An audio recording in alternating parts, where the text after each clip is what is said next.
Chapter 200. A real singer. Everyone stared at Xia Chen, dumbfounded. What did she mean? Did she want Jiang Qin and Xia Chen to become superstars like her? The boys' faces were full of excitement and joy, as if they were about to witness the people around them become influential figures that would attract the attention of the world in the future. The girls went crazy with envy and jealousy. Why did Xia Chen choose Jiang Qin and Yuan Lin? Why didn't she choose us? I'm also very cute, and I sing very well. Just because those two guys had a good relationship with Fang Yan, as a close friend or girlfriend of Fang Yan, Xia Chen treated them differently and took care of them more. This was unfair. Jiang Qin and Yuan Lin looked at each other, and the eyes of the two little girls flickered. Yuan Lin looked at Xia Chen and asked, "Sister Xia Chen, are you saying that we should become singers?" Yes. Xia Chen nodded seriously. He wasn't joking at all. Can we really do it? Jiang Qin was still a little unconfident. We all hummed when we had nothing to do, and we don't know any singing skills, there are no skills to learn. But the voice and the quality of the sound are innate. Xia said. When I heard you two sing just now, I was really amazed. Jiang Qin's lung capacity is very good. If you can practice more, I believe that there will be no high notes that will be difficult for you. In time, maybe our country of Huaxia will have another dolphin sound princess that will shock the whole world. Yuan Lin's voice was clear and transparent, like a glass of bubbling lemonade. It was sour and had the lazy feeling of a summer afternoon. This kind of sound was very recognizable. Most importantly, the two of your voices have a kind of... How should I describe it? I think the two of you must have a very good relationship, right? They were clearly two completely different voices, but they actually fused together perfectly, forming a new and intoxicating and influential voice. Xia Chen looked at Fang Yan and said, I think it's a pity that they don't sing. Fang Yan waved his hand with a smile and said, it's not a pity if they sing or not. I don't have the right to say anything. I'm their teacher, not their dad. Yuan Lin grabbed Fang Yan's arm and shook it. Then, she said coquettishly, Dad, please give me your opinion. Should we go karaoke? Do you want to go singing? Jiang Qin also looked at Fang Yan with a burning gaze, hoping that he could point out a way. Fang Yan gently sighed and said with a serious expression, I'm not joking with you.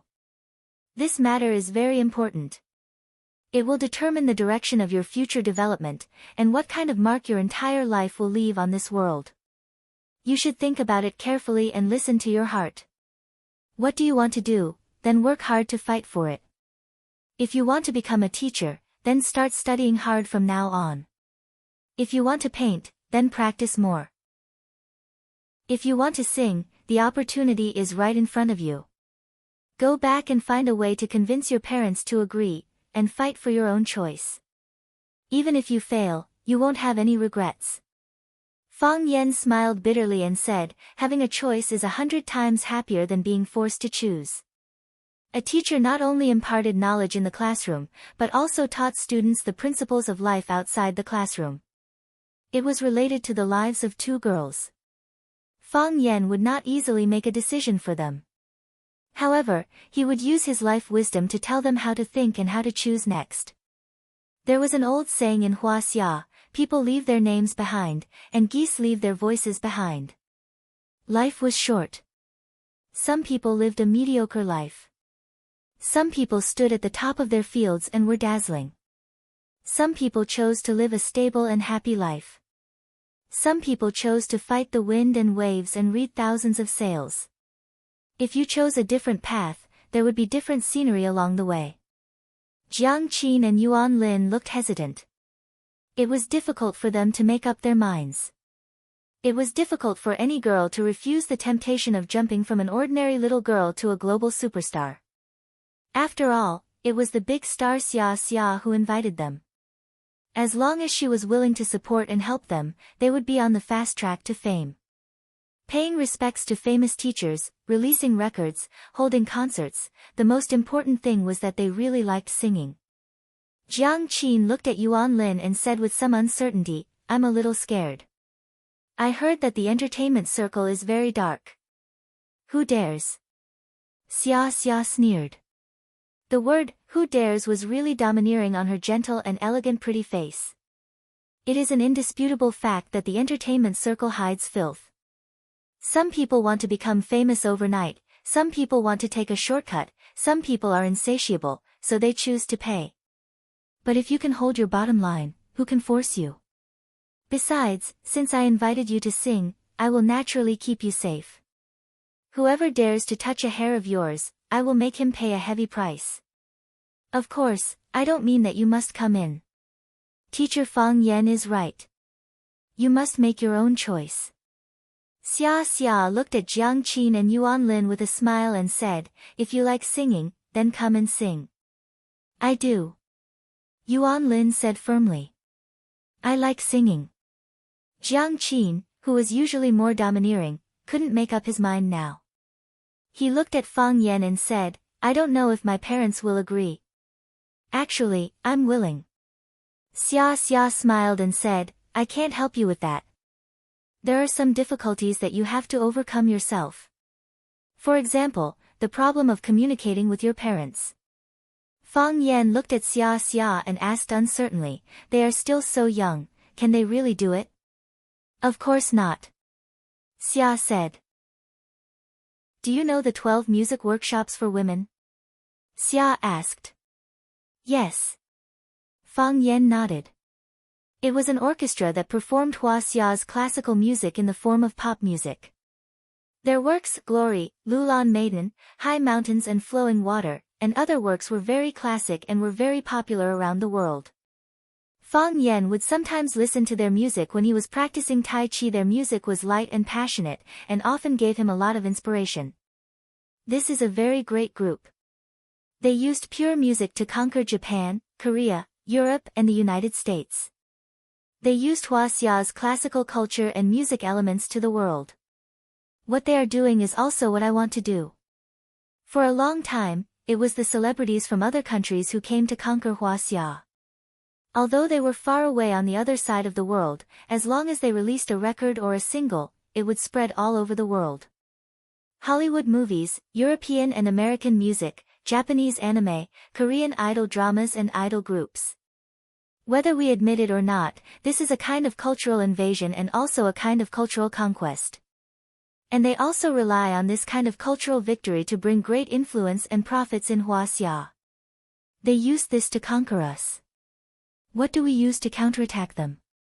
Can our music counterattack Europe and America? Can our cartoons counterattack the Japanese? Can our idol drama and idol team counterattack Korea? Can our movie be a global hit?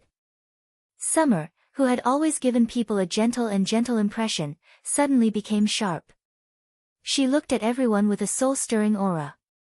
This was ambition. This was spirit. Fang Yan thought in his heart.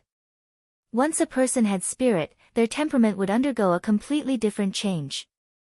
It turned out that the legendary queen of purity and low-profile heavenly queen was not really quiet and low-profile. Her heart was filled with Hua Xia's heritage and the struggle for culture. Fang Yan felt that such a woman was worthy of admiration. Just as worthy of admiration as himself.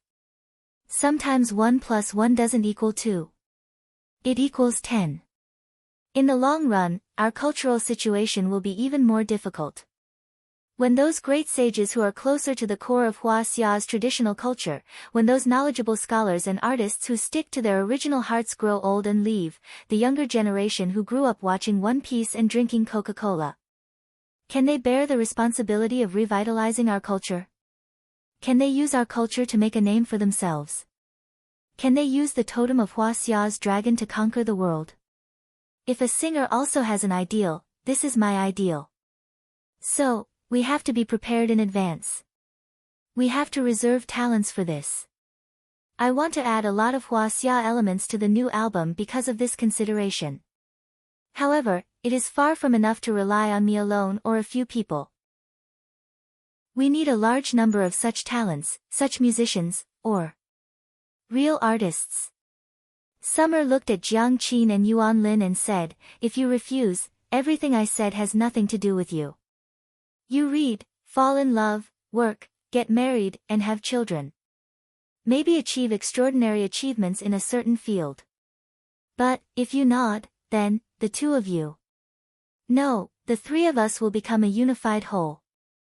I won't rush you out to make money, and I won't rush you out to make a record and hold a concert. Don't even think about it. I will send you to learn vocal music, pronunciation, pipa, eru, guzheng, bamboo flute, dulcimer. You will work very, very hard, so tired that you want to give up every second, want to cry every minute. But, if you can persevere, if you complete all these courses. When you are full of skills, when you are protected by Huaxia culture. I think it won't be too difficult for you to trample the world under your feet, right? Summer's expression was full of confidence and satisfaction. Her eyes were shining like the bright moon in the sky. She looked at Jiang Qin and Yuan Lin and asked in an extremely bewitching voice, "Are you willing to become the gods of this world?" Chapter 201. It had to be said that Summer was a very clever lobbyist. She had already made great achievements in the field of music and received honors that attracted the attention of the world. She was the goddess and idol of the students present and the object of their worship. She personally stood up to speak, which was very persuasive and tempting. More importantly, she painted a beautiful blueprint for these little girls, drawing a big cake that people couldn't help but swallow when they thought of it. Carrying forward the traditional culture of Huaxia and planting the dragon flag in every corner of the world, this was the ultimate dream that no young person would refuse. Standing in the madness of the world and becoming a god in the eyes of countless people. This sounded so stupid, but why was it so exciting to think about it? Your song can be heard by everyone with ears, and your beauty can be seen by everyone with eyes. How much prestige and achievement was this? Hearing this explanation, not to mention the two girls, Jiang Qin and Yuan Lin, couldn't control themselves, even Fang Yan felt. Should he also consider developing in the entertainment circle? A Tai Chi master who could sing, this would be unique in the entertainment circle, right? I'm not afraid of hard work. Yuan Lin said with a firm look, I can play the piano, I can draw. I'm willing to learn guzheng and eru. As long as I can learn, I'm willing to learn. I want to learn too. Jiang Qin said. Whether you can become a star or not, it's always good to learn more things. The other students also wanted to learn and also wanted to follow Summer to save the world. However, they hesitated several times and didn't know how to speak. They were not familiar with Fang Yan, and they were even less familiar with Summer. Why should Summer help them? Fatty's brain suddenly lit up and said, I want to sing Echo for Summer. Help me order Echo. Echo was also a classic old song of Summer. Just now, Jiang Qin and Yuan Lin sang Heartbeat, which made Summer look at them in a different light. If he performed well and the goddess saw his strength, would she also say to him, I think you are very talented, come and learn singing from me? Order me a song, I want to sing, return, I like Summer's Jiangnan the most. Help me order Summer's Jiangnan. Me too, me too. Everyone dreams of being a star. Fang Yan sighed. There were fewer and fewer people like him who were willing to be ordinary and selfless in school. Fang Yan could not help but praise himself more than 30 times. Just as the melody of Echo started, the sound suddenly stopped. The television screen went dark, and the lights went out. The private room was pitch black. Ah! Everyone cried out in alarm. A power outage? Someone asked. Don't move, Fang Yan shouted. Sit there and don't move. The students panicked. Their first reaction was that it was a power outage, but Fang Yan didn't think so. The small window in the middle of the private room's door had been sealed shut, allowing a tiny amount of light to penetrate through the gap under the door. The out-of-tune singing of, I'll love you even if I die, could still be heard coming from the private room next door. This was an attack. What was even more terrifying was that the killer might have already entered the private room and become one of them. Obviously, the power and lights in the private room were cut off from the inside. The light outside and the private room were not affected at all. A person could sneak into the private room and cut off the power inside without anyone noticing. How strong was he? Jiang Qin and Yuan Lin brought more than 10 students to sing, so they asked for a big private room. As for how many students there were, Fang Yan didn't count them carefully after he came in. What was worse was that after there was no light in the private room, all the students were either standing or sitting in different directions. Fang Yan had no way to find the attacker among the black shadow. Mr. Fang. Jiang Qin, who was sitting next to Fang Yan, wanted to ask what had happened and why Fang Yan's voice was so nervous and anxious. Don't speak, Fang Yan shouted in a deep voice. So, no one dared to speak again. Everyone kept quiet out of fear. Some were sitting, some were standing, and some were maintaining a fixed posture, not moving at all. This private room had become an independent, dark, and dangerous world. Some people were breathing rapidly, some people were swallowing saliva, and even the heartbeats of the people in the room could be heard. The atmosphere was strange and terrible. Fang Yan didn't say anything. He just sat there and didn't move. Fang Yan tried to relax his body and mind as much as possible. The way of Tai Chi paid attention to nature. Only by being natural could one spy on the way of heaven and the growth of all things. Fang Yan felt his existence. He breathed naturally, and his heartbeat was light and slow as usual. His body was relaxed as if he was at home. However, it was also because he breathed naturally and his heartbeat was light and slow as usual that Fang Yan found him suspicious. In such an environment, how could ordinary students, including the big star Xia, maintain such a normal mood and mentality? He didn't move. Fang Yan didn't move either. This was like a duel between two peerless masters. It was a competition of patience and timing. A chance to kill with one blow. There was a saying in Buddhism that one flower, one world, one leaf, one Bodhi. In this small private room, it would become the battlefield for Fang Yan and an unknown master to fight. Fang Yan's opponent was very patient, but Fang Yan was more patient. Because he knew that the longer it dragged on, the better it would be for him. After all, he was the one being attacked, and this was his home ground. As for the killer, no matter how brilliant he was, he couldn't see the light of day. The killer's heartbeat stopped. His breathing also disappeared. Fang Yan knew that he was going to make a move. Martial artists would make some abnormal movements before they made a move, and they couldn't help but adjust their physical state. This killer was no exception. Swoosh! A silver light flashed. A knife cut through the darkness and stabbed straight at Fang Yan's eyes. The knife energy was overflowing, and the killing intent was overwhelming. Before the blade arrived, the strong wind had already cut through people's clothes, making people feel burning pain. It was like being roasted by a long column of fire. The smooth flow of air was distorted and crackling sounds could be heard. Fang Yan expected him to make a move, but he didn't expect him to make a move so quickly. Just as he reacted, the person and the knife were already in front of him.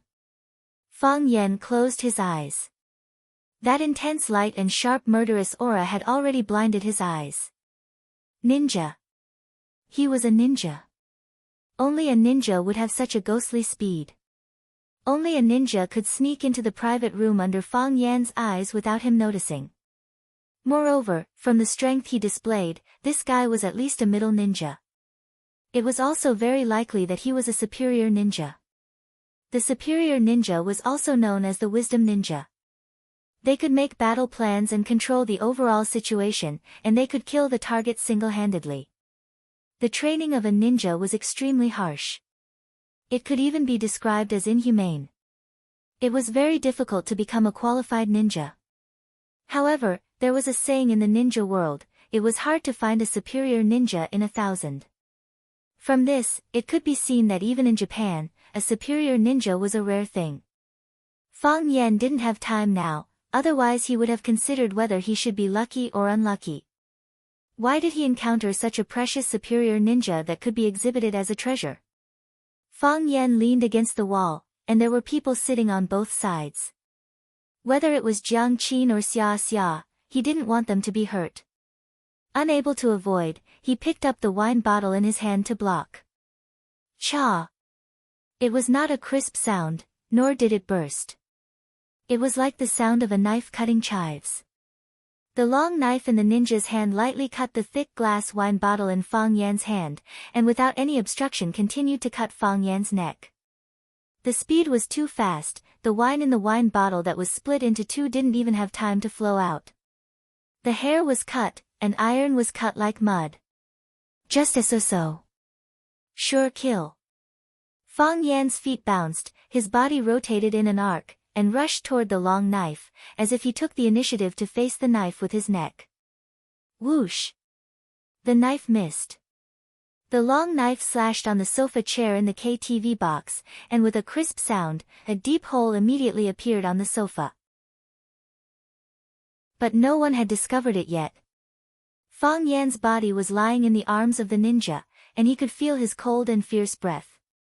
He turned his wrist and used heaven and earth upside down, and reached out to hit the major acupuncture points of the ninja's arm holding the knife.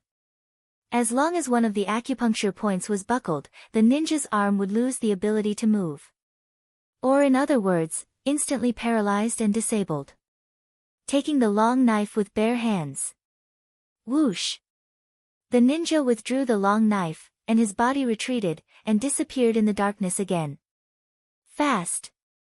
Incredibly fast. Whether it was the killer who made the knife or the counterattack of Fang Yan, there was almost no gap between the two of them. From the beginning to the end of the attack, it was probably less than a second, just a blink of an eye. Until this time, sitting on the left and right sides of Fang Yan, Jiang Qin and Xia Xia felt the dangerous murderous aura. Jiang Qin's body trembled, and his fists clenched. She wanted to shout, but she couldn't move. She didn't understand what happened, but she knew that the current environment made her feel afraid. Xia Xia's heart was also in her throat. She sat very close to Fang Yan, so she could see the black shadow approaching. Although the killer only used one knife from beginning to end, the white light that appeared out of nowhere still illuminated her eyes. She didn't speak, nor did she move. She completely handed her safety to Fang Yan. Because she knew that if she moved, she would die. Whoever moved would die. Fang Yan sat back in his original position, and the ninja retreated to a corner of the box.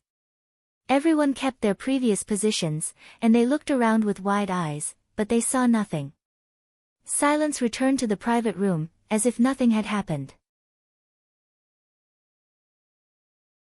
Chapter 202. Ninjas weren't immortals or ghosts. They were also human beings. Like spies and killers, they were just a more special profession compared to teachers, students, programmers, and advertising planners. Beginner ninjas were genin, and those who knew strategy and assassination were jonins. That was all. As long as they were human beings, they could be killed. Therefore, Fang Yan wasn't afraid. He knew that the ninja's target was him, but he was also worried that if the ninja found that he couldn't kill the target, would he vent his anger on the innocent students in the private room? Fang Yan's worry wasn't superfluous. Just as he was thinking about this, a sharp sword energy slashed toward Jiang Qin sitting next to him. The private room was like a sealed black box, only murderous intent could be smelled, but no light could be seen. Obviously, the ninja changed the way of attack or smeared some black material on the blade to make it lose its bright color. The blade and the darkness merged into one, becoming a ghost that harvested lives. Fang Yan closed his eyes and sat on the sofa without moving. The killer chose to attack Jiang Qin, which made him calm down. This didn't mean that he didn't care about Jiang Qin. It was because he knew that the ninja didn't really kill people. If he had wanted to kill these students, he could have chosen to attack the students who were far away from Fang Yan or the children who were sitting next to him. Why would he choose to attack Jiang Qin, who was in close proximity to Fang Yan? He wanted to create chaos and shake Fang Yan's heart. When Fang Yan saved him in a hurry, he was looking for an opportunity to attack Fang Yan. He just wanted to kill Fang Yan. This was also the result that Fang Yan was happy to accept. When masters fought, it wasn't just about the strength of the two sides, but also the ability to judge the situation and the wisdom to fight. Fang Yan didn't intercept the ninja's sword. He picked up a bottle of beer in front of him and threw it toward the place where the murderous intent was the strongest. At the same time, his body jumped up and rushed behind the bottle. Crack! The long saber once again cut open the bottle. Then, without any hesitation, he stabbed at Fang Yan, who was behind the bottle. If it hit, Fang Yan would definitely be pierced through by this attack. However, Fang Yan didn't seem to be aware of this danger. He just rushed towards the long black saber in a daze. He was just like an idiot, boorish fool. If one could see it with the naked eye, one would find that Fang Yan's sprinting speed was very fast. Like a spirit fox and a cunning rabbit, like thunder rumbling in the 9 continents, lightning flashing for 9,000 li. Moreover, his body seemed to be running in a straight line, but this straight line was just an illusion. With a single step, his silhouette split apart. One was real, and the other was real. It was hard to tell which one was real. Drunken Crane Rides the Wind. This was one of the Fang clan's Tai Chi footwork. It was derived from the original 3 crazy steps by the famous drunkard in the family when he was drunk. The body split into 3, and the 3 gave birth to millions. It was hard to fathom. Many people suffered a great loss when fighting against it. This was also the reason why no one dared to look down on the old drunkard even though he was in dire straits. Who knew if this was an alternative cultivation method that he used to isolate his spirit and self-destruct his physique? How could anyone look down on the #1 martial artist in the past? Fang Yan had a close relationship with the old drunkard since he was young. Even after the old drunkard's temperament had changed, he could still talk to him.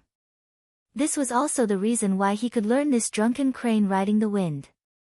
In this world, there were only 3 people who knew this drunken crane riding the wind. It wasn't that people didn't want to learn it, but those who knew it didn't want to teach it. Needless to say, the old drunkard only cared about wine. He didn't care about family affairs.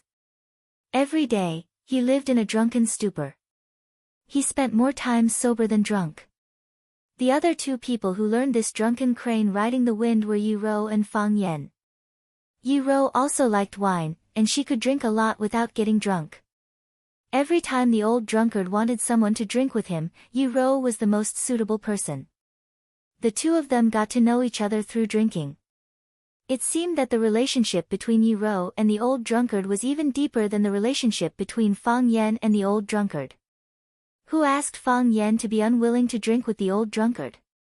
Yi Rou knew this drunken crane riding the wind, but even if they knew she knew it, who would dare to ask her to learn it? Fang Yan also knew it.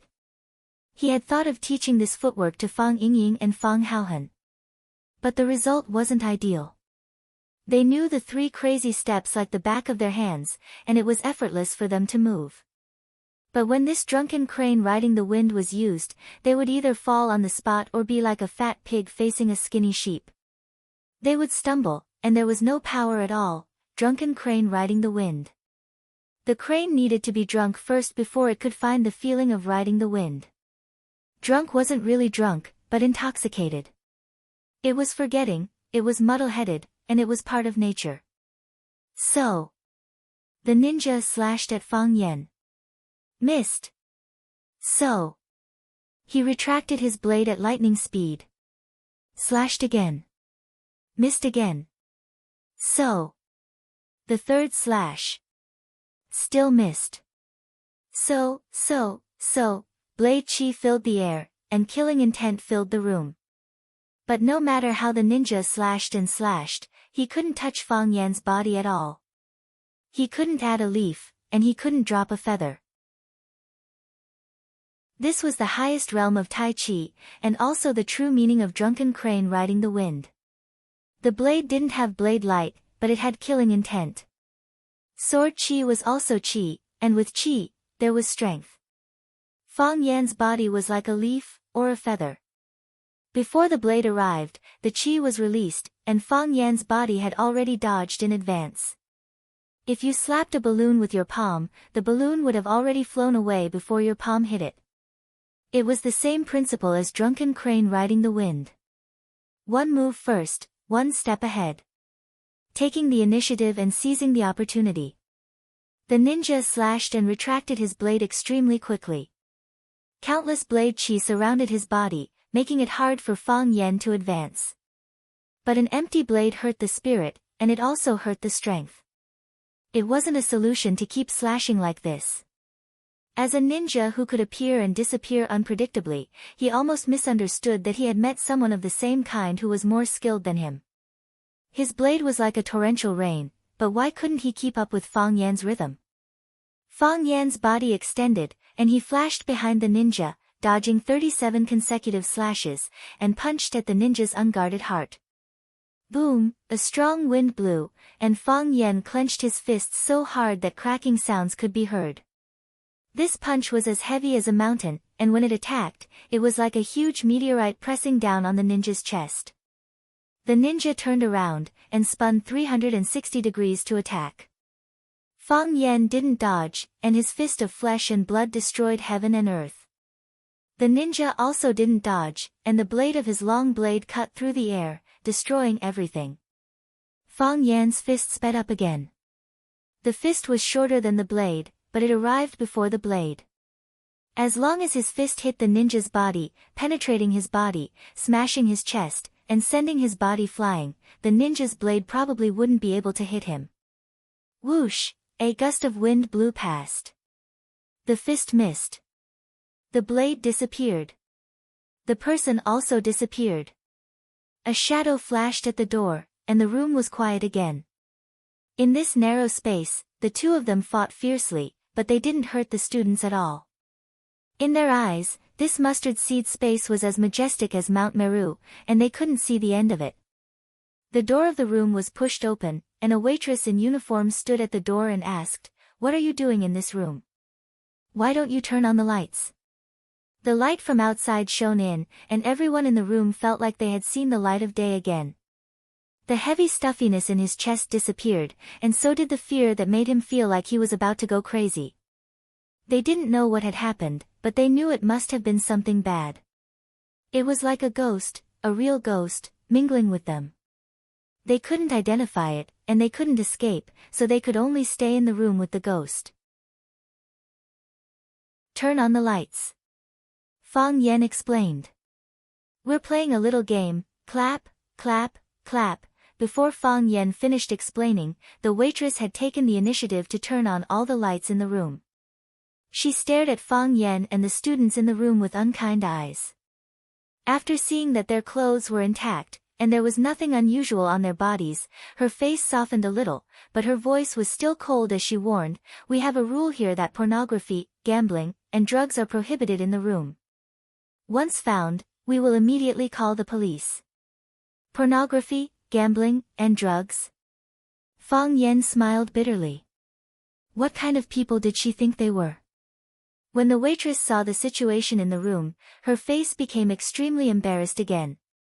She quickly walked to the middle of the room, pointed at the marble coffee table that was cut in two, and asked in a sharp voice, "What's going on?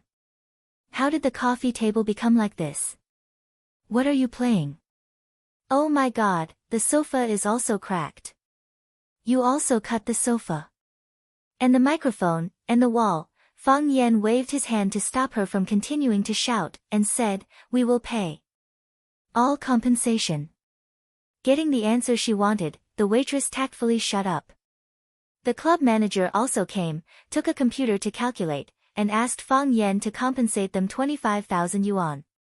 Of course, the original thing was not worth this price, but they had a price list in the club. This price was naturally several times more expensive than the actual price.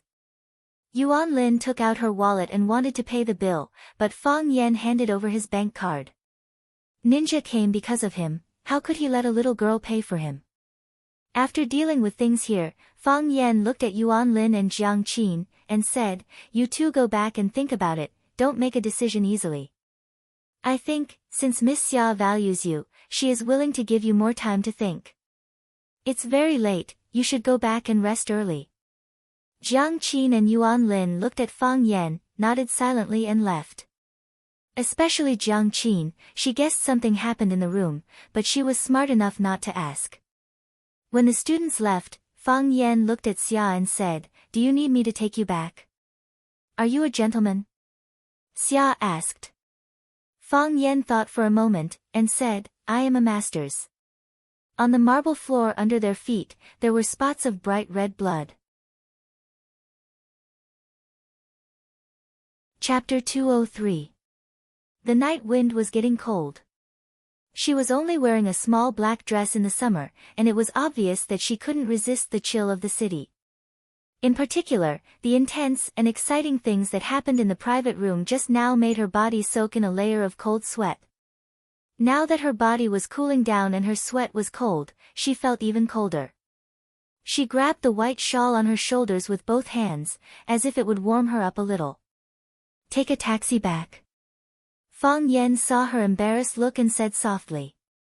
"Take 2 steps." Xia said. She didn't have a RV property in this city, so she was picked up by a driver when she went out.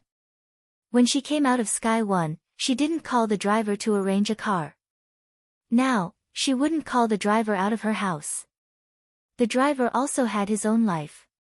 Fang Yan walked on the right side of the wind, so that he could help her block the wind a little. He said, "I also thought of taking off my coat and giving it to you.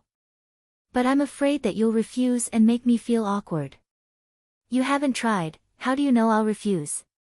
Xia asked. Fang Yan looked at Xia Ji from the side and saw a pair of bright and gentle beautiful eyes. This girl's eyes are so beautiful. After thinking about it, Fang Yan found a problem. In fact, most beautiful women had beautiful eyes. Qin Yitian, Jiang Qin, Yuan Lin, and even Lu Chaoge. The eyes were the window to the human heart. If a person's eyes were ugly, then no matter how exquisite the woman's facial features were, she could only be called a beauty with personality. Thus, Fang Yan took off her black coat. Xia Ji didn't hold back and naturally took it and draped it over her shoulders. "I feel much better," Xia Ji said with a smile. "I often take the coat from the boy when I'm acting. This is the first time something like this has happened in real life. Is this also acting?" Fang Yan asked. Xia Ji frowned slightly as he looked at Fang Yan and said, "Fang Yan, I found that you are very aggressive." Fang Yan smiled bitterly and shook her head. "It's probably because I'm not in a good mood." "Can you tell me now? Who is he?" Xia asked as he looked at Fang Yan with a burning gaze. "I don't know," Fang Yan said. He knew Summer would ask this question. He could send away Jiang Qin and Yuan Lin, he could send away those students, but it wasn't that easy to deal with Xia Chen. "You don't know either?" Xia Keek's pretty eyebrows furrowed again. "Although his goal is to attack you, he's also trying to hurt me while attacking you. Do you need help?" Fang Yan glanced at Xia Ji and said, "Yes. I don't need it either." "I need you to help me find him." "I don't need you to do anything," Fang Yan said. "He's very strong. Don't make unnecessary sacrifices." "Understood." Summer nodded. Jiang Qin and Yuan Lin are both good seedlings, that's their business. If you really like them, you can have a good talk with them. Fang Yan said, "I won't make decisions for their lives. Because I can't afford it. But I can see that they trust you very much. Because I'm their teacher. A teacher who thinks he's pretty good. You have to help me with the new album. I need to think about that." Xia Chen was a little anxious and said, "Fang Yan, you're really making me suffer like this. I can find other Tai Chi experts, I can find a replacement.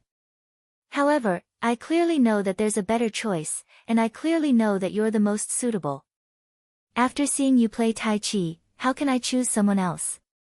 Fang Yan thought for a moment and said, "It's quite difficult. If you don't show up, I'll feel that my work isn't the most perfect. It's the same feeling before the preparation, and it's the same feeling after the work comes out. Even if I think about it many years later. It might still feel like this. I'm a Virgo, and the thing I'm most afraid of is imperfection and regret in life. Promise me, you can make any conditions, okay? Okay. Fang Yan said. What conditions? Conditions are conditions. I can make any conditions. Fang Yan said. Before the ninja entered the house, Xia Chen's words really touched Fang Yan a lot. He talked about calligraphy, tea ceremony, guoxue, tradition, and education.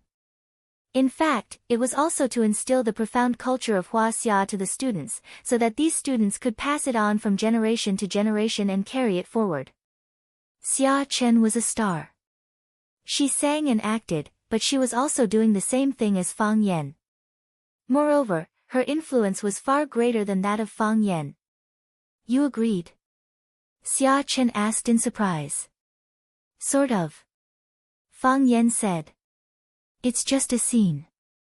I don't think too many people will pay attention to it. This way, I'll solve my problem of becoming famous. Fang Yan, thank you. Thank you very, very much. Xia Chen said with a smile. She waved her hand and a taxi stopped beside her. Xia Ji opened the door and got in. When Fang Yan wanted to follow, the door of the taxi closed with a bang. Don't you need me to send you back? Fang Yan asked with a smile. I'm not that delicate. Xia Ji said with a smile. Go back and rest. There's no need to make another trip. Xia Chen waved at Fang Yan, and the taxi drove away. Fang Yan smiled and walked in the opposite direction. Under the moonlight, in the cold wind, a boy with a cold expression was practicing his swordsmanship. In the courtyard, there was an ancient locust tree. The boy stabbed his sword at the tree with the thick trunk. Pa! Pa! Pa! One sword after another, Qianye Haowu had already stabbed out 1,226 times. The same posture, the same angle, and even the same strength. Every night, he would stab 3,000 times. This was the request of his father, the Qianye Ministry of War. The world found it strange. The Qianye family was famous for their saber, and Qianye Zhozhua had used the Beichen One blade to bring the Japanese saber technique to a height that the world paid attention to. However, his descendant, the Qianye Ministry of War, was good at using the sword.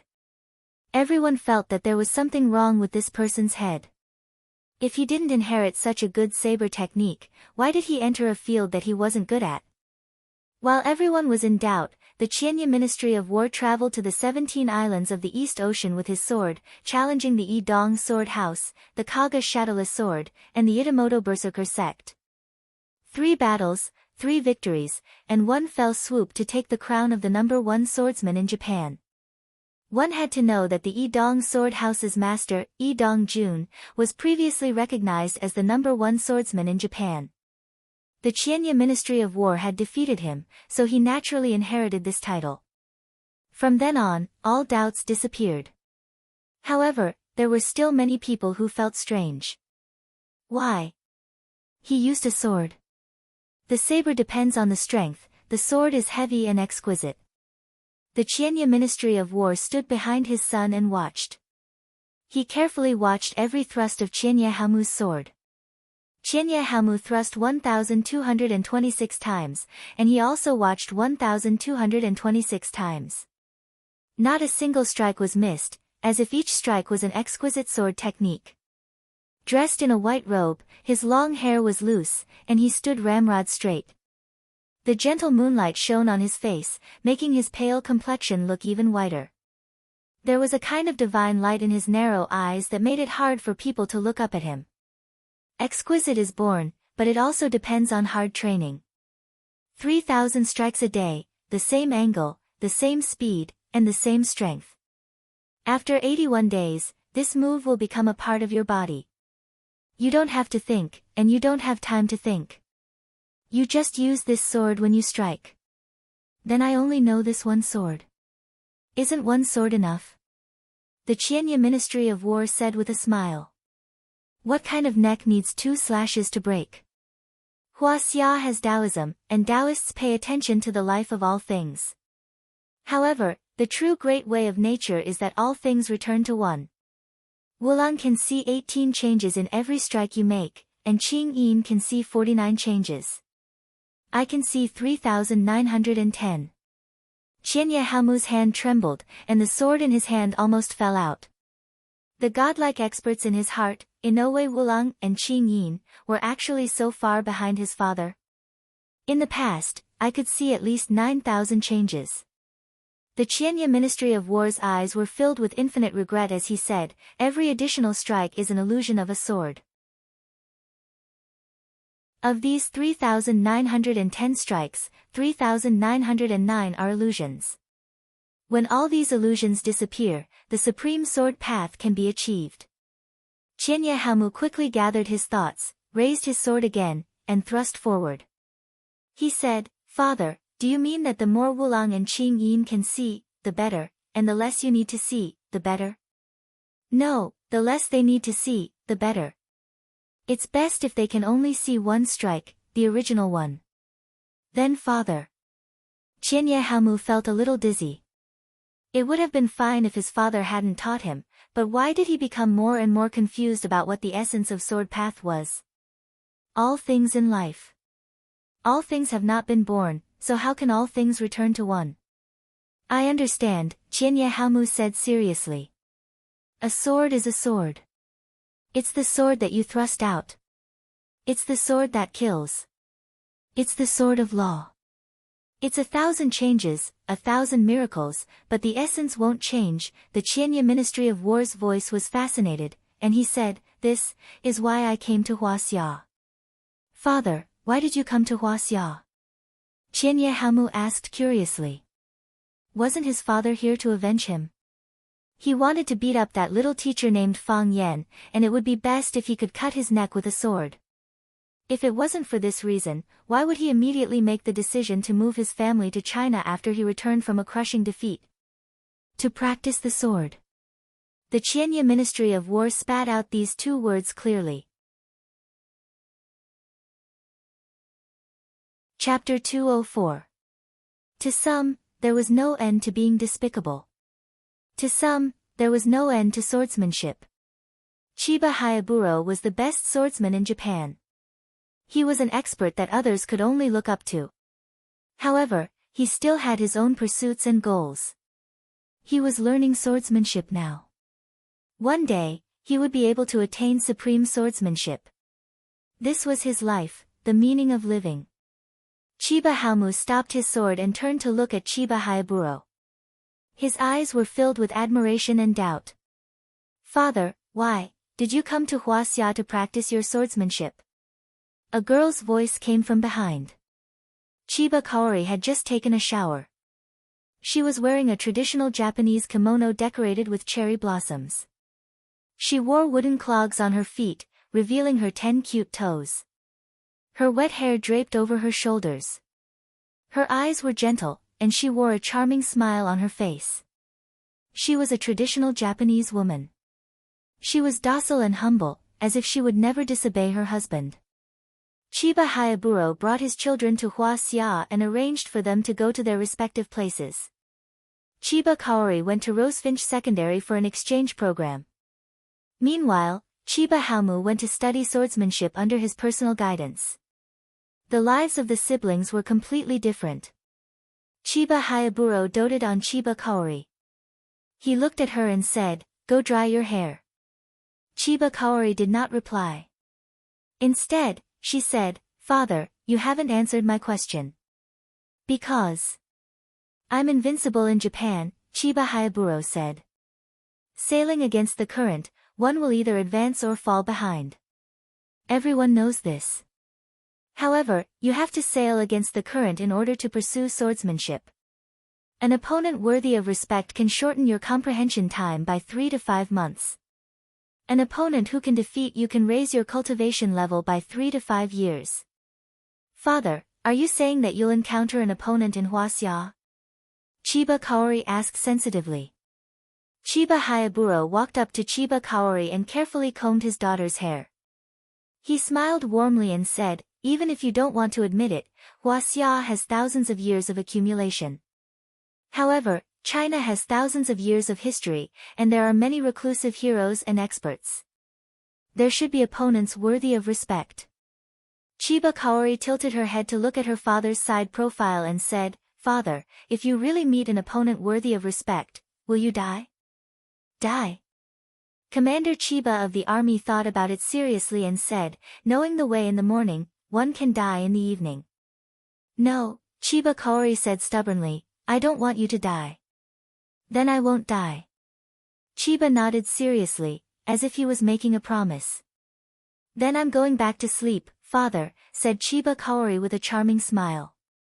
"We still have morning classes tomorrow." Then, he glanced at Qianye Hao and said, "Little brother, you have to practice well." Chiba Hoseki nodded and continued to stab forward with full concentration. One sword after another. Caw! The courtyard door was pushed open. A man dressed in black walked in. He was short, thin, and his head was hidden in his hoodie, making it hard to see what he looked like. Seeing Chiba, who was standing in the yard, the man walked over, bowed, and said, "Master." "You're injured," Chiba Shinobu said. "Yes," the man answered honestly. No matter how good his disguise was, he couldn't deceive his master even if there was no blood on his face or body. "There's a fire in your throat. Ask your master's wife to prescribe you some medicine," Chiba Shinobu said. "Who can hurt you?" "Master, who can hurt you?" "Fang Yan," the man in black answered. Chiba Hoseki suddenly turned around and said, "Qing Yin, did you go to see Fang Yan?" Qing Yin was the eldest disciple of Chiba Shinobu. He was originally an IGA ninja. After failing to assassinate Chiba Shinobu, he was impressed by his swordsmanship, so he became his disciple and was willing to be his servant. Chiba Hoseki returned from Huaxia with serious injuries because he had a conflict with a teacher in Huaxia. After Qing Yin came to Huaxia, he immediately searched for information about Fang Yan and followed him all the way. He chose to make his move in a KTV box with limited space. "I heard that he defeated Chiba Hoseki. I want to test his strength. You want to help Chiba Hoseki take revenge?" "Master, please punish me." The man apologized in a low voice. Because the action of lowering his head was too big, it once again affected the injury on his chest. With a muffled groan, he opened his mouth and spat out another mouthful of blood. Chiba Shinobu glanced at him and asked, "What did he use to hurt you?" "His fist." "Did his fist touch you?" "No." Qing Yin replied. Chiba Shinobu walked in front of Chiba Hoseki and said, "You keep asking me when this swordsmanship will end." "Yes, father." Chiba Shinobu walked to the side of the locust tree, pointed to its solid trunk, and said, "Pierce it." "Father." Chiba Shinobu looked stunned.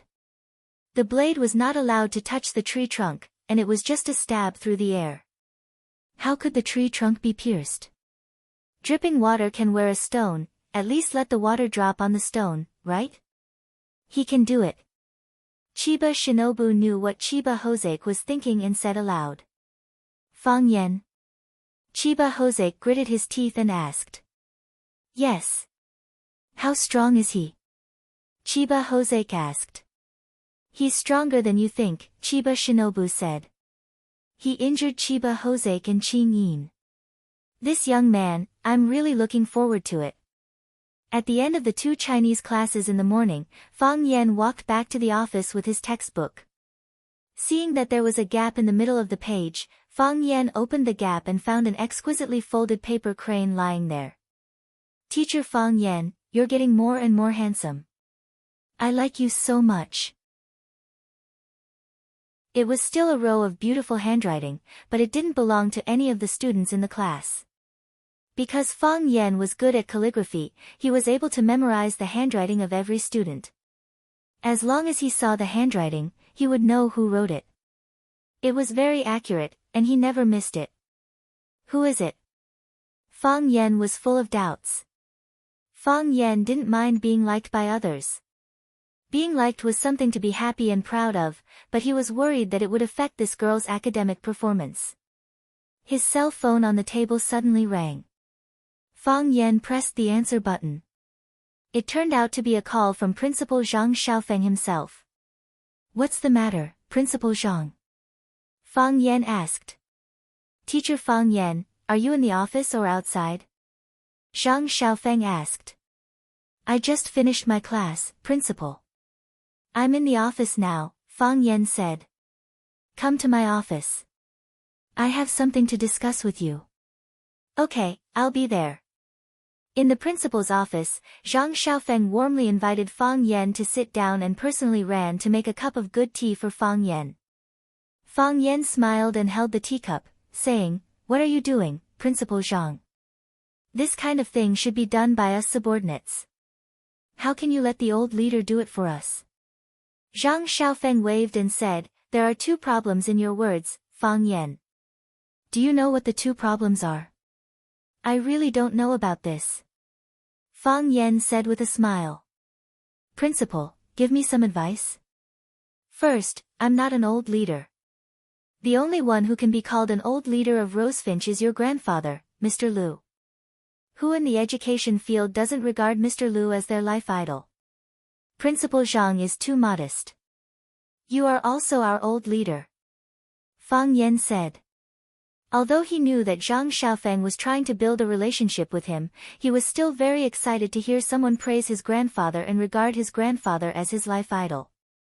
This was the principle of flattery being the best.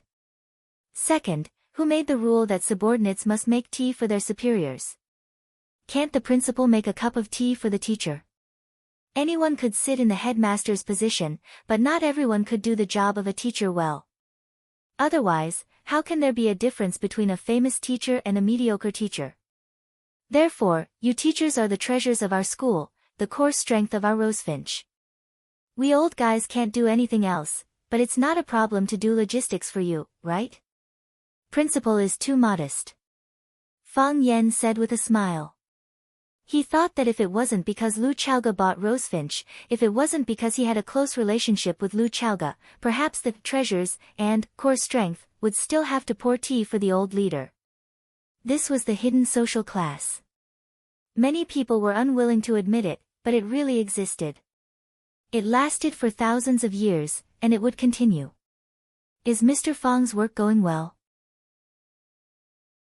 Zhang Xiaofeng asked in a friendly voice. It's going well, Fang Yan said with a smile. I like my job as a teacher very much. You're a talent. I've been thinking about giving you more responsibilities. You're young, how can you not exercise more? However, Director Liu is very protective of you. She said that you just have to focus on the work at hand. Since she said that, how can I have any objections? This is also the principal's love for me, Fang Yan said, feeling even more puzzled. What does this old fox want from me? It's like this. Recently, there have been more and more students' parents looking for me, and my phone is getting busier and busier. Among them, there are many important people that I had difficulty meeting in the past. I thought that the older I get, the more charming I become. Zhang Xiaofeng finally got to the point and said self-deprecatingly, actually, they're looking for you. Looking for me? Fang Yan asked curiously. What a pitiful world of parents. Whether they're high-ranking officials or rich people, no matter what their parents' identities or how much wealth they have, in their hearts, their children's education is still the most important. They're looking for me for a common purpose, and that is to transfer their children to your class 9. Fang Yan didn't say anything, not because he was speechless, but because he was secretly happy. He felt that he had become a celebrity in Huaqing's education circle. In another 2 years, he should be about the same age as his grandfather, right? It's obviously impossible to transfer all of them to class 9, Zhang Xiaofeng said. Those with money and power can be transferred, but those without money and power can't be transferred? We can't do that. Yes. Fang Yan nodded firmly. We can't do that. We have to be fair and just. If we plant the seeds of unfairness and unfairness in the hearts of the students on this matter, when the students enter society in the future, this seed may also take root and germinate and bear the consequences. That's what I'm thinking. Zhang Xiaofeng said with a smile, so, I'm here to ask for your help. What can I do? Fang Yan asked. Have a big class, Zhang Xiaofeng said. Give all the first-year students a language class. Chapter 205. A big class for the entire first year. Fang Yan asked in surprise. He was no stranger to the big class model. Moreover, this kind of teaching method was very common in universities. Find a large lecture hall and gather the students of several classes of the same grade together for a unified teaching. Save the professor's time and manpower costs. However, Rosefinch was a high school, not a university. Fang Yan was very clear about what a big class in a university was like. Free, unorganized, and the sign-in rate was extremely high, but the actual number of people was very small. Very few students were studying seriously. University paid more attention to cultivating students' self-discipline and divergent thinking. For example, whether to wake up at 10 o'clock or 11 o'clock in the morning, or whether to eat braised eggplant or casserole rice noodles for lunch, or whether to paste a note on the face of the two idiots from the next dormitory after winning landlord or to make them shout XX I love you at the opposite dormitory building. Most of the XX were not good-looking internet celebrities. If the big class model was started in high school in advance and the students were suddenly released from a high-pressure state, would they still be able to focus on studying seriously? Yes. Zhang Xiaofeng nodded seriously. First, your Fang's teaching method has already shown initial results in Class 9, and even Class 1 has been surpassed by you. If you want to promote it to the whole school, the big class model is a very good choice. Just treat it as an early test. Second, we can completely kill the idea of the students' parents frequently moving around and the students' unstable minds wanting to jump from other classes to Class 9. The big class model treats everyone equally. What's there to jump from? If I give a big class to the entire grade, what about the other language teachers in the first year's Chinese team? Fang Yan asked aloud. Obviously, this was a job that would offend people.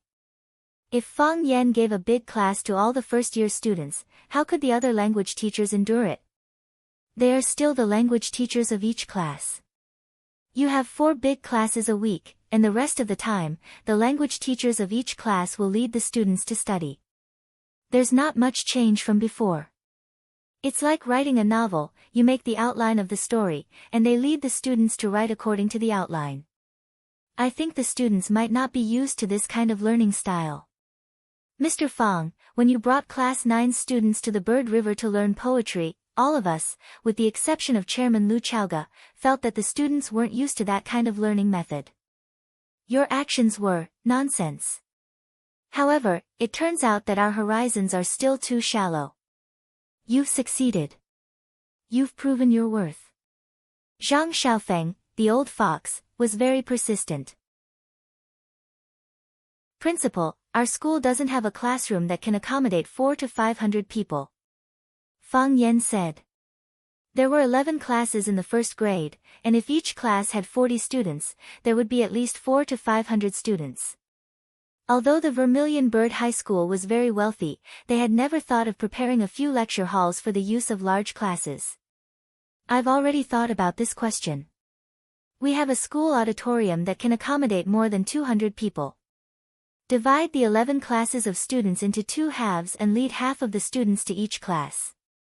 Principal, is this really appropriate? Fang Yan asked uncertainly. Zhang Xiaofeng looked at Fang Yan with a determined gaze and said, Teacher Fang Yan, what are you worried about? If I'm not worried, what are you worried about? Whether it's appropriate or not, won't you know after you try? I believe you can succeed. Moreover, if you succeed, you'll become the #1 person in the entire flower world. If the results aren't obvious, we can just cancel the classes. There won't be too much of a loss. Am I right? When are the classes scheduled? Fang Yan asked. Oh, I've already prepared them for you. The 4 classes are scheduled on Monday and Friday during the night self-study period. After all, we can't delay the regular classes in the day. Principal. Fang Yan's eyes widened. Wasn't this asking him to work overtime? You just said that Chairman Lu hopes that I just do my job well. I can't arrange too many tasks. Yes. That's what I said. However, Director Lu also told me to actively cooperate with you in promoting the Fang family's teaching method. You see, Director Lu is really biased towards you. She didn't call this teaching method the Rosefinch teaching method, but she gave all the credit to you. Teacher Fang Yan, shouldn't you do more work to repay Chairman Lu's love for you? Zhang Xiaofeng took a sip of tea and said with a smile, Mr. Fang, we'll give you a suitable tuition fee. Principal Zhang, I'm not a teacher for money. I simply like to be with students. The warm afternoon sun and the wind blew through the rows of thick white poplars. The branches and leaves swayed, and 1 or 2 leaves left their mother's body and danced in the air. They might be afraid, but they obtained freedom, the sky, and the ocean. The campus was filled with laughter. Students gathered in groups of 3 or 4 to chat. Some people were playing football on the field, and some people were singing in the woods. This kind of time was quiet and beautiful, and it made people in high spirits.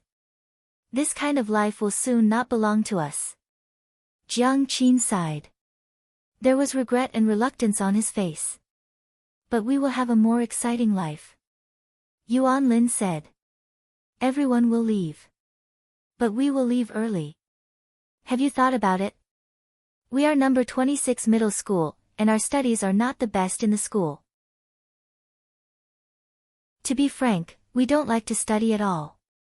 Although I promised Mr. Fang that we will take the Rosefinch High School exam and enter his class. But, can we really do it? How many middle schools are there in this city? How many students are there in these dozens of middle schools? How many students are better than us in school? Even if we pass the Rosefinch exam, so what? We will compete with more and better students. We will study Chinese, mathematics, history, English, and we will study courses we don't like and may not need at all. After graduating from high school, we will enter the university. What will we do after graduation? Have you thought about it? What are you going to do after graduation?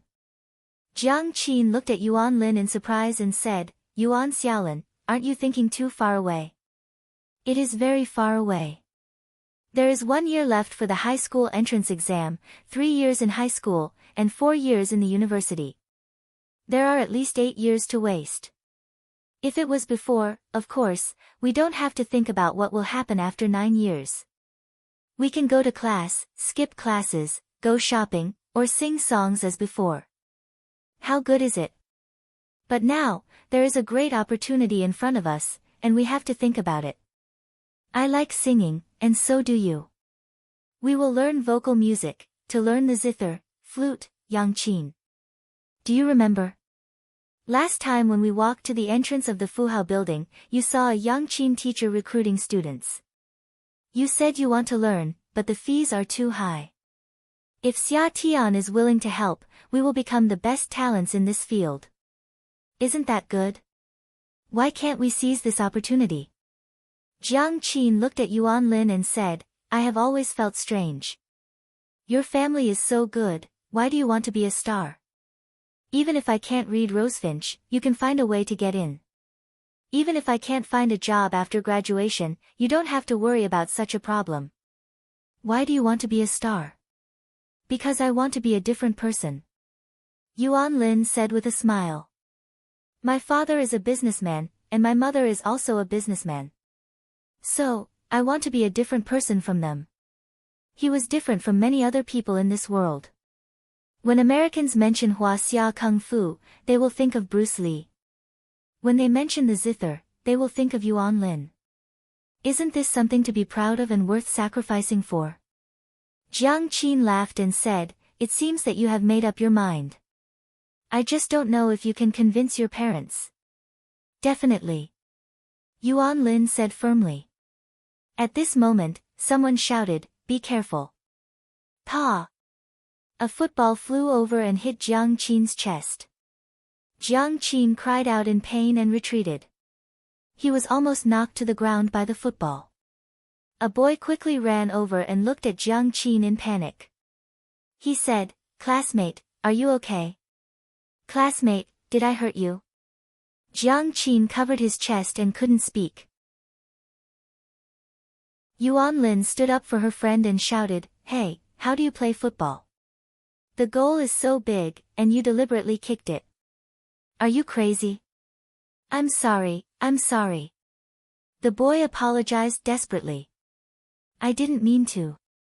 I really didn't mean to. I'll take her to the infirmary." Yuan Lin looked at Jiang Qin and said, "Do you want to go and have a look?" Jiang Qin shook his head and said, "No need." The boy was anxious and said, "Classmate, you'd better go and have a look." "What if she's hurt somewhere?" "I'll accompany you to have a look." "No need." Jiang Qin glanced at the boy and said, "Then I'll write down your phone number. Give me your number. I'll keep in touch with you at any time. If there's any problem, I'll come immediately. Is that okay?" The boy looked at Jiang Qin with anticipation. Jiang Qin and Yuan Lin were extremely sensitive and looked up at the boy at the same time. The boy was very delicate with thin cheeks and long eyelashes. He was clean and gentle with the shyness that a student should have on his face. He wore a snow-white shirt, black pants, and a pair of white Converse canvas shoes on his feet. Seeing the two girls' scrutinizing eyes, the boy's face suddenly turned red. I just want, sorry." Jiang Qin interrupted him and said, "There's really no need." The boy's face was gloomy. He nodded and said, "I'm sorry, Before finishing his words, he turned and ran away quickly. "Kai Lian from class 7, he likes you," Yuan Lin said. Jiang Qin looked up at the clouds in the sky and sighed softly in his heart. "You're wearing the white shirt that I like, but I can only say sorry." Chapter 206. Ever since Shen Guodong left Rosefinch, Fang Yan's life had been much better. Lu Chaoga's acquisition of Rosefinch Secondary was no secret among the school's higher-ups and teachers. The scandal between Fang Yan and Lu Chaoga was even more widely spread by busybodies. I saw it with my own eyes. The two of them kissed in the field. Come. I'll give you an idiom. A young teacher flirting with a female leader. What's the mystery? That's right, reaching the sky in a single bound. This kind of gigolo is really useless. I won't sell my body and personality. Teacher Zhao, do you have a body and personality to sell? I think Mr. Fang is very good. He's young, handsome, and knows Tai Chi. Look at what teacher Fang Yan has brought class 9 to. His language scores have surpassed class 1. Can an ordinary person do that? When Qin Dahai walked into the office, he heard his colleagues talking about Fang Yan's various scandals. He said this angrily. Team leader Qin. Teacher Zhao Mingliang of the first-year mathematics team looked at Qin Dahai with confusion. Didn't their team leader Qin hate Fang Yan? Even if he couldn't do anything to Fang Yan on the surface, it shouldn't be a problem to say a few bad things behind his back, right? Qin Dahai looked at Zhao Mingliang angrily and said, "Let's not talk about the fact that the scandal between Mr. Fang and Director Lu is groundless. Even if it's true. One of them is unmarried, and the other is unmarried. Why can't they be in a relationship? They are teachers. It's not like they haven't reached the legal age yet." Yes. Team leader Chen is right. Zhao Mingliang apologized again and again. Qin Dahai looked around the office and said, "When teacher Fang Yan first came, I had some misunderstandings about him. That was because I saw that he was too young. I was worried that his ability wasn't enough and would delay the student's studies. Now Mr. Fang has proven his ability with his results. What else do we have to worry about? Therefore, I am very respectful towards teachers with genuine talent. I hope everyone can respect teacher Fang Yan." Yes, leader Chen. I also think that teacher Fang Yan is not bad, that's a talent. Who would have thought that class 9 would be able to surpass class 1? I can't believe it. Chin Dahai was satisfied when he saw that everyone had changed their attitude. He said, go back to your own business. I still have things to do. Chin Dahai walked to Li Mingxiang's office door, knocked on the door, and asked, is Director Li here? Li Mingxiang opened the office door and smilingly said, Old Chen, you still want to play this trick with me? If there was anything, he could just push open the door and come in. Was there even a need to knock? Come, sit down and have some tea. Friendship is friendship. I can't let others think that I, Chin Dahai, have no respect, right? Chin Dahai said with a smile. I know Director Li has good tea here, so I came over for a cup of tea. After making a cup of tea for Chin Dahai, Li Mingxiang said with a smile, Old Chen, if there's anything, just say it. How many years have we known each other? Chin Dahai sighed and said, Old Li, to tell you the truth. Recently, I've been feeling uneasy in my heart. What made you feel uneasy? Li Mingxiang asked. You also know that when Director Zheng was here, we were close to him. We followed his lead in many things. It was precisely because of this that I and teacher Fang Yan didn't get along very well. The two of us quarreled a lot. Now that Director Zheng is gone, Lu Chaoga bought the school. I also heard that Fang Yan and Director Lu have a close relationship. My heart began to feel uneasy. You say, I treated him like that, and tried to drive him away several times. How could Fang Yan not bear a grudge against me? I don't think Mr. Fang is the kind of person who holds a grudge. Li Mingxiang said with a smile. Don't judge Mr. Fang by his age, but his heart is not small. He's a young man that I've rarely seen in my life. He's a hero among men. Chin Dahai smiled bitterly in his heart. When he had a conflict with Fang Yan, you said that this kid was too young and impetuous to become a great person. Now, he's a hero among men with a big heart. Director Li, I want to ask you for a favor. Chin Dahai said the purpose of this trip. Old Chen, what can I help with? Don't hesitate to ask. Li Ziqiang said straightforwardly. I want to invite Mr. Fang for a meal. Can Director Li help mediate in the middle? Chin Dahai said with a smile. If I invite him, he definitely won't give me face. But if Director Li invites him, the effect will be different. Li Mingxiang thought about it and said, okay. I'll call Mr. Fang. I can't guarantee whether it will work or not. Thank you, Director Li, Chin Dahai said gratefully. It's good to be an old friend. He can help you at the critical moment. Why do you say this? Li Mingxiang pointed to the door and said, Deputy Director Zhu Jian seems to be in the office. Do you have nothing to do and talk to him? Chin Dahai understood and said, okay. Then I'll go talk to Director Zhu. I won't bother Director Li. Li Mingxiang waved and said, I'll call you when I get the confirmation. After sending Chin Dahai away, Li Mingxiang secretly thought that there must be many teachers like Chin Dahai. Although Fang Yan was just a language teacher, in the entire Rosefinch Secondary, when it came to power and influence, he was probably ranked first or second. Who asked him to be the spokesperson of Director Lu? Fortunately, I turned the rudder fast. Li Mingxiang thought with great satisfaction. Li Mingxiang called to invite him for a meal. Fang Yan hesitated a little and then agreed. Li Mingxiang was the first batch of the school's top management to lean towards Lu Chaoga. Now that Lu Chaoga had left, Fang Yan became Lu Chaoga's spokesperson in the school. There were many things that needed Li Mingxiang and the others to do. Besides, Li Mingxiang had been trying hard to get close to him. If he didn't respond at all, it would make Li Mingxiang's heart turn cold, and others who wanted to get close to him would stop. During the call, Li Mingxiang vaguely mentioned that he would bring Chin Dahai to the dinner. Fang Yan immediately understood the meaning of this treat. This was not Li Mingxiang's treat, but Chin Dahai wanted to apologize to him. There was no class in the afternoon, so Fang Yan, Fang Yingying, and Fang Haohan told them to go to the school cafeteria to eat by themselves. After that, he changed his clothes and walked towards the school gate.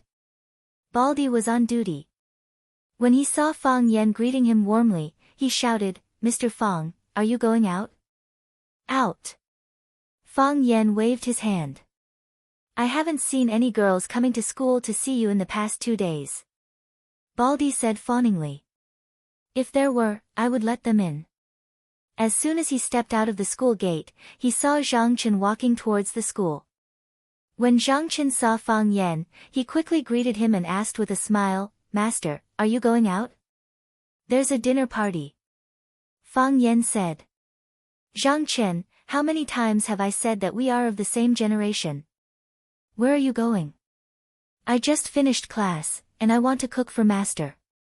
Zhang Chen smiled honestly and said, "If Master is not at home, then I will go to make a bowl of noodles with gravy for heroes and warriors. They like to eat this." Fang Yan waved his hand and said, "Then go." Fang Yan stood on the side of the road and was about to stop a taxi to leave. A black Mercedes-Benz rushed towards where he was standing. Fang Yan quickly jumped away, and the Mercedes-Benz rushed towards Zhang Chen behind him. Zhang Chen also quickly dodged to the side, and the Mercedes-Benz suddenly braked and stopped. Clang! The door opened, and a young man with a crew cut pushed the door open and got out of the car. There was a cigarette in his hand. After taking a puff, he looked at Zhang Chen with a smile and scolded, "Zhang Chen, you are not dead yet?" "Changping, what are you doing?" Zhang Chen stared at the crew cut with a malicious face and asked. "What am I doing?" The crew cut stared at Zhang Chen viciously and scolded, "I came to ask you what you want. Why did you contact my wife for no reason?" "What? Do you want to rekindle your old love? Or do you think that since you have nothing to do, you might as well come out and have sex?" "Changping, don't slander me." Zhang Chen shouted angrily. "I slander you." The crew cut was also angry. He took out a stack of paper from his pocket and threw it over. He said angrily, "I even found out your call records.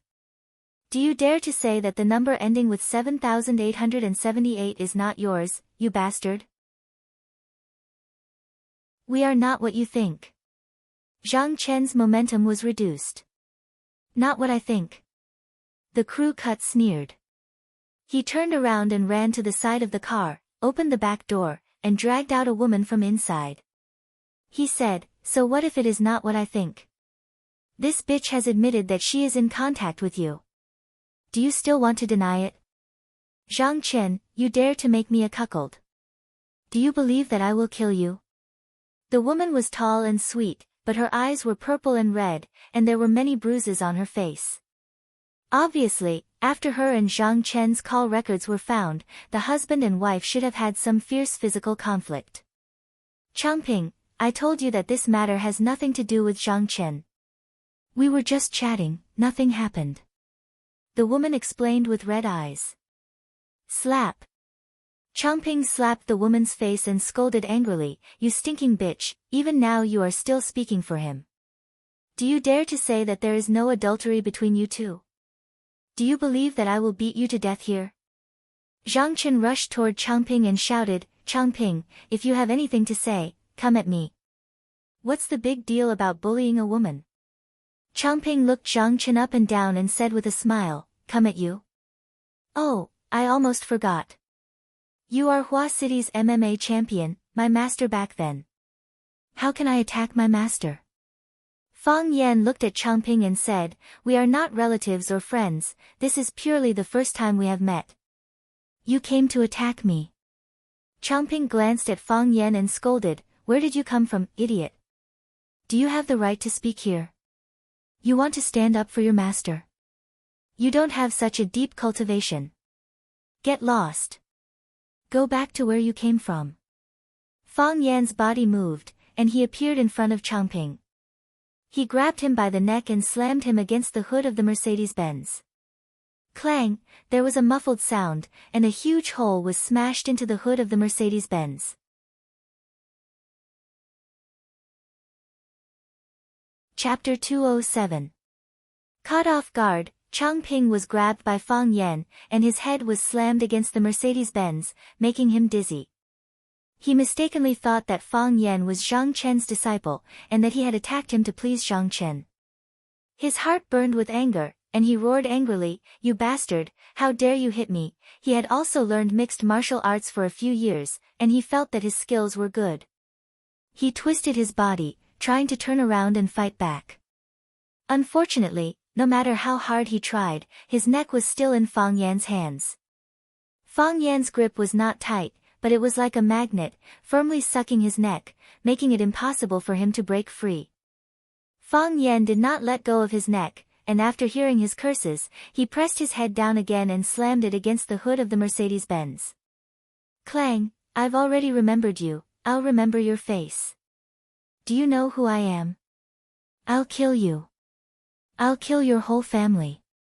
Clang, you bastard, let me go if you dare, I'll fight you one-on-one, I want to fight you one-on-one, clang, clang, clang." After 6 or 7 consecutive hits, Fang Yan finally let go. Changping's body collapsed softly on the car, his forehead dripping with blood, looking like a bloody mess.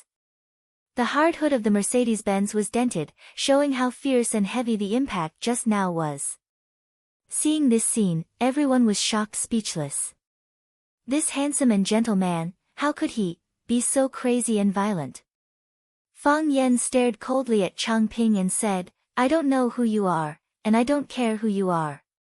What I want to tell you is that this is the school gate, and it's school time. You're a hooligan, driving a broken Mercedes-Benz and driving around. If you hit any student, 100 people like you who can't even take care of themselves will not be enough to pay for it." Fang Yan was really angry. He didn't care what grudge this crew cut had with Zhang Chen, nor did he care if Zhang Chen had made Changping a cuckold. If you want to reason with him, then do it properly.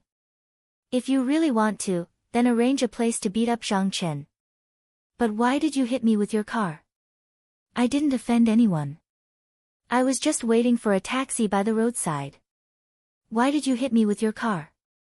Although it had been a while since school ended, and it was not the peak time for students to leave school, there were still students coming out of the school in 2s and 3s and standing by the roadside waiting for the bus. Not far from Zhang Chen, there were 2 female students standing there holding hands and laughing. They were also pointing at Fang Yan. They might be teacher Fang Yan's female fans. What if Changping didn't brake in time or lost control of the car and hit the students? Slow down for the school section. This was common sense that all drivers understood. Even if he didn't understand, there were obvious signs hanging on the roadside. But just how fast had Changping been rushing over just now? Because of your mistakes, other families have to suffer because of it. Why? Men like to show off, but if the occasion was not right, they would become fools. Men like to show off, but if the target was not right, it would become cruel. Changping was undoubtedly a fool who failed to show off, so he had to accept a cruel blow. You ask me if I know who you are. Why should I know where you came from, you little tramp? Do you think you are Lu Dehua, and everyone in the world knows you? Do you know who I am? I am a teacher, one of the best language teachers in Rosefinch Secondary. If you had killed me just now, do you know what kind of loss it would have brought to Rosefinch? What kind of loss would it have brought to the whole of Huaxia? Changping struggled to open his eyes and asked, "What kind of loss?" Fang Yan kicked his knee and scolded, "What do you mean? Are you looking down on me? I hate idiots who think they are the best in the world just because they have a little money." Fang Yan said with a face full of contempt, "I have billions in my bank account. Do you think I will tell everyone I meet?" After saying this, Fang Yan suddenly felt a burst of comfort in his heart. It turned out that having a lot of money in the card but not being able to tell others was really hard to bear. Wasn't it the cruelest thing in the world to wear luxurious clothes and walk at night? Who are you? I am Fang Yan. The square in square, the yen in the descendants of Yen and Huang. The descendants of Yen and Huang should be upright. Don't think about retaliating against me. If I can't fight you alone, I will beat you up. Fang Yan stared at Changping vigilantly and said threateningly, "If you dare to find a group to beat me up even once, I will fight you alone once a day." Fang Yan glanced at Zhang Chen and said, "I'm sorry to have delayed your time. I'm done with my business. It's your turn." After that, he turned around and walked toward the bus stop not far away. It was the time for taxis to change shifts, so it was not easy to stop a taxi. Pfft! Changping spat out a mouthful of saliva as he watched Fang Yan leave. "You still have the face to say that you have billions in your bank account, master." Zhang Chen chased after him and wanted to explain.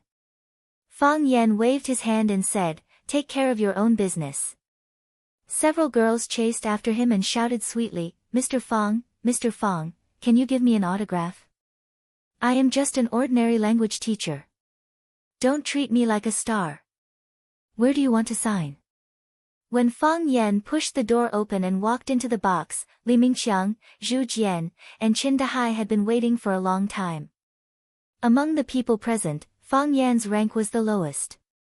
However, Lu Chaoge bluntly said that Fang Yan was her spokesperson in the school when she left. Even Principal Zhang Xiaofeng had to give him face. Therefore, Fang Yan became the most powerful person in the school. There was also a person who should not have appeared here, which made Fang Yan's heart have an irrepressible anger. When Qin Tao saw Fang Yan come in, he hurriedly greeted him and respectfully shouted, "Mr. Fang, you are here." Fang Yan patted Qin Tao's shoulder and took him into the room. After Li Mingqiang and Fang Yan shook hands, he said with a smile, "Mr. Fang is here. Can we start the banquet?" "Start the banquet. Start the banquet." Qin Dahai said with a smile. "The important guests are all here. Naturally, we should start the banquet. Aren't we here to eat?" Qin Dahai's level of speech was very high. The sentence, "the important guests are all here," highlighted the prominent position of Fang Yan. He said that he was an important guest, but he would not ignore the feelings of Li Mingqiang and Zhu Jian.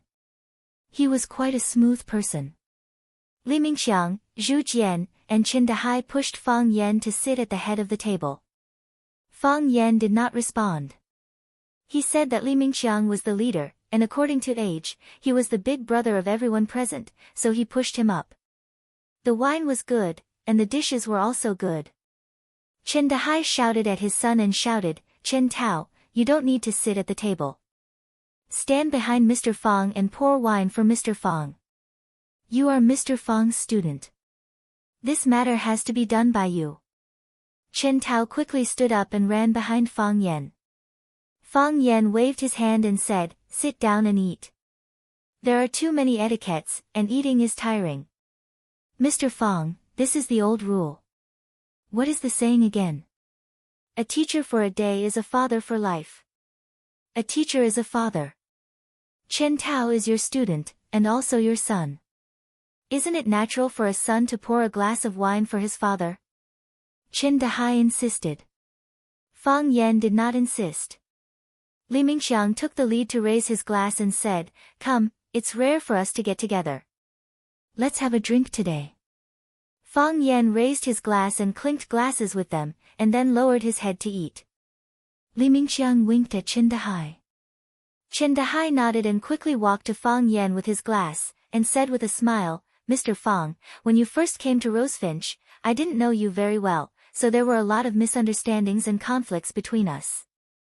Of course, this is mainly my fault. Blame me, blame me. This glass of wine is for you. I hope you can be magnanimous and forget all the things in the past. Is that okay?" After Qin Dahai finished, he raised his neck and drank all the white wine in the glass. Fang Yan lowered his head to eat, as if he didn't hear Qin Dahai's words and didn't see Qin Dahai's toast. Qin Dahai's face suddenly turned purple. Fang Yan didn't give him face. He knew that today, he must untie the knot in Fang Yan's heart. The longer it dragged, the worse it would be. So, he poured himself another glass of white wine and said aloud again, "Mr. Fang, I know you have grievances and resentment in your heart. This is a matter of course. From now on, you can watch my performance. After that, Chen Dahai raised his head again and drank the glass of white wine in his neck. Fang Yan's chopsticks in his hand stopped. He looked up at Chen Dahai and didn't say anything. Chen Dahai let Chen Tao fill the glass in his hand and said with a smile, "Mr. Fang, I toast you again." Chen Tao was anxious. He ran in front of Fang Yan and cried, "Mr. Fang, my dad knows he's wrong. He knows he's wrong, please forgive him this time. Mr. Fang, I beg you. My dad can't hold his liquor well, he really can't drink anymore." Plop.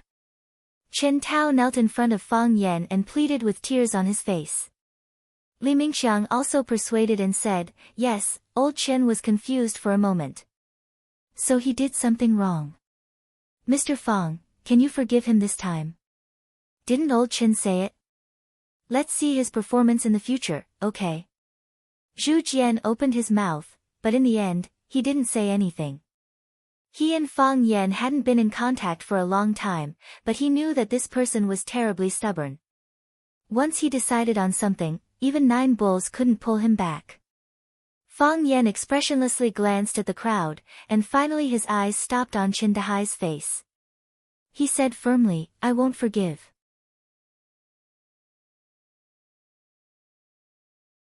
Chapter 208. Everyone looked at Fang Yan in astonishment. They didn't understand why he hated Chen Dahai so much. He didn't want to give up so easily.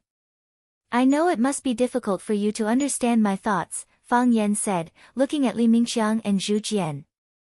Director Chen was the mediator, and Zhu Jian was the support. Chen Dahai's attitude was sincere, and he drank a few glasses of white wine to apologize. Moreover, he didn't give face to his father in front of a student.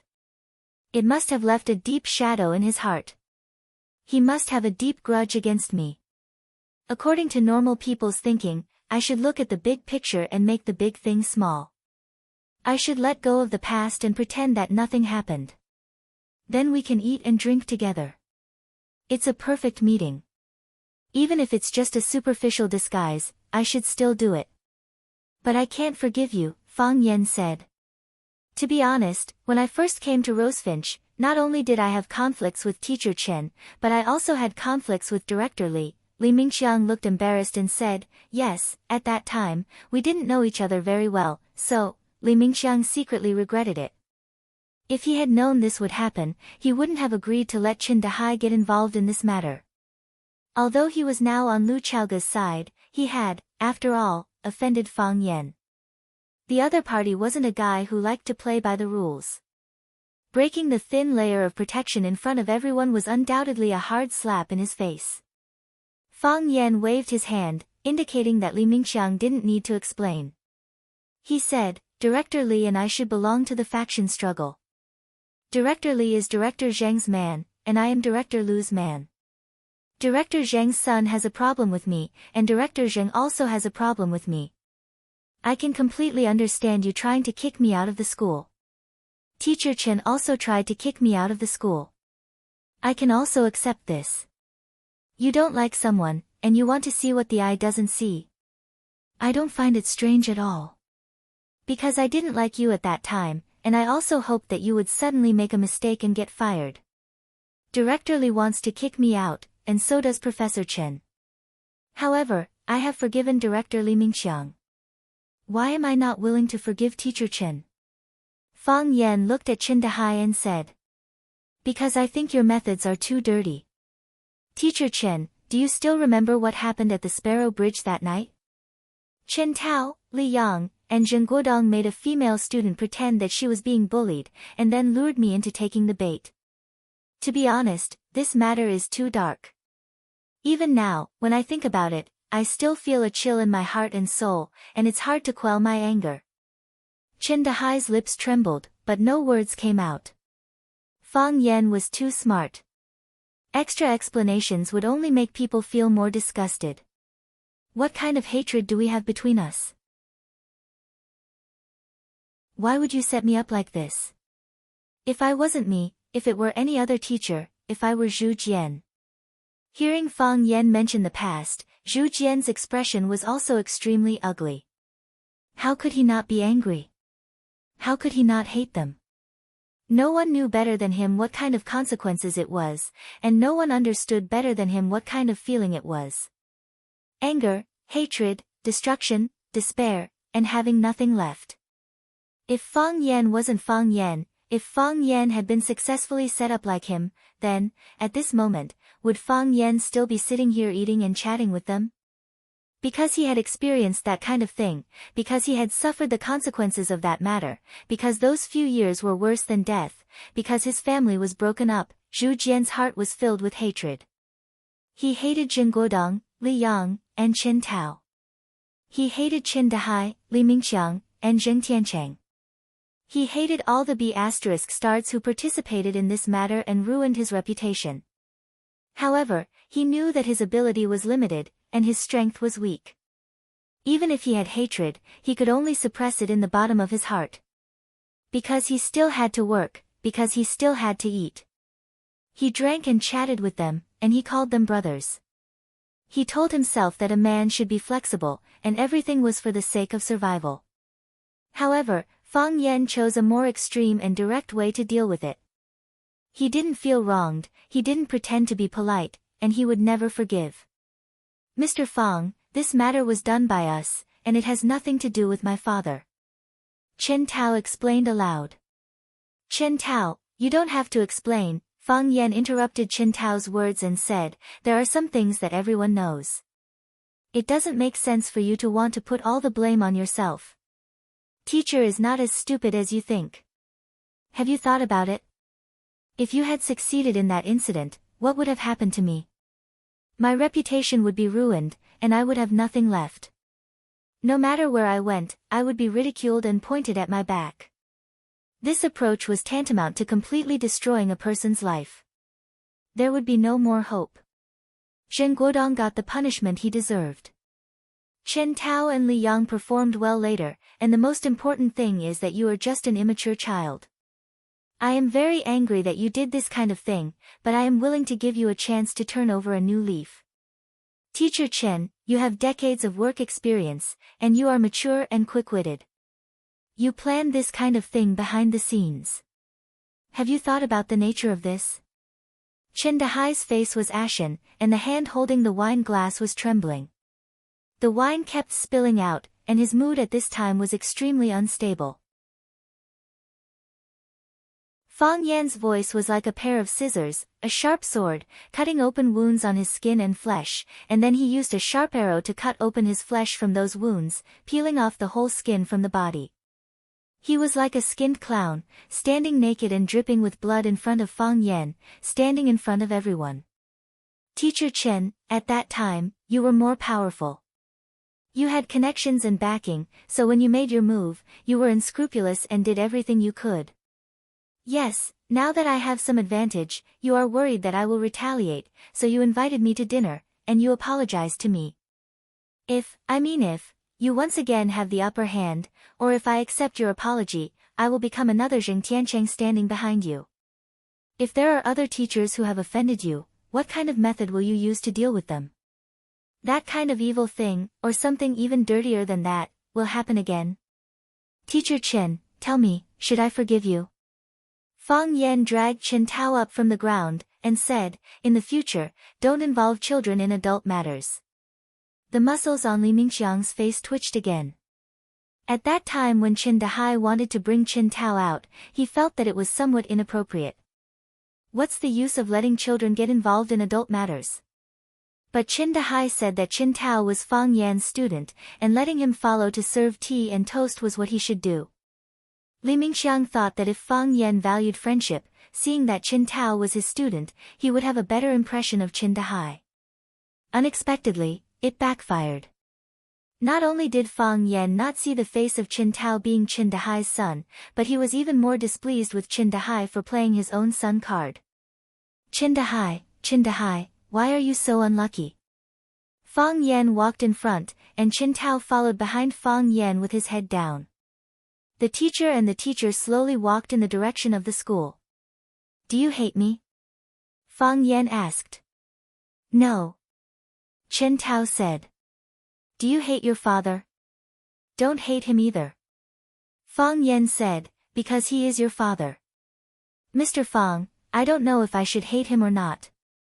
I understand the reason you said, and I can understand the words you said. I know what you said is right.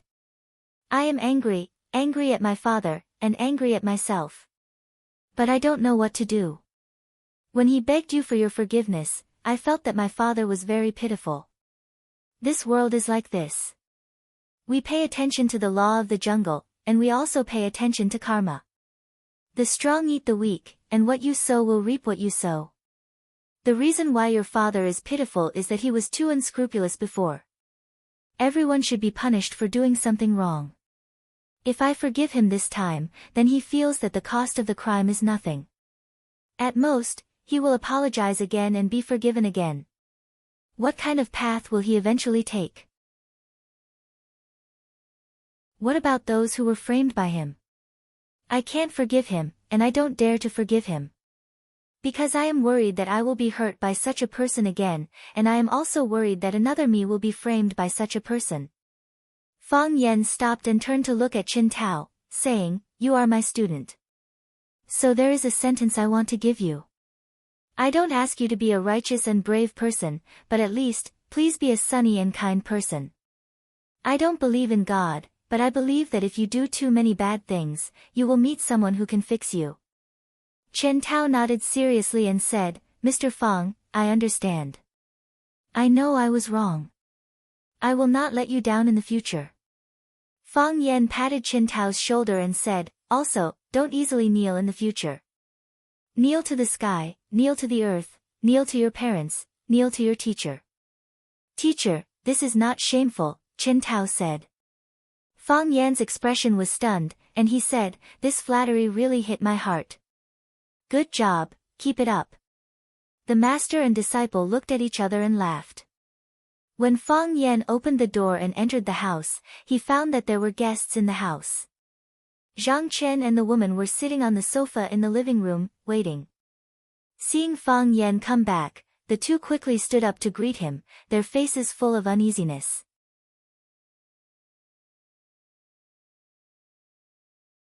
Chapter 209. Fang Yan waved his hand and said, Those who come are guests, sit down and talk. Zhang Chen didn't sit. He stood in front of Fang Yan with a face full of guilt and said, Master, I didn't think something like this would happen, and I even dragged you into it. I promise you, nothing happened between me and Sun Li. We are innocent, I swear to you on my honor and reputation. Fang Yan looked at the two of them and said, Then tell me, what's going on? Fang Yan was willing to give him a chance to explain. This made Zhang Chen very happy. He was determined to become Fang Yan's disciple.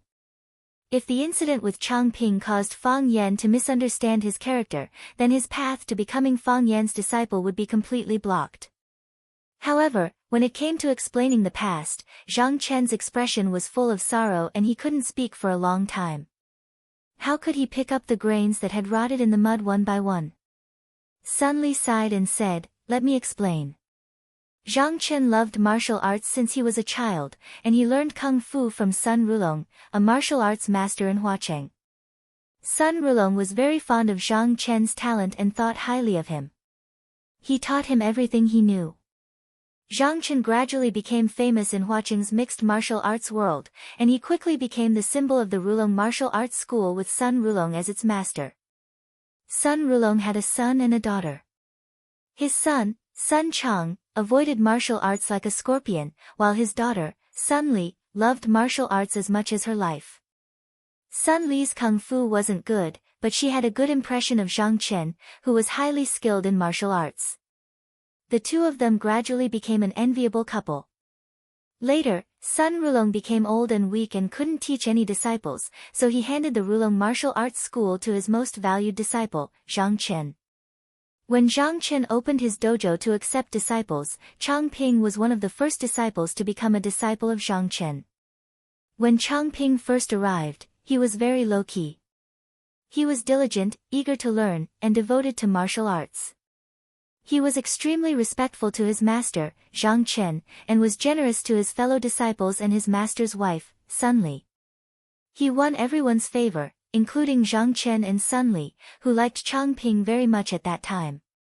Even the teacher Gong Sun Rulong, who no longer cared about the affairs of the martial arts club, was sent to the United States, France, England, Germany, and other countries at Chang Ping's expense. The itinerary was meticulous and thoughtful, and Gong Sun Rulong was full of praise for this disciple of his. What he didn't expect was that Chang Ping had long coveted Sun Li's beauty and graceful figure. When Zhang Chen represented the Rulong Martial Arts School in Thailand to participate in a national mixed martial arts competition, Chang Ping invited Sun Li to the martial arts school under the guise of asking his master's wife for some pointers. Sun Li was so angry that she told her father, Sun Rulong. Sun Rulong was worried that the family's dirty linen would be exposed. Chang Ping knelt in front of him and sincerely apologized, saying that he did it because he liked Sun Li from the bottom of his heart. He was willing to marry Sun Li and love her for the rest of his life. He wouldn't let her suffer even the slightest bit. Besides, Sun Li and Chang Ping were already husband and wife. If Zhang Chen found out about this, it would be difficult for the two of them to be together again. It was better for Sun Li and Chang Ping to be a happy couple. Sun Li's brother, Sun Chang, was even more direct. After accepting a luxurious villa from Chang Ping, he told Sun Li that he would recognize Chang Ping as his brother-in-law.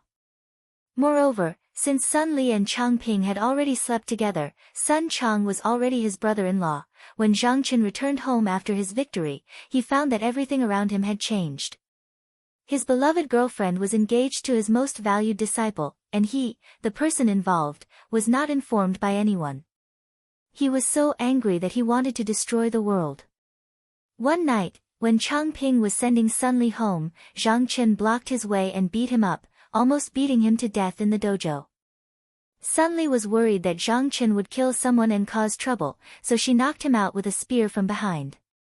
From then on, Zhang Chen was depressed and distanced himself from the glory of Hua City's mixed martial arts world, becoming an unknown martial arts teacher. Chang Ping's beating by Zhang Chen was not without repercussions. Because Sun Li was molested by Chang Ping, Zhang Chen ruthlessly kicked Chang Ping's penis a few times. From then on, Chang Ping developed a phobia of erectile dysfunction in front of women. Until now, they had not given birth to any children. Chang Ping did not reflect on himself and pushed all the blame onto Sun Li. He beat and scolded her, and Sun Li's life was miserable. After Zhang Chen heard about Sun Li's life, he went to talk to Chang Ping again. Chang Ping suspected that Sun Li and Zhang Chen had rekindled their relationship and that Zhang Chen wanted to negotiate with him to show off. His attitude towards Sun Li was even worse. This time, Chang Ping came to settle the score with Zhang Chen because he had monitored Sun Li's phone calls and found that Sun Li and Zhang Chen had a long call history. Why not divorce? Fang Yan looked at Sun Li and asked. Sun Li was a pitiful woman, and Zhang Chen was a pitiful man. The entanglement of these two people's fate was really regrettable. I can't, Sun Li said. The Chang family is rich and powerful. I've asked for a divorce several times, but they rejected me every time. Zhang Chen looked at Fang Yan and said, I've tried. But nothing worked. They also said that if I dared to ask for a divorce again, they would send me to a mental hospital for 3 years. When I came out, I would become a real mental patient. At that time, it would be even more impossible for me to divorce, Sun Li said with a pained expression. They've gone too far, Fang Yan said angrily. That's right. How hateful. Junior martial uncle, let's go beat him up. Fang Yingying was also filled with righteous indignation after listening to the story. Was there any justice left in this world? Why me? Fang Haohan asked with a puzzled expression. Because I still have to listen to the story, Fang Yingying said. Sun Li looked at Fang Yan and said with tears in her eyes, Mr. Fang, everything is my fault. If I didn't marry Chang Ping, if it wasn't for me, if it wasn't for Chang Ping, then this afternoon wouldn't have happened. Zhang Chen is a good man.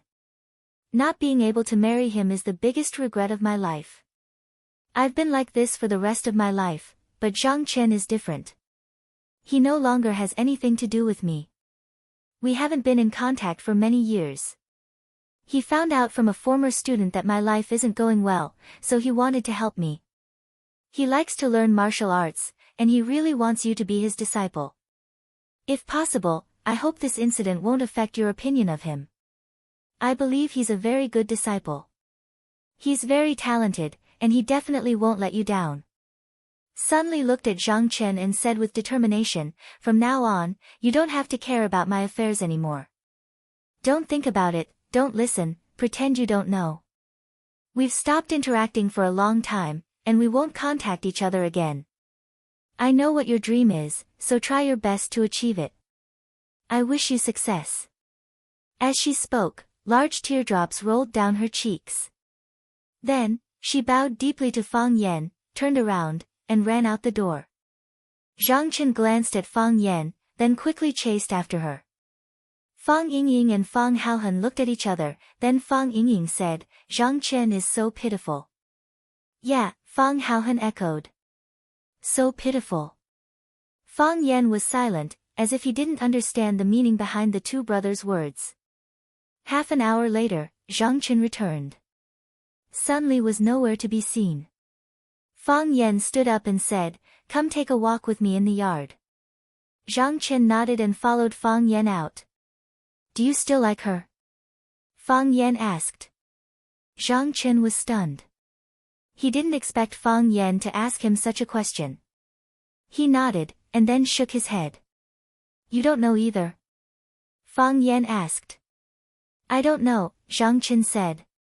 In the beginning, I hated her. I thought it was because of her that my life was ruined. Then I tried to forget her. I didn't want to be in such pain anymore. I knew her life wasn't going well, and I was worried about her. I just don't know if I still like her. You still like her, Fang Yan said with absolute certainty. Zhang Chen raised his head and looked at Fang Yan in confusion. He had asked himself this question countless times, but he couldn't get a definite answer. Why did Fang Yan come to this conclusion so easily? Your fists are too heavy, Fang Yan said. Not only is your fist heavy, your body is heavy, your thoughts are heavy, and your entire being is heavy. You're so heavy that you can't breathe, you're so heavy that you can't run, and you're so heavy that you can't use your fists. You have too much baggage, and you can't let go of her. Master, do you know what Tai Chi is? Fang Yan asked. Zhang Chen shook his head. An old man was practicing Tai Chi in the park with great strength. At this time, a young man came and said, Grandpa, you're so good at martial arts, how did you practice? The old man said, I'll stand still and try hitting me with all your strength. So the young man punched the old man hard. And then? Zhang Chen asked excitedly. It was an inspirational story of an ignorant teenager who met a hidden master in the park, and then became a master of Tai Chi. He liked to listen to such a story of a loser's counterattack. This was also the ideal life he had always been looking forward to. The young man was blackmailed of 20,000 yuan, Fang Yan said. Now do you know what Tai Chi is? Fang Yan asked. Zhang Chen shook his head again and said, I still don't know. This story tells us that if you want to learn Tai Chi, you must choose the right master. Only when the master is strong can the disciple learn real skills. The master only has posture but no momentum. Not only can the disciple not learn anything, but he may also be blackmailed of 20,000 yuan. Master, what do you mean? Zhang Chen thought hard, but he still didn't understand what Fang Yan was trying to say. Fang Yan looked at Zhang Chen helplessly and said, Now, you can worship as a master.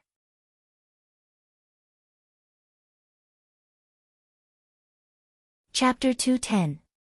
The familiar street, the familiar shop, the familiar bun shop, the black-faced girl, the familiar milk tea girl. After so many days, he returned to the small courtyard of Jiang Qin's house. His heart was filled with emotions. When Fang Yan stood at the entrance of the courtyard and looked around, Sister Li had already come out of the house to welcome him. She said with a smile, Mr. Fang is here. Come in and have a seat. Sister Li, are you busy? Fang Yan asked with a smile. I'm just a housewife. What can I be busy with?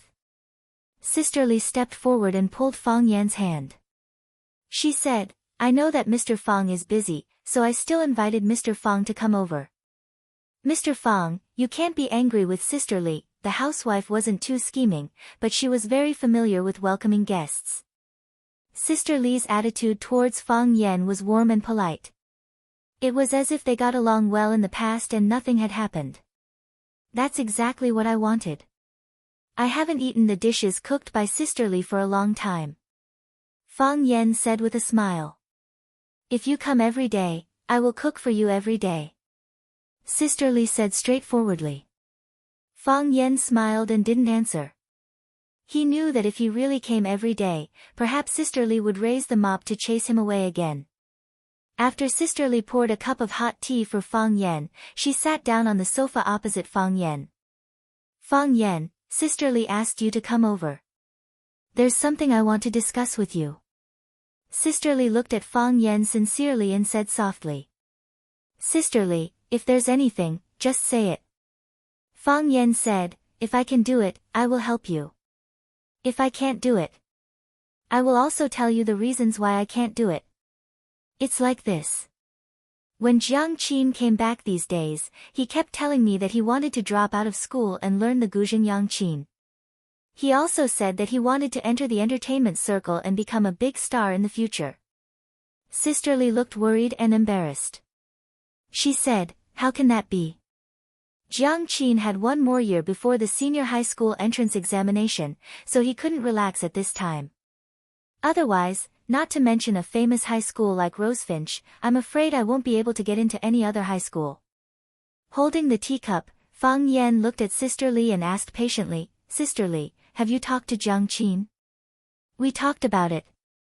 Why hadn't they talked about it before? His father and I went to talk to him twice, but this child was stubborn since he was young. Once he decided on something, it was hard to change his mind. Although we don't let go, we're afraid that she'll do something extreme. She said that there's a big star called Xia Tian. Was it that Xia Tian who agreed to accept her as his disciple? Yes. Fang Yan nodded. I know about this. I know about this Xia Tian. She's very famous. I've also watched her TV series. However, how could Jiang Qin know Xia Tian? That Xia Tian. Was it the Xia Tian who made the movie? The Xia Tian that Jiang Qin knew was the Xia Tian who made the movie. Fang Yan explained. Xia Tian is my friend. When Jiang Qin and her classmates called to invite me to sing, I took Xia Tian with me, and then we got to know each other. Xia Tian felt that Jiang Qin had a lot of potential, so she wanted to let Jiang Qin and Yuan Lin follow her to make music. In order to prevent Sister Li from misunderstanding his relationship with Jiang Qin, Fang Yan tried his best to explain the whole story clearly. Of course, it doesn't mean that after dropping out of school, the two of them can immediately become stars. I talked to Xia Tian. She just sent Jiang Qin and Yuan Lin to Yanjing first, and then Mao Xianping, a senior professor of Huaxia Music Academy, gave them music lessons. In other words, they're just music apprentices now. Sister Li's expression became more worried and said, just apprentices. If you learn well, you can still be a star. Fang Yan said. He smiled bitterly in his heart.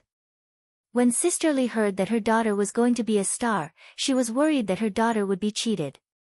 However, when she heard that her daughter was just going to be a music apprentice, she felt sorry for her daughter. She hoped that her daughter would have a million good things, but she also hoped that her daughter would not encounter any danger or trouble. Is she reliable, that Xia Tian? Her character should be reliable. Fang Yan said. With her status in the entertainment circle, if she wanted to accept disciples, there would be at least 80,000 people willing to be her disciple. Since she chose Jiang Qin and Yuan Lin, it proves that Jiang Qin and Yuan Lin really have something that she values. Mr. Fang means we should let Jiang Qin learn music with Xia Tian? Sister Li asked uncertainly. Fang Yan smiled and shook his head. saying, I don't mean anything. It's all up to you and Jiang Qin. Sisterly patted Fang Yan's knee and said with a smile, aren't you treating me like an outsider? Jiang Qin is your little niece. Now that she is facing an important decision in her life, as her uncle, aren't you going to help her? Mr. Fang, I'll listen to you on this matter. If you say it's okay, we'll do it. If you say no, then Jiang Qin doesn't need to think about anything else. Just focus on her studies and prepare for the exam. I can't decide her life. Fang Yan said with a smile. It seemed that because of the contact between Jiang Qin and Xia Tian, Sister Li was still vigilant against him. She wouldn't suspect that Jiang Qin was going to be a music producer because of his encouragement, would she? In all honesty, he had never expressed his position on this matter. When Jiang Dehai came back from the shop, he was very happy to see Fang Yan. He took out a bottle of good wine from his private collection and wanted to have a good drink with Fang Yan. Fang Yan also had a good impression of this silent butcher who always had a smile on his face. He looked like a Maitreya Buddha. The two of them drank half a kilo each, and the bottle of wine was soon finished. After eating and drinking to their heart's content, Fang Yan got up and said goodbye. Jiang Qin ran downstairs and said, Mr. Fang, I'll see you off. No need. Fang Yan refused. It's not like I don't know the way. Let Jiang Qin see you off. Sister Li said. Fang Yan no longer refused and walked out the door with Jiang Qin. Winter had arrived, and the weather was getting colder. Jiang Qin put on a casual coat and a plaid scarf around her neck. She walked in front with her hands in her pockets, and Fang Yan walked behind her unhurriedly. The two of them walked along the small river in the village toward the bus stop at the intersection. My mother agreed for me to study music. Jiang Qin suddenly turned around and said to Fang Yan with a sweet smile. Congratulations. Fang Yan said. Jiang Qin shook her head and said, when my mother didn't agree, I was very anxious. Now that my mother has agreed, I'm a little scared. I don't know if this is the right thing to do. Can I really become a star? I think Yuan Lin is very mature and generous in this matter. Once she has decided on something, she will work hard to achieve it. Jiang Qin pouted unhappily and said, you mean, Yuan Lin is better than me? It's not that she's better than you said it. Seeing Fang Yan's helpless expression, Jiang Qin burst out laughing and said, do you think I'm being unreasonable? Not at all. Fang Yan said very firmly. That's good. Jiang Qin nodded with satisfaction.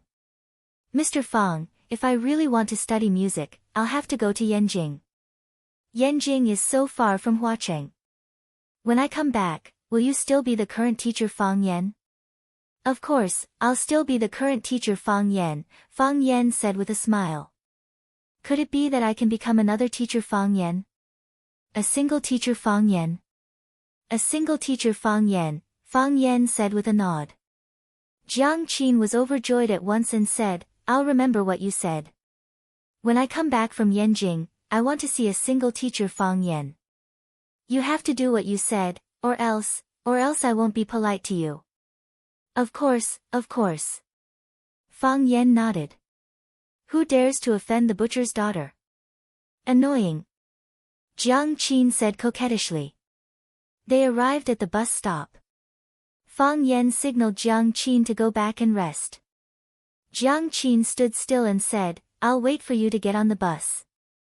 Just then, the number 19 bus arrived. Fang Yan waved his hand at Jiang Qin and said, I'm on the bus. You can go back. When the bus had gone far away, Jiang Qin stomped his feet in anger and scolded, Stinky driver, in the past, no matter how long I waited for the bus, it never came. I still wanted to talk to Teacher Fang, but you rushed over in a hurry. Do you know how much of a romantic thing you ruined? The bus stopped at the Rosefinch High School stop. Fang Yan got off the bus and walked toward the school gate. Duh. With every step Fang Yan took, there would be a duh sound behind him. Fang Yan stopped, and the voice behind him disappeared at the same time. As Fang Yan walked again, the "duh" sound rang in his ears again. Fang Yan suddenly turned around. A man with long hair, a big white robe, and wooden clogs was looking at him with a smile on his face. The moonlight was cold, and the man's thin face was frighteningly pale. Fang Yan stared at him with a burning gaze, and he also looked at Fang Yan with a gentle smile. Fang Yan understood that this was not an unintentional following or passing by chance. This man came for him. "Who are you?" Fang Yan asked. "Chiba Shinbu," the man said aloud. He was dressed in a completely Japanese style, but he spoke authentic Hua-Xia language. "Chiba Shinbu. Are you Chiba Hamu's father?" Fang Yan asked aloud. He understood that he had hurt the young one, and now the old one had come to seek revenge. These guys were really haunting him. "Chiba Shinbu. Chiba family's Chiba Shinbu." Chiba Shinbu said loudly. Fang Yan clenched his fists. "No matter whose father you are, no matter whose Chiba Shinbu you are, I'll beat you up first. It's very infuriating for you to dress up like this in the middle of the night to scare people, okay?" But soon, Fang Yan's fists loosened. His expression was horrified, and from the inside out, there was a strong chill all over his body. This man, he just stood there so casually, making it difficult for you to make a move. Impeccable.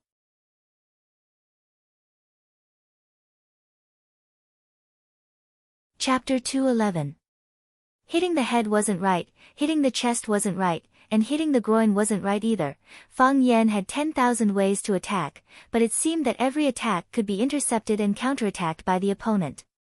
Your killer moves were actually feeding the opponent moves.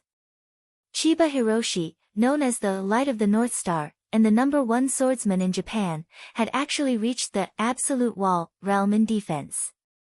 The unknown was a cliff that was tens of thousands of feet in front of him, and if he wasn't careful, he would fall. Such a sense of crisis made him cautious. The most terrifying thing in a battle was not being afraid of death, and the most taboo was not moving forward out of fear. When you lost confidence in your fists and hope for victory, then you would lose without a doubt. If you couldn't use your fists and feet, how could you talk about a great battle? Fang Yan was now facing this state of horror and fear. Yes, he was afraid. When experts fought, they often fought with their lives on the line. A superhuman 1 second ago could also become a dead man in the blink of an eye. Absolute wall experts were 1 in 10,000. This wasn't the first time he had encountered an impeccable realm expert, but that person had no reason to injure or kill him. Even Fang Yan himself couldn't think of any excuse for the person in front of him to show mercy. Whether it was to avenge his son's injury to his disciple, or to kill an expert like Hua-Xia, it could add color to his reputation. Fang Yan had unfulfilled dreams, and his Tai Chi heart was growing. Most importantly, he was still a virgin, he didn't want to die. Fang Yan took a deep breath, looked at Chiba Hiroshi, and said, "Are you here to avenge Chiba Hamu?" "No." Chiba Hiroshi denied with a smile. "You defeated Chiba Hamu, but that was because he wasn't good enough with the sword. If he needed revenge, he would pick up his sword and start over again. At that time, it will be true revenge." "Then what are you here for?" "You hurt Chiba Hamu, I'm still here for revenge," Fang Yan said. "You hurt Qing Yin again, Qing Yin." Fang Yan's eyes were slightly puzzled, but they instantly cleared up. He stared coldly at Chiba Shinbutsu and said, "So, the guy who tried to sneak around in the dark after turning off the lights and tried to fish in troubled waters and got beaten half to death by me is the Qing Yin you mentioned? Did you send him to test me? Or are you thinking of letting your disciple kill me so that you, the master, won't have to show up? Unfortunately, I've disappointed you, right? Qing Yin is a ninja, he will choose the most suitable combat environment for himself." Chiba Shinobu didn't get angry and explained in a gentle voice. Chiba Hamu returned with heavy injuries, but he wasn't angry. His eldest disciple, Qing Yin, was beaten to the point of vomiting blood, but he was not angry. Ever since he entered the soulless state, there were very few things that could make him angry. Fang Yan was thoroughly enraged. He stared at Chiba Shinobu and said, "Your son attacked me from behind after the battle, so I injured him. Qing Yin sneaked into a room full of students and attacked me, so I fought back. Now you came here to stop me, and you still say you didn't want to avenge them? Why do you have to find a dignified excuse for doing such a dirty thing? Don't tell me you came here just to learn martial arts from me. If that's the case, I'll respect you." Chiba Haomu looked at the angry Fang Yan and said, "You can't fool me. Even when you're angry, your heartbeat is still balanced, your defense is still steady, and your eyes are too calm, without a burning flame." Chiba Haomu stared at Fang Yan's eyes, but he knew all of Fang Yan's movements. "Why did you loosen your clenched fists? You can't do anything, so you want to provoke me?" Chiba Haomu asked with a smile. "Actually, the reason doesn't matter to me. I just think you should be a master. So, I came here. Now you're disappointed, aren't you?" Fang Yan said with a smile. "Look, standing in front of you, facing a master like you, I can't even throw a punch. Although I hate your enigmatic face, as if everything is under your control. There were a few times when I wanted to rush over and throw a few punches. At that time, I really wanted to see what kind of expression you would have." "I'm not disappointed," Chiba Haomu said. "You're very strong." "You misunderstand," Fang Yan said. "Very few people can maintain a calm heart in front of me. Chiba Haomu can't, and Qing Yin can only be considered half. You can laugh and scold with ease, which is already much stronger than Chiba Haomu and Qing Yin." The night was as cold as water, and the dim yellow streetlight stretched the shadows of the two infinitely long. Chiba Haomu stood under a streetlight, and the light and shadow made his body and white robe inlaid with a pale yellow halo. It was a slightly prickly feeling, and it made Fang Yan's eyes uncomfortable. It was a very hazy state. Fang Yan knew where Chiba Haomu was. He saw him there, and he heard him there, but he knew that he was definitely not there. He seemed to be still, but he gave people the feeling that he was swimming, like a ghost. This was the defense of the absolute wall, the defense of no gods. The reason why there were no gods was because they themselves were gods. They were false gods. "Not being afraid is a kind of strength in itself," Chiba Haomu said. "You're not as strong as I thought, but it's already very good." Before he finished speaking, Chiba Haomu's body strangely disappeared from where he stood. Then, he appeared in front of Fang Yan like lightning, reaching out to grab his throat. Too fast. Unbelievably fast. A distance of more than 10 meters was covered in the blink of an eye. It was as if he had mastered the Taoist secret art of shrinking the ground into an inch, or as if he had drilled out of a strange wormhole. In just the blink of an eye, the distance of hundreds of millions of light years had disappeared. Bang! Fang Yan felt a burning pain in his dantian. It was as if someone had raised a rifle and shot him hard in the abdomen. The heat was very oppressive and dull. It was like there was no boiling molten steel, no burning pyre. He always felt that there was something missing. Suppress and accumulate. Suppress and accumulate again. Boom, the molten steel boiled, and the pyre burned. The heart of Taiji in Fang Yan's abdomen, which was extremely quiet, suddenly spun wildly. The realm of Taiji appeared. Wherever the realm was, it was my territory. He saw the outstretched palm. It was pale, thin, snow-white, and tender. It didn't look like a hand that was holding a sword. There was no sound of wind, and it didn't look fierce. It was light, as if it was about to touch a flower or pick a fruit, and it had to catch a handful of wind and put it in front of its nose to sniff carefully. The flower-pinching Buddha, the eyes of righteousness, the wonderful heart of nirvana, and the subtle method of reality.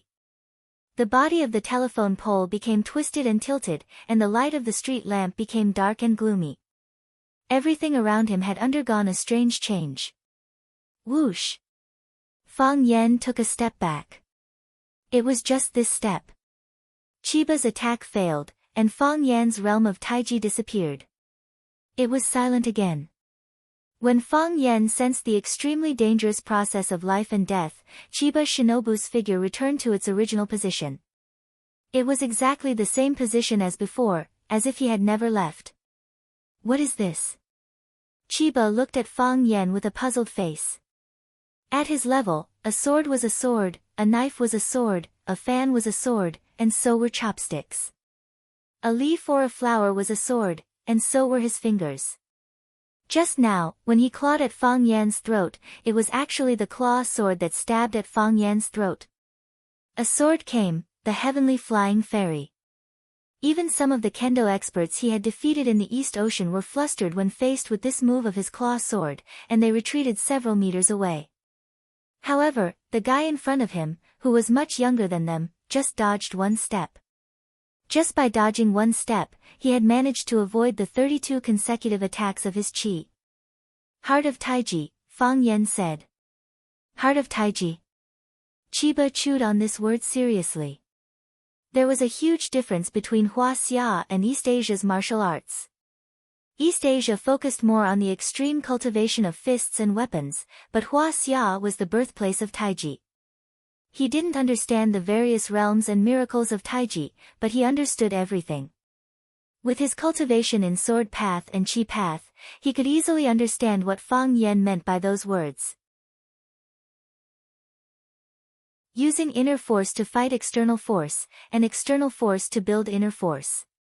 Then absorbing the power of nature. Is this the heart of Taiji? Fang Yan knew that these peerless masters weren't ordinary people, so he didn't hide it and said, indeed.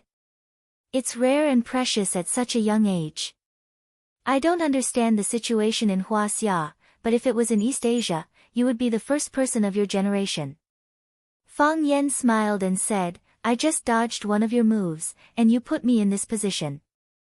Are you praising me or yourself? Chiba didn't smile and looked at Fang Yan seriously. He said, coming 1,000 miles with a sword is a worthwhile trip. You are worthy of my sword. It's not worth it, Fang Yan advised. I can't beat you even with a hand sword. If you use a sharp sword, won't you cut me to death in 2 or 3 moves? Let's just have a casual spar. If you really break me, it won't be honorable even if you win, right? People will say that you are bullying the young and the strong. In a month, let's fight at the summit of One Sword Peak, Chiba said. A month? Are you challenging me? Fang Yan asked. He was a bit anxious and said, a month is too short, isn't it? I don't think I'm ready. How long will it take? Chiba asked. Fang Yan thought about it and said, 30 years. In 30 years, I will wait for you at the summit of One Sword Peak to fight to the death. Chiba waved his sleeve and floated away. Fang Yan looked at his free and easy back and muttered to himself, say something, do you agree or not?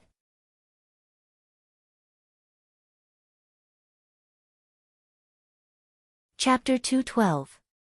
Did he agree? Fang Yingying asked expectantly. I don't know. Fang Yan was lying on a rattan chair in the yard, holding a cup of hot tea in his hand. Trying to drown his sorrows with tea made him even more worried. He felt that he was really innocent. He was just a little better at martial arts. How did he provoke an old monster like the Thousand Leaves Army? What competition? It was just because he beat up his son and disciple, so he wanted to reciprocate and beat him up to avenge his son and disciple. However, his son and disciple really needed to be taught a lesson, okay? What was even more infuriating was that he could beat people up, but why did he have to go to the top of the towering One Sword Peak to fight? Could it be that beating people up there was more of a sense of accomplishment? But I climbed up the mountain so hard just to be beaten up by you. What was the point? Wasn't that cheap? What do you mean by, don't know? Fang Yingying asked in a dilemma. Junior Marshal Uncle was so annoyed. Couldn't he speak more clearly? He didn't say yes or no. He just shook his sleeves and turned around, Fang Yan said with a sigh. 30 years later will be my golden age. At that time, I might be invincible in Huaxia, and the heart of Tai Chi will be overflowing. Doesn't he want a strong opponent? Doesn't he want to improve in adversity? I can meet all his requirements. Besides, he will probably be in his 70s or 80s at that time, and his swordsmanship will be great. Why did he take advantage of me for 30 years? Why do you think he didn't agree? That's too much, Fang Haohan said. Why did he beat people up for no reason? Should we go just because he asked us to? We just won't go. We just won't give him face. Why don't we call the police? Fang Yingying said indignantly. Just say that someone tried to physically attack us. It would be even better if he left a threatening letter for junior martial uncle. Let's see how they can deny it. At that time, we can directly send them back to Japan, so that they can never step into Huaxia. Pa! Pa! Fang Yan slapped Fang Yingying and Fang Haohan's heads and said angrily, "You two are too disappointing. Do you still have the dignity of a martial artist? Do you still have the heart to strive for a higher level of martial arts? Who are we?" He's the successor of the Fang clan's Taiji, an upright warrior of Huaxia. Now, a Japanese martial artist is challenging us. How can we run away? How can we be afraid of the police? This was a disgrace. It's not just our shame, but the shame of the entire Huaxia martial world. I, Fang Yan, would never do such a thing. Warriors are meant to fight. Non-stop fighting. Through the cruel, passionate, hot-blooded, and life-or-death battles, he would search for the true meaning of supreme martial arts and the meaning of a warrior's life. What is the saddest thing in the world? A hero is short of breath, and a beauty is past her prime. If you can't fight, you'd rather die. Fang Yingying interrupted Fang Yan and asked, "Junior martial uncle, what do you mean?" "I'm going back to get reinforcements," Fang Yan said. "This is outrageous. Does he think there's no one in the Fang clan?" Fang Yingying and Fang Haohan looked at each other with an expression that said, "I knew it would be like this." Four Seasons Garden Hotel. The hotel where Summer was filming in Huacheng. The scenes of The Divine Furnace at Xiaxia Mountain had all ended, and Summer was about to end her trip to Huacheng and return to Beijing. At the same time, Jiang Qin and Yuan Lin had also applied to take a break from school. They would be going to Beijing to study together with Summer.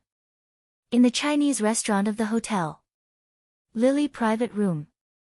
Fang Yan was the host, giving a farewell dinner for Summer.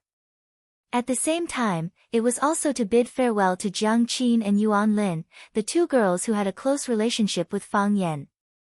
They would leave Huacheng, the city that gave birth to her, and go to Beijing, to a distant place, to study and fight for their ideals and future. Jiang Qin and Yuan Lin were not in a good mood. They only ate a few mouthfuls of rice before putting down their chopsticks.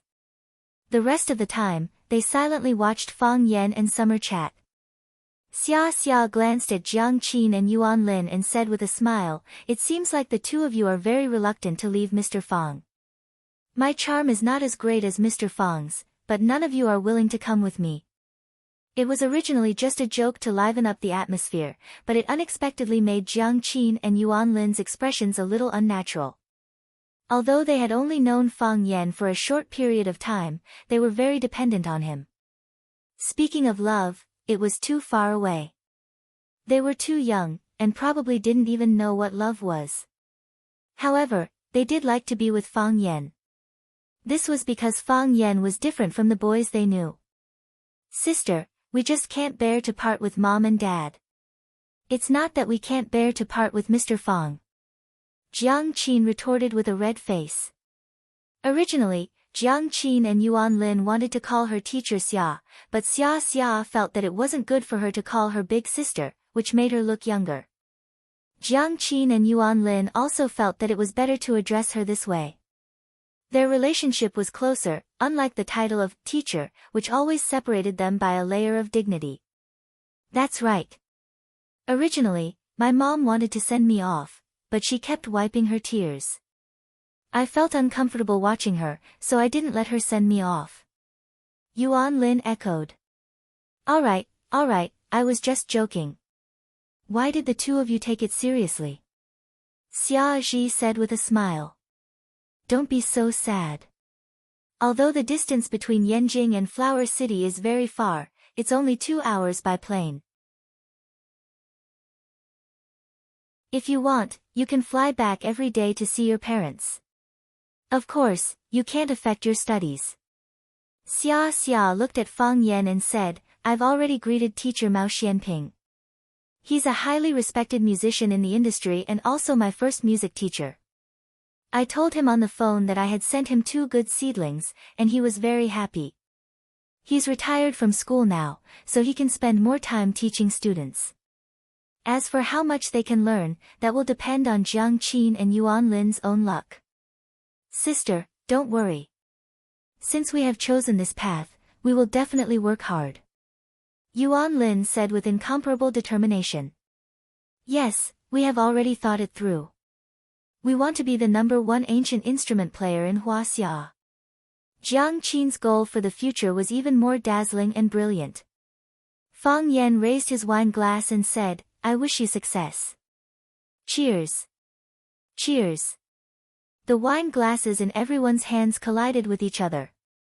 After eating and drinking to their heart's content, the summer car was also waiting at the entrance of the hotel lobby. Fang Yan sent Jiang Qin and Yuan Lin downstairs. At the same time, Zhang Wei and a female assistant surnamed Chen accompanied them back to Beijing. He didn't see the actor, Feng Yuancheng, who had been sticking close to Xia Chen. It seemed that after the incident at Sky One, his relationship with Xia Chen had been affected. Xia shook hands with Fang Yan and said with a smile, the biggest gain from coming to Flower City this time is to get to know a friend like you. Thank you for your help, and I'm sorry for all the trouble I've brought you. Shouldn't that be left for me to say? Who doesn't want to be friends with a big star? Fang Yan said with a smile. Come, let's take a group photo. I'll post it on Weibo to show off. Xia Chen leaned his head on Fang Yan's shoulder and said, if you dare to post it, I don't mind. Fang Yan didn't take out his phone to take a photo in the end and said, forget it. I'll take a photo with you after I apply for Weibo. I knew you wouldn't dare. Xia Chen giggled. She took out a file bag from her bag and said, I've asked someone to investigate that ninja. Take a good look. Qing Yin, he's a very dangerous person. What's more dangerous is his master. 1,000 Leaves of the Army, the Light of the North, the #1 swordsman in Japan. It's said that countless masters have been defeated by his sword. Qing Yin and 1,000 Leaves of the Army are now in Huaxia. I don't know why they're here. Try not to clash with them head-on. If you need anything, you can call me at any time. What you remind me is exactly what I want to remind myself. Don't worry. I'll slip away when I see the situation isn't right. Fang Yan said. At most, I'll go back to Yanjing and join you. You're very welcome. Xia Chen said. Xia Chen waved his hand at Fang Yan and took the lead to get into the RV. Jiang Qin and Yuan Lin walked over. The 2 girls looked at Fang Yan with resentment. Fang Yan smiled bitterly and said, if you really don't want to go, I'll talk to Xia Chen. Let's not go. Annoying. Yuan Lin burst out laughing and said, I've already taken a break from school. How can I not go? Exactly. Why didn't you say you wouldn't let us go to Yanjing? Jiang Qin complained. But I didn't say I had to let you go. You're putting all the blame on me now. It's really unfair. Fang Yan said helplessly. Humph, it's your fault. If you don't stop us, it means you want us to go. Jiang Qin said. Yes. You must have been impatient with us for a long time. That's why you deliberately brought Sister Xia to KTV to see us, and then let her take us away.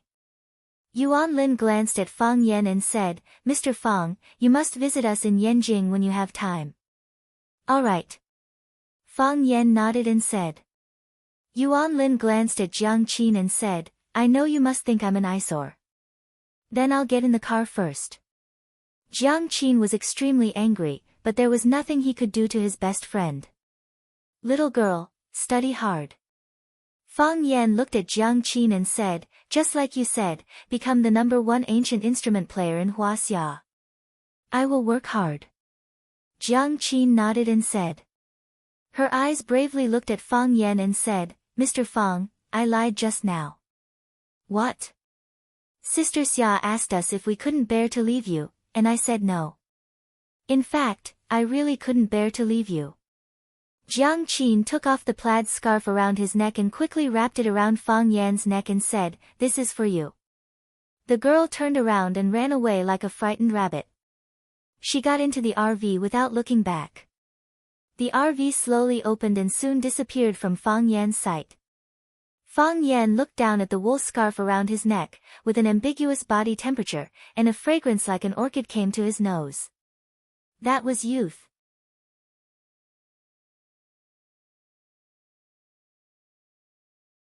Chapter 213.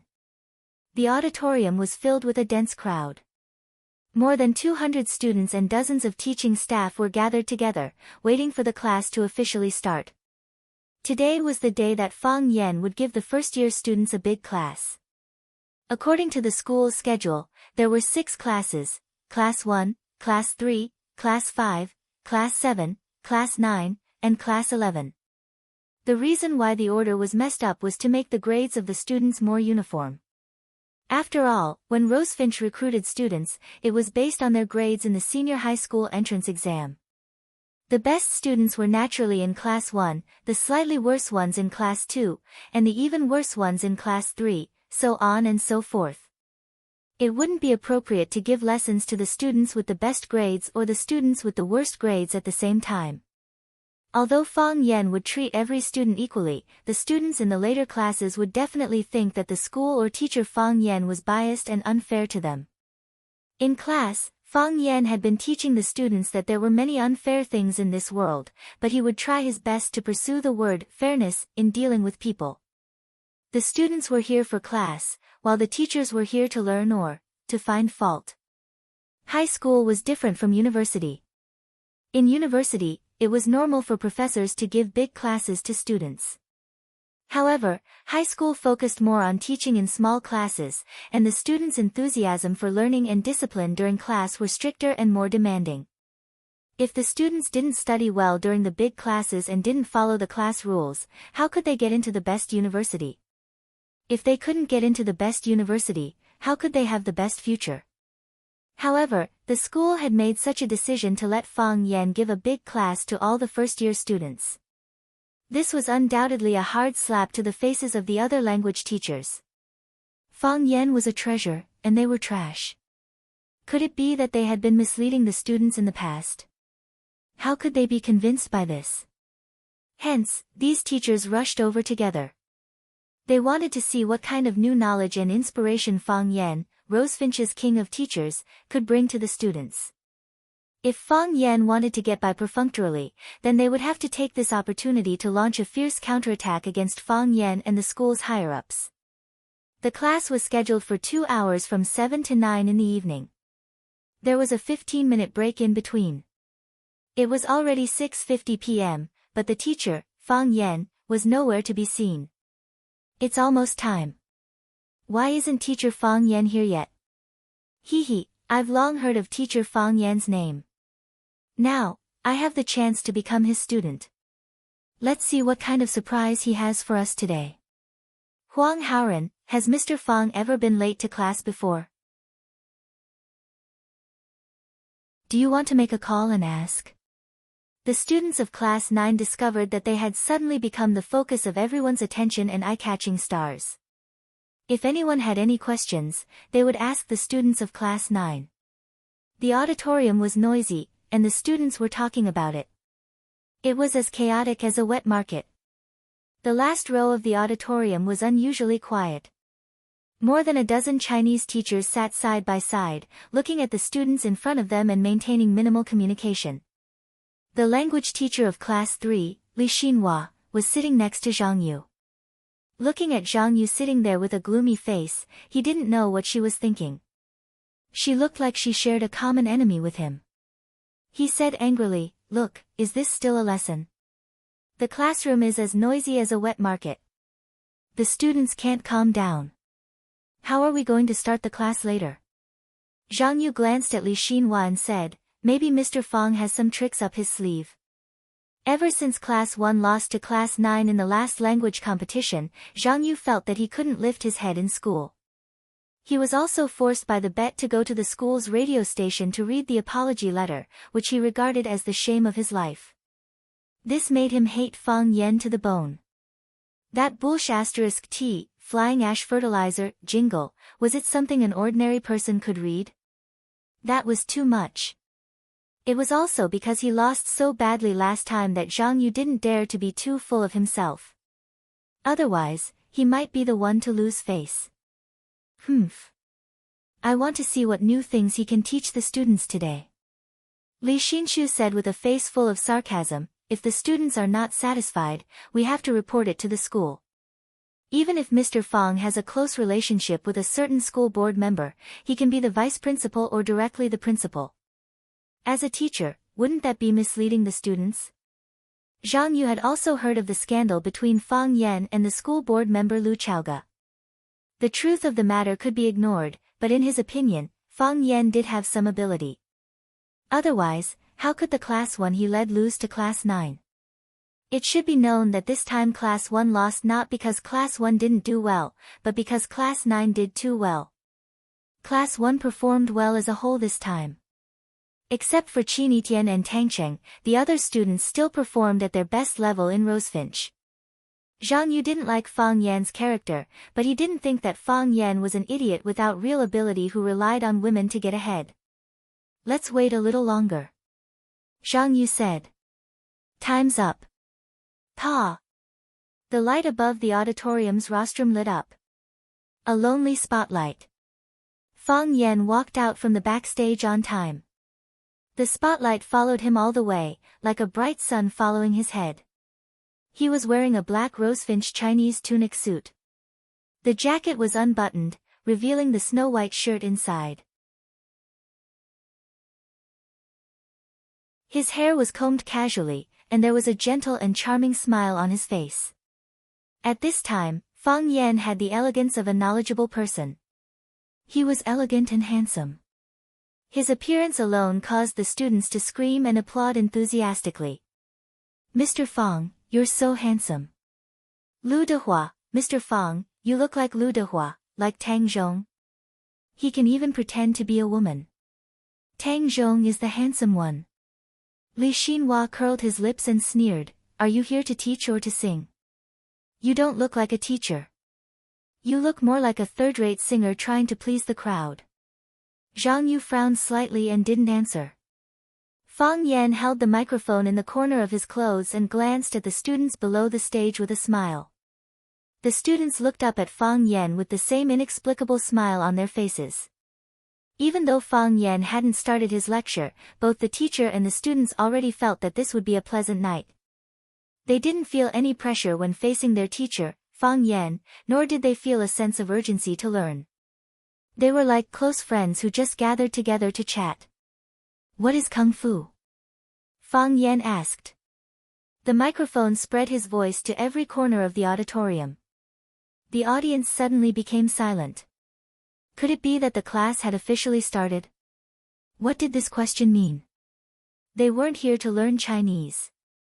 What did this have to do with Kung Fu? Only now did the students remember that Fang Yan came empty-handed. He didn't bring the first-year Chinese textbook. As for the lesson plan, the students of Class 9 said that they had never seen such a thing. It had to be said that teacher Fang Yan wasn't a diligent teacher. "Does anyone know?" Fang Yan looked around and asked again, "What is Kung Fu?" "Southern Fist and Northern Leg, Shaolin Wudang Gong." Kung Fu is our Huaxia martial arts. Kung Fu can be used to attack and defend. Stephen Chow's movie is Kung Fu. Seeing that Fang Yan was really asking this question, the students' interest was immediately piqued, and all kinds of strange answers were thrown out. At first, a dozen people answered, then dozens of people answered. In the end, All the students were rushing to answer and argue, and the big classroom became a pot of porridge again. Fang Yan gestured for everyone to quiet down and said, "Everyone's answer is correct. Kung Fu is southern fist and northern leg, Shaolin Wudang Gong. It can be used to attack and defend, and it's also Stephen Chow's movie. Tonight, I will show you the profound world of our Huaxia martial arts. I want to let you know what real Kung Fu is." Fang Yan waved his hand, and a dozen men in black shorts rushed up with soft knives in their hands. The leader was Zhang Chen, the Wang Pai coach of the glorious martial arts school next door. Zhang Chen stood alone in front of the knife, and the other students scattered and arranged in a beautiful fan shape. Exciting music sounded, and a man's beautiful and calm voice rang through the whole audience.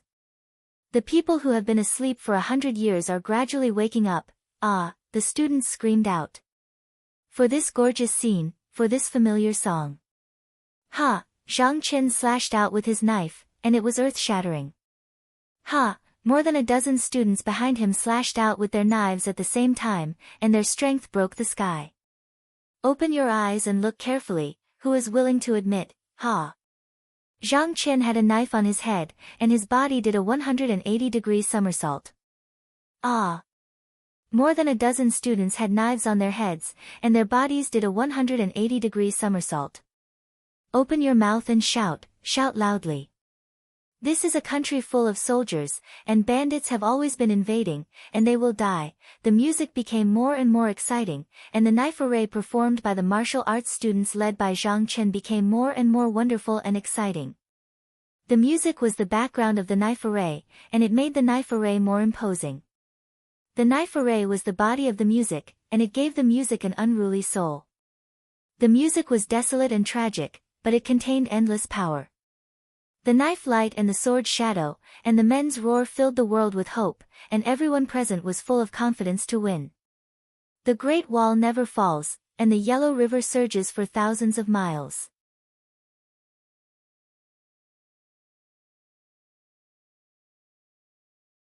Chapter 214. The mountains are beautiful and the mountains are colorful, ha! The saber array kept changing its formation. Saber light flashed, and shadows flashed. "Ask me which part of the country looks like a disease, ha!" Zhang Chen flipped 16 times on the stage with a saber in his hand. While doing so, he kept changing the moves of his saber, creating beautiful saber flowers. The other students followed closely behind him and did 16 flips. "Let's open up a path of blood. We must devote ourselves to the prosperity of our country. How can we let our country be trampled again? The sleeping lion is waking up, ha, ha, ha." Zhang Chen and the students merged into one, like the thousand flowers guanyin, forming a long line of slaughter that was impossible to guard against. The long line danced on the stage with a powerful momentum, sweeping away everything in its path. The music ended, and the saber array stopped. Zhang Chen waved his hand, and the students behind him moved forward in small steps, forming a neat human wall with him at the center. "Salute!" Zhang Chen shouted. All of them raised their sabers with one hand and pointed the tip at the roof of the auditorium. Clatter! The audience burst into thunderous applause. Zhang Chen led his disciples away from the stage. The students below the stage were still extremely excited. "So cool! Those saber wielders were so cool. Amazing! This is martial arts, the real Huaxia Kung Fu. Those guys always beat us up. What is Kung Fu?" Fang Yan asked. This time, he did not wait for an answer. He gave his own answer. "It's not just fighting and defending, it's not just fighting and sports. It's the culture of Huaxia, the national confidence, the unyielding soul, and the invincible capital." In the text, Banquet at Hongmen, Xiang Zhuang performed a sword dance with the intention of killing Duke Pei. This sentence clearly tells us that Xiang Zhuang must be an expert swordsman. Otherwise, why would Fan Zeng summon him to perform a sword dance, to kill Lu Bang? When Fan Kuai learned that Xiang Yu wanted to kill Lu Bang, he said, "This is the last resort. Please come in and share the same fate." With sword and shield in hand, Kuai entered the army gate. Fan Kuai slammed his shield into the guard, causing the guard to fall to the ground, allowing Kuai to enter the camp. If Fan Kuai's martial arts were weak, would he have dared to barge into the camp with a shield? If he wasn't strong enough, I'm afraid he wouldn't even be able to deal with the soldiers at the entrance of the barracks, let alone the guards and Kuai Sui. Isn't that right? The students below the stage roared with laughter. They had just listened to the blood-boiling music and seen the blood-boiling saber array. While they were madly in love with Hua Xia's martial arts, Fang Yan just happened to closely connect Hua Xia's martial arts with the texts they had studied, which made them feel very immersed and had a strong desire to learn and understand. At this time, it was no longer Fang Yan forcing them to learn something, but they were eager to learn something. Fang Yan didn't bring his textbooks, but the students did. When Fang Yan was talking about the banquet at Hongmen, the sound of pages being turned rang out from the audience. They wanted to find the original text and read it again, so that they could understand the essence of the text and think about the stories of the characters in the text. When they were studying, everyone's focus was on the two main characters, Lu Bang and Xiang Yu. Now, when Fang Yan specifically mentioned Xiang Zhuang and Fan Kuai, it immediately aroused everyone's interest in their lives. Why did Prince Dan send Jing Ke to assassinate King Qin? It must be because Jing Ke's martial arts and wisdom are outstanding. When they were studying the text, there was a character that they didn't pay much attention to. That was Jing Ke's deputy, Qin Wuyang. What did Jing Ke want to do? He wanted to assassinate the most powerful overlord at that time. It's widely acknowledged that Jing Ke was outstanding in ability and martial arts. Why was Qin Wuyang chosen to carry out the mission together with Jing Ke? Qin Wuyang is not a simple character. When he was 12 years old, he had killed someone, and no passerby dared to look him in the eye. It's not hard to imagine that he is a very cruel man. Although he is good at killing, he doesn't have extraordinary wisdom. It's written very clearly in the book. When Qin Wuyang arrived at the bottom of the steps of King Qin's grand hall with the map in his hand, his expression changed dramatically, and he was very scared. The officials of the Qin state felt very strange about this. In the end, Jing Ke's assassination failed, and he had to bear the main responsibility. Therefore, there's a saying in martial arts, train the muscles, bones, and skin externally, and train the spirit internally.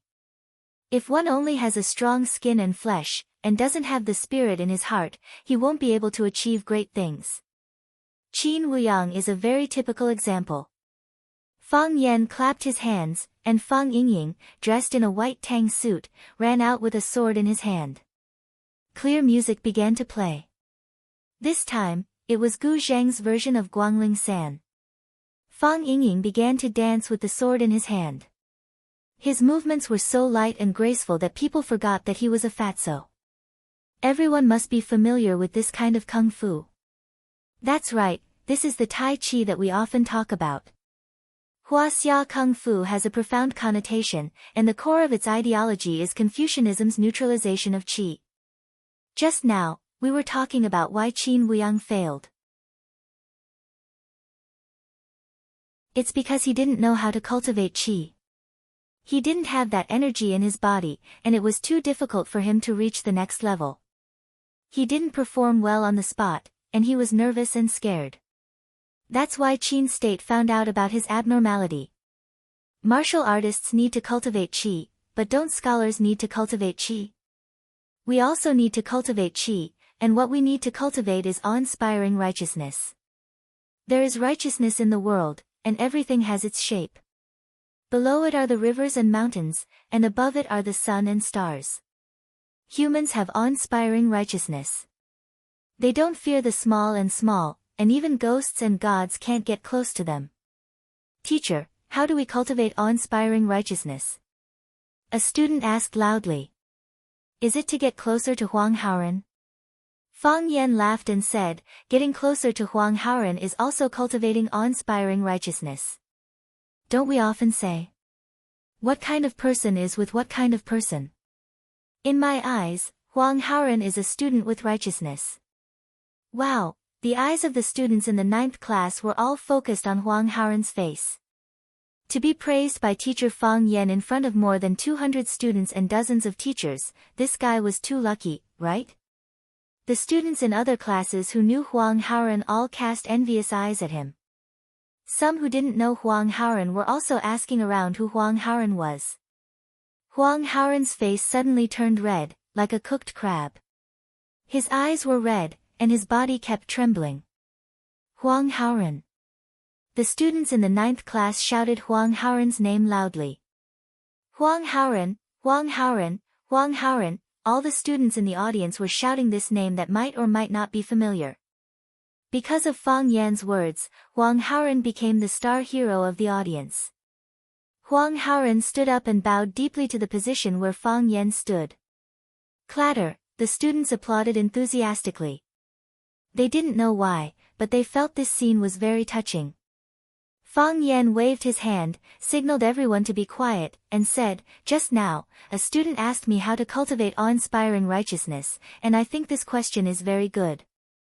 Reading to nourish the mind, writing to cultivate qi. Doing good and accumulating virtue can lead to awe-inspiring righteousness. For us, this is not a difficult thing. It is also something that is easily ignored by us." After Fang Yingying finished his Tai Chi sword dance, he bowed to the audience with a serious face. The students burst into laughter at the sight of his comical appearance. However, they still didn't forget to give this fatso a warm applause. The third to go on stage was Fang Haohan. He held a high stack of glasses and walked to the stage. Hua Xia's Kung Fu is rooted in Confucianism, and it also blends with Taoism's keeping quiet and softness. For example, the Tai Chi sword performance we saw just now. There is also the meditation of Buddhism, which is also the culture of Buddhism. Thus, it forms a broad and profound martial arts system. Fang Haohan stood behind Fang Yan. After bowing to the audience, he grabbed a glass and threw it on the ground. Crack! After a crisp sound, the glass was smashed into pieces. The students in the audience were puzzled. Is this guy sick? Why did he run to the rostrum and smash the glass?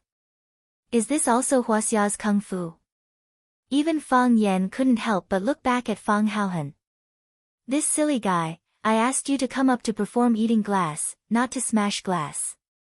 Fang Haohan squatted down, picked up a piece of glass from the ground and put it in his mouth, chewing it. Oh my god, he actually ate the glass into his stomach. Are you serious?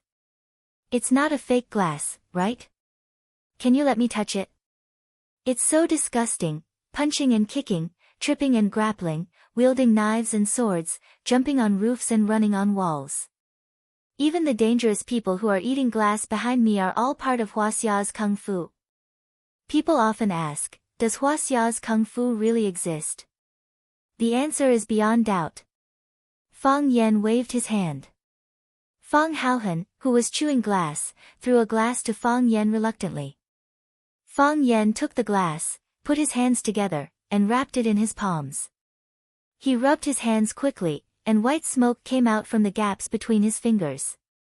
When he opened his palms again, the students only saw a puddle of white powder. Hoo! He gently blew on the powder, and the white powder danced in the air. It fluttered like fine snowflakes. Wow! The students were all dumbfounded. How could this work? Teacher Fang Yan couldn't be playing magic, right? Students, today's class ends here, Fang Yan said with a smile. Goodbye. Fang Yan turned around and was ready to leave. Acting cool to this extent was already quite satisfactory. There was no need for another word, no need for a wave of the hand, and no need for an extra look. At this moment, the smile on Fang Yan's face suddenly froze. His pupils widened, and he had a look of disbelief. At the entrance of the auditorium, a woman stood leaning against the door. Black leather jacket, black leather pants. Clean and neat short black hair, and a black scarf tied around her neck. She had a mocking smile on her face, but her eyes were as bright and beautiful as the stars in the sky. She walked through the long corridor, past countless tables, chairs, and students, and walked step by step towards Fang Yan. She grabbed the textbook of a student in the front row, and with a light tap of her sexy high heels on the cement floor, she leaped onto the stage and stood in front of Fang Yan. Pa! She swung the textbook and hit Fang Yan's head. Again. Pa! She swung the textbook and hit Fang Yan's head for the second time. Again. Pa! She swung the textbook and hit Fang Yan's head for the third time. Again.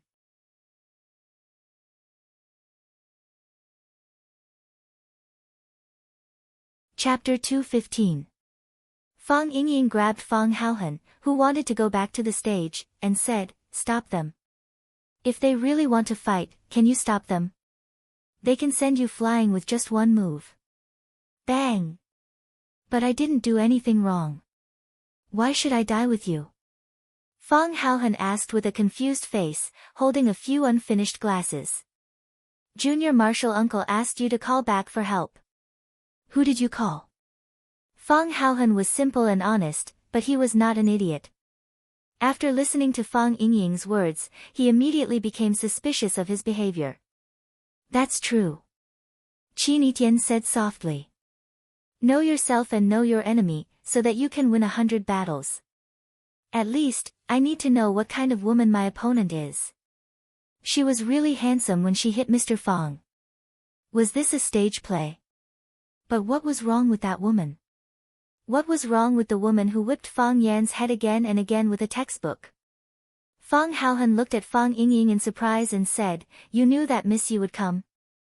How could it be like this? How could there be someone who could beat Fang Yan so easily and casually? And it was a woman?" Tangxing hurriedly stopped Qin Yitian and said, "Qin Yitian, wait. His cheeks twitched, and his eyes were moist. Tears were swirling in his eyes.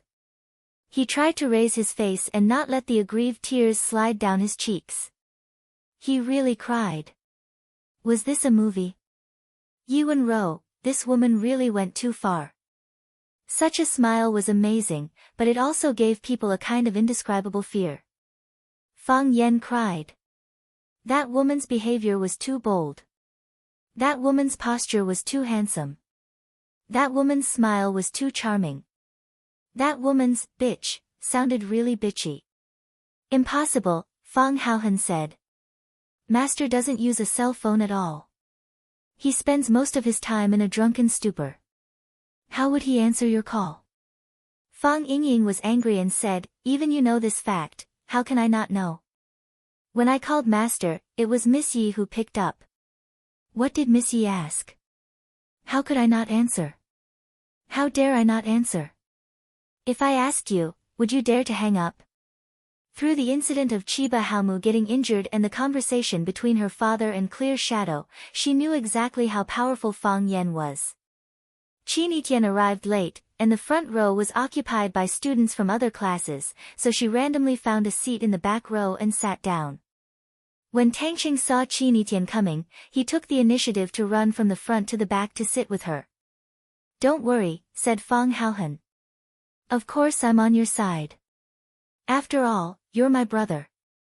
He glared at Yu Rou with a face full of anger, glaring at the culprit who kicked him, who was on his way to becoming a god, into hell. Without a doubt, if someone dared to stand up and shout for them to stop at this moment, they would definitely be beaten to death. Slap. Hua xia. Sure enough, I didn't come here for nothing. Chiba Sun sighed in her heart. Don't worry. There won't be a fight. Fang Yingying said with a relaxed expression, Junior Marshal Uncle wants to fight, but if he did that, wouldn't he be asking to be humiliated?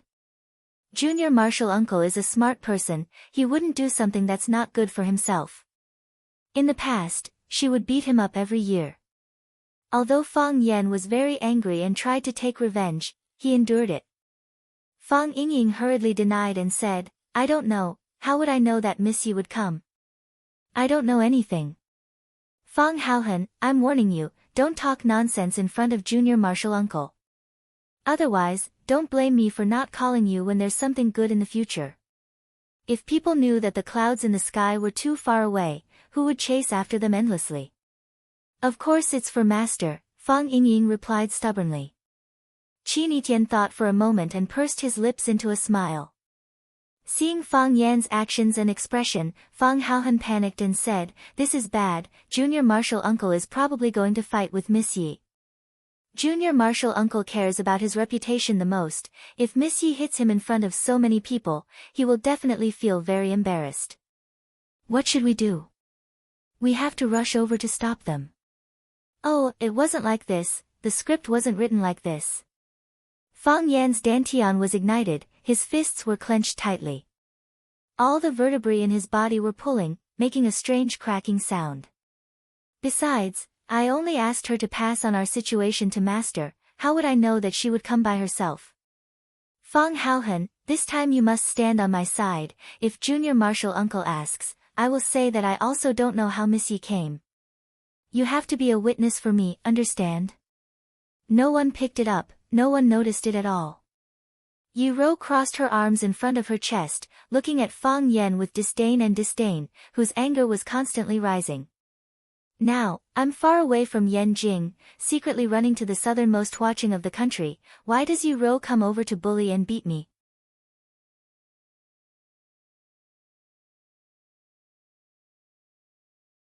Chapter 216. Mom. Fang Yingying and Fang Haohan felt like being struck by lightning.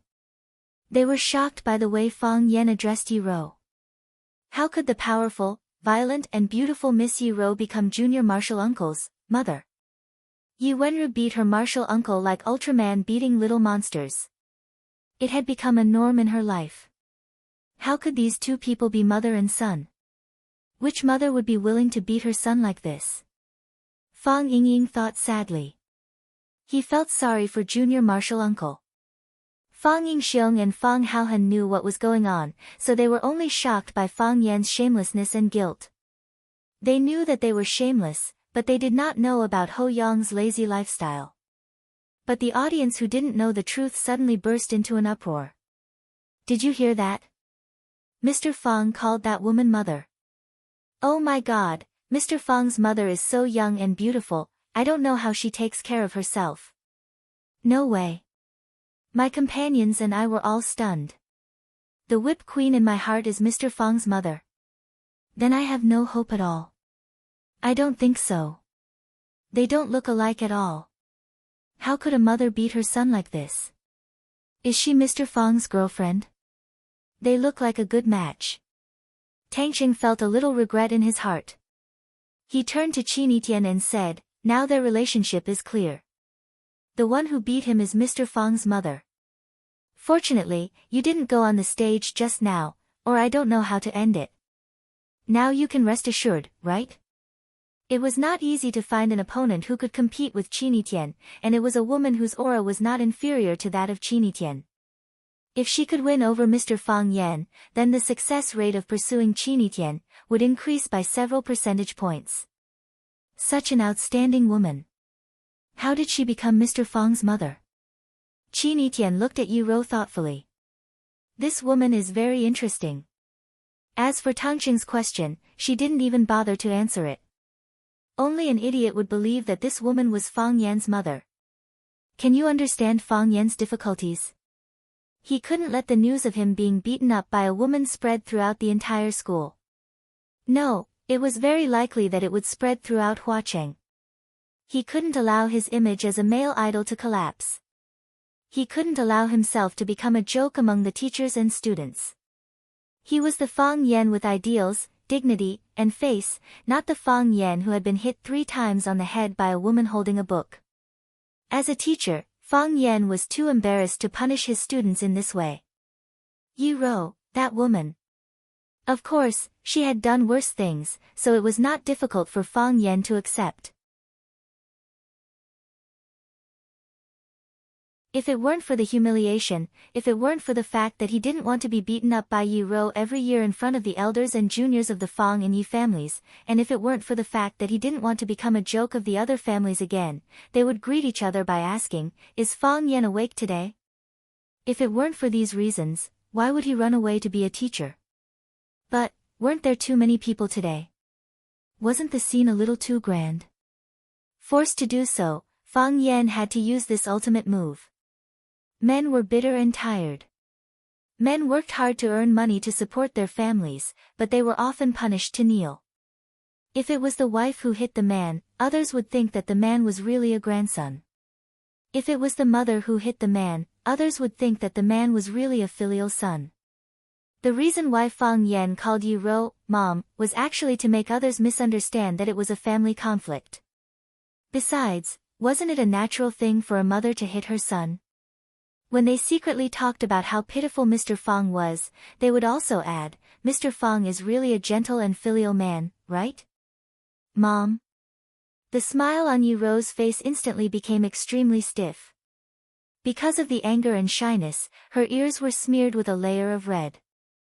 Obviously, she didn't expect that Fang Yan would fight back in this way.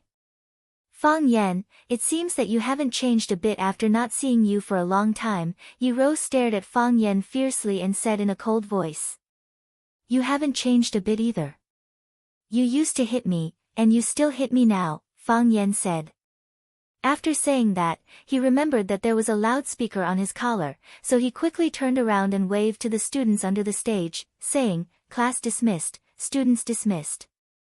Go back. Go back and have a good rest. No one left. Not a single person left. Everyone sat quietly and looked at Fang Yan expectantly, waiting for the development of the story.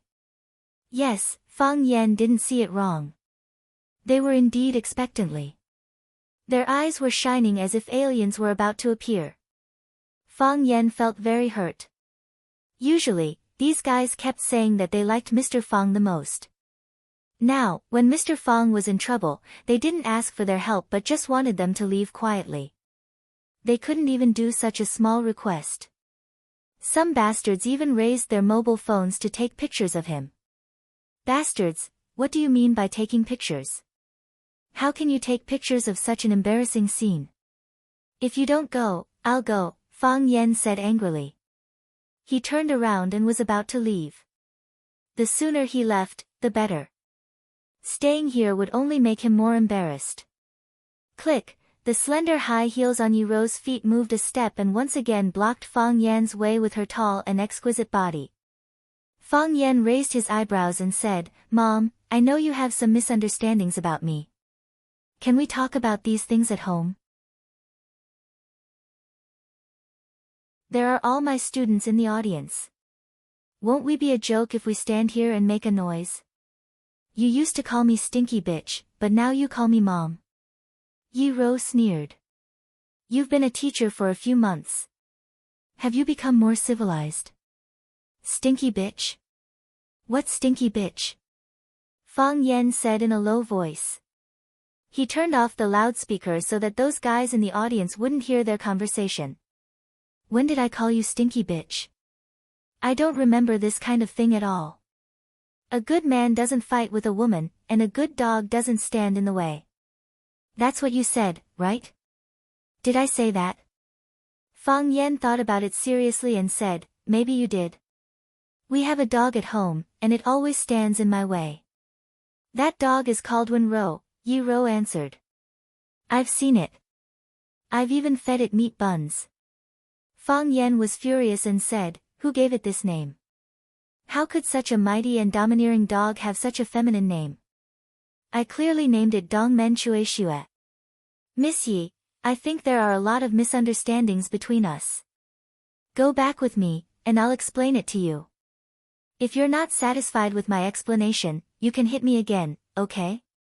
Now you want to explain.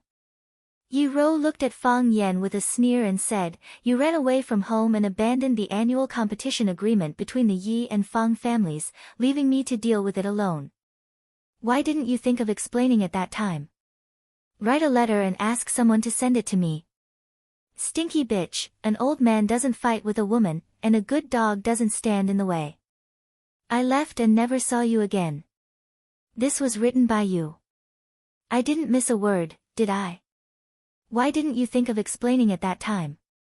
You scolded me as the ugliest woman in Yanjing, the leader of the Yiksha clan, the first honorary president of the International Union of Ugly Women, and I didn't need makeup to act in a horror film.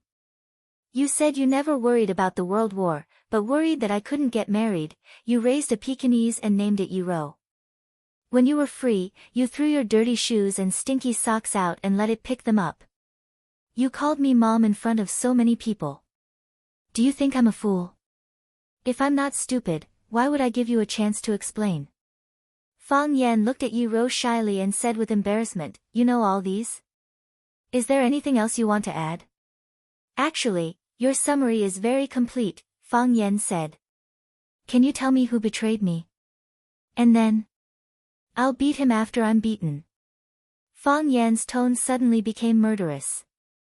Is it Fang Yingxiong and Fang Haohan? I knew they didn't have good intentions when they came to Flower City to find me. Maybe they're the spies you sent. Yiro smiled and looked at Fang Yan. Fang Yan, after so many years, you must not know a secret. What secret? I like you when you're shameless.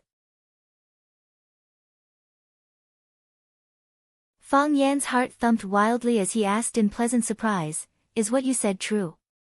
Of course, Yiro said. In that case, I won't feel guilty when I beat you. I feel sorry for myself if I don't beat you. Can you understand this feeling?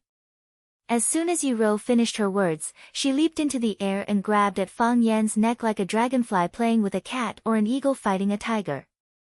Fang Yan turned his body and quickly dodged Yiro's attack.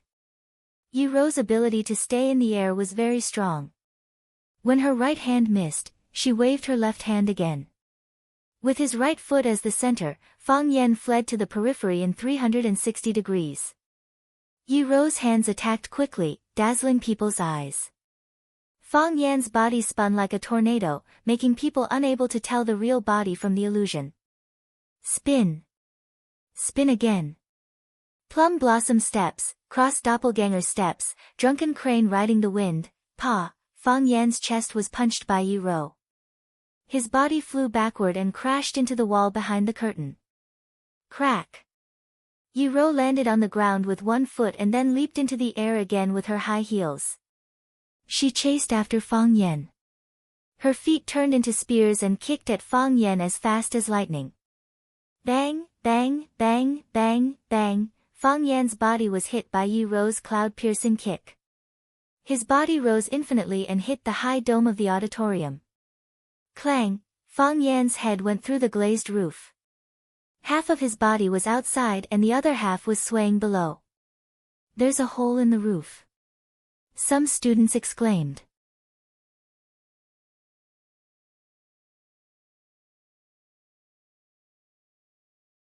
Chapter 217. Is this a movie? Where's the camera? I already knew that our teacher Fang would enter the entertainment industry one day. This isn't a dream, right? Pinch me. F***ck, which son of a bitch pinched me? Mr. Fang, is he still alive? If the scene of Yiro hitting Fang Yan's head with a book was just an appetizer, what they saw now was the real feast. It was wonderful. It was exciting. It was violent. It was fantastical. It was dangerous. And it was so beautiful. They were worried about the safety of Fang Yan. They strongly condemned the violent behavior of the woman in black in their hearts. However, they really wanted to continue watching. What would the next plot be like?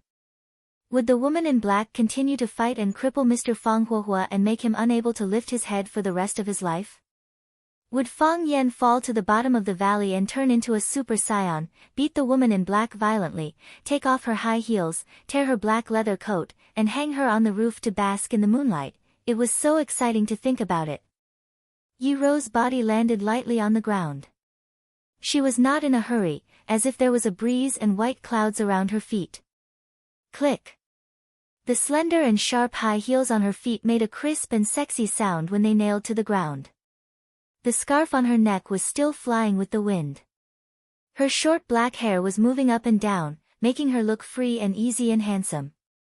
Yiro looked up at Fang Yan who was hanging on the roof pretending to be a mummy and shouted, Fang Yan, come down. No one answered. Do you think playing dead will work? Yiro said with a sneer. Crack. Fang Yan's body fell from the roof, which made the audience scream again and again. Fang Yan stretched out his hand and combed his hair. His hairstyle, which he had specially taken care of before class and had applied a lot of hair gel, looked more supple and stylish.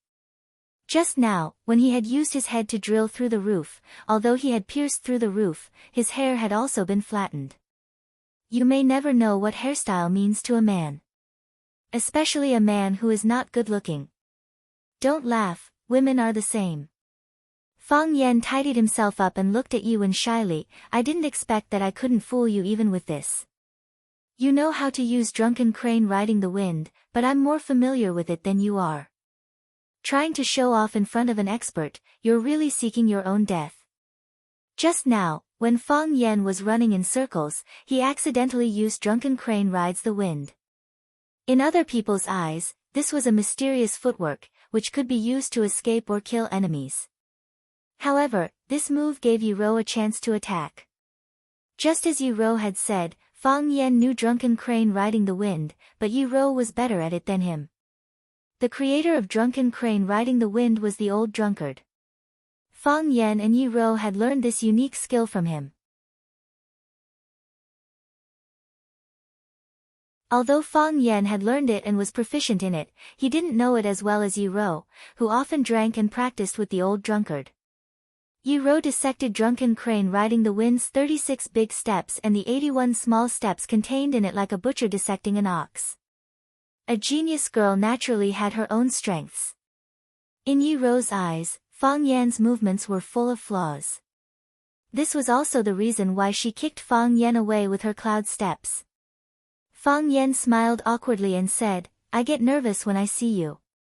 I'm so nervous that I forget my opponent is Yiro. If this is all you have, the chance of you escaping from Chiba Bing's sword is almost zero, Yiro said with a sneer. You'll be the first person he kills when he travels to Huaxia's North Star sword. Shouldn't I congratulate you? Yiro, don't think that I can't beat you, then come. Yiro waved at Fang Yan. Fang Yan's legs were staggered, and his body was slightly short. His two arms were wrapped around each other, as if he was holding a huge transparent goldfish bowl. He practiced stance before boxing. This was the Fang Plum Blossom stance. In Fang Yan's eyes, drunken crane riding the wind was better at close combat. However, because his opponent was Yiro, a woman who was better at that kind of footwork, he could only give it up and choose the more stable Fang Plum Blossom steps. People who practiced martial arts placed great importance on stance. If you practiced boxing without martial arts, you'd end up with nothing. The skill mentioned here was referring to the stance. In other words, stance. An unstable lower body was a big taboo, as it could create opportunities for the opponent. If you weren't careful, your head would be smashed by a punch. Therefore, Fang Yan, who had high hopes from his family when he was born, started practicing stance the moment he learned how to walk. Plum blossom steps was what he was most familiar with and understood. Years of practice and comprehension had become part of his body's footwork. Even when he was walking, he couldn't help but use the steps in plum blossom steps. Fang Yan crooked his finger at Yiro, indicating that she should attack this time. Yiro didn't stand on ceremony. With a tap of her toes, she leaped up again. Yiro was tall, but her movements were extremely agile. When she flipped and rolled in the air, she looked like a sparrow, which earned her the nickname, Nine Heaven Sparrow. More importantly, her ability to stay in the air was very good. Some people said that the highest level of Tai Chi was to merge one's body with nature, becoming one with nature. Yiro entered the Tao querying realm at a young age. Her body was like the wind, the moon, the mountains, the rivers, and the seas. She could be small or big, high or low. Even now, it was still a legend in the circle. This was also the reason why Yuan Rou, who was at the Tao querying realm, could easily beat Fang Yan up like a dog in the annual competition between the Yi and Fang families. Under Yirou's pressure, Fang Yan finally entered the Tai Chi realm with the honor of being the youngest in the family. He had thought that the two of them could be evenly matched. If Fang Yan performed well, he could even break Yi Rou's winning record. To his surprise, perhaps because he was too nervous or there was something wrong with his cultivation method, the Tai Chi whirlpool that flowed like spring water suddenly stopped and disappeared. Fang Yan couldn't feel the heart of Tai Chi at all. Without the heart of Tai Chi, how could he enter the Tai Chi realm? In this case, if Fang Yan fought, he would definitely die. So, he ran away shamefully. Whoosh! Yi Rou leaped into the air and stood upright at a 90-degree angle. From top to bottom, she stepped on Fang Yan's head with the force of Mount Tai. The slender high-heeled shoe was like a sharp blade that could cut through iron like mud, stabbing fiercely and rapidly at the top of Fang Yan's head. She knew that Fang Yan's Tai Chi cultivation was not shallow. If he didn't have some strength, it would be impossible for him to enter the Tai Chi realm that all martial artists yearn for. Therefore, she didn't plan to fight with her face-to-face, which would waste too much time. Instead, she pressed down from above and beat him down with a violent method that was far beyond his strength. This was also her first choice when she bullied and humiliated Fang Yan countless times. Of course, sometimes when she was really annoyed, she would also play some tricks. Just the falling majesty of a woman made Fang Yan feel that the dark clouds were rolling and a heavy rain was coming. It seemed that the sky was getting lower and lower, that the starry sky was about to fall, and that a planet was about to hit the earth where they were. Boom! Fang Yan's dantian seemed to be on fire, and a strong stream of air flowed around his body. It flashed like an electric shock, and then everything went back to normal in an instant. The heart of Tai Chi was activated again, and the Tai Chi realm appeared again. Without looking up, Fang Yan could clearly see Yi Rou's attack and the distance between her pointed high-heeled shoe and his head. He didn't need to look far to see the contradictory expressions of panic and excitement of the students in the audience, and even the students breathing in uncontrollable praises. That woman is so cool, God descends to the world, she jumped so high. Fang Yan was agitated, and the Tai Chi realm almost disappeared. He hurriedly calmed himself down and ran on the plum blossom stakes, and then grabbed Yi Rou's ankle with both hands. Bang! Got it. In my region, all the territories are my territory, and all the people are my subjects. Yi Rou was no exception. Fang Yan's body sprinted even faster and spun even faster. He held one of Yi Rou's ankles with both hands, and made her run and spin with him. Fang Yan's body spun like a top, and Yi Rou's body was also spun like a top. Fang Yan's phantom turned into a plum blossom, and so did Yi Rou's body. After removing all the strength from Yi Rou's body, Fang Yan grabbed her ankle with one hand and punched her chest with the other. Boom! After a loud bang, the two of them were instantly torn apart by the strong airflow. At the critical moment, Yi Rou's fist collided with Fang Yan's. It was a heavy punch against a heavy punch, and a hard bone against a hard bone. It caused one's blood vessels to expand, and the bones in one's body to crackle. Crack! Yi Rou's feet landed on the ground. Fang Yan stared at Yi Rou in astonishment. How did you do it? Fang Yan asked. You can break my Tai Chi realm. Because of the power of the Tai Chi realm, Fang Yan was full of confidence in it. In the Tai Chi realm, he was the well-deserved king. However, when he thought he had completely neutralized Yi Rou's chi, Yi Rou was able to fight back at the critical moment when he punched at Yi Rou's chest. Is this woman an unkillable cockroach? Is there anything in the world that can't stop her? Yi Rou wiped the blood from the corner of her mouth, which was forced out by the internal chi. She stared at Fang Yan with her shining eyes and asked, did the heart of Tai Chi come back to life? Fang Yan smiled proudly and said, not only did it come back to life, but also the rotation of the heart vortex became stronger. There is running water at the head of the spring, and the chi is endless. Yi Rou, do you really think you can beat me? I showed you mercy, but you are aggressive.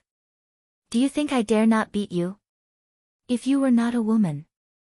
Yi Rou squinted her eyes and smiled, saying, if not.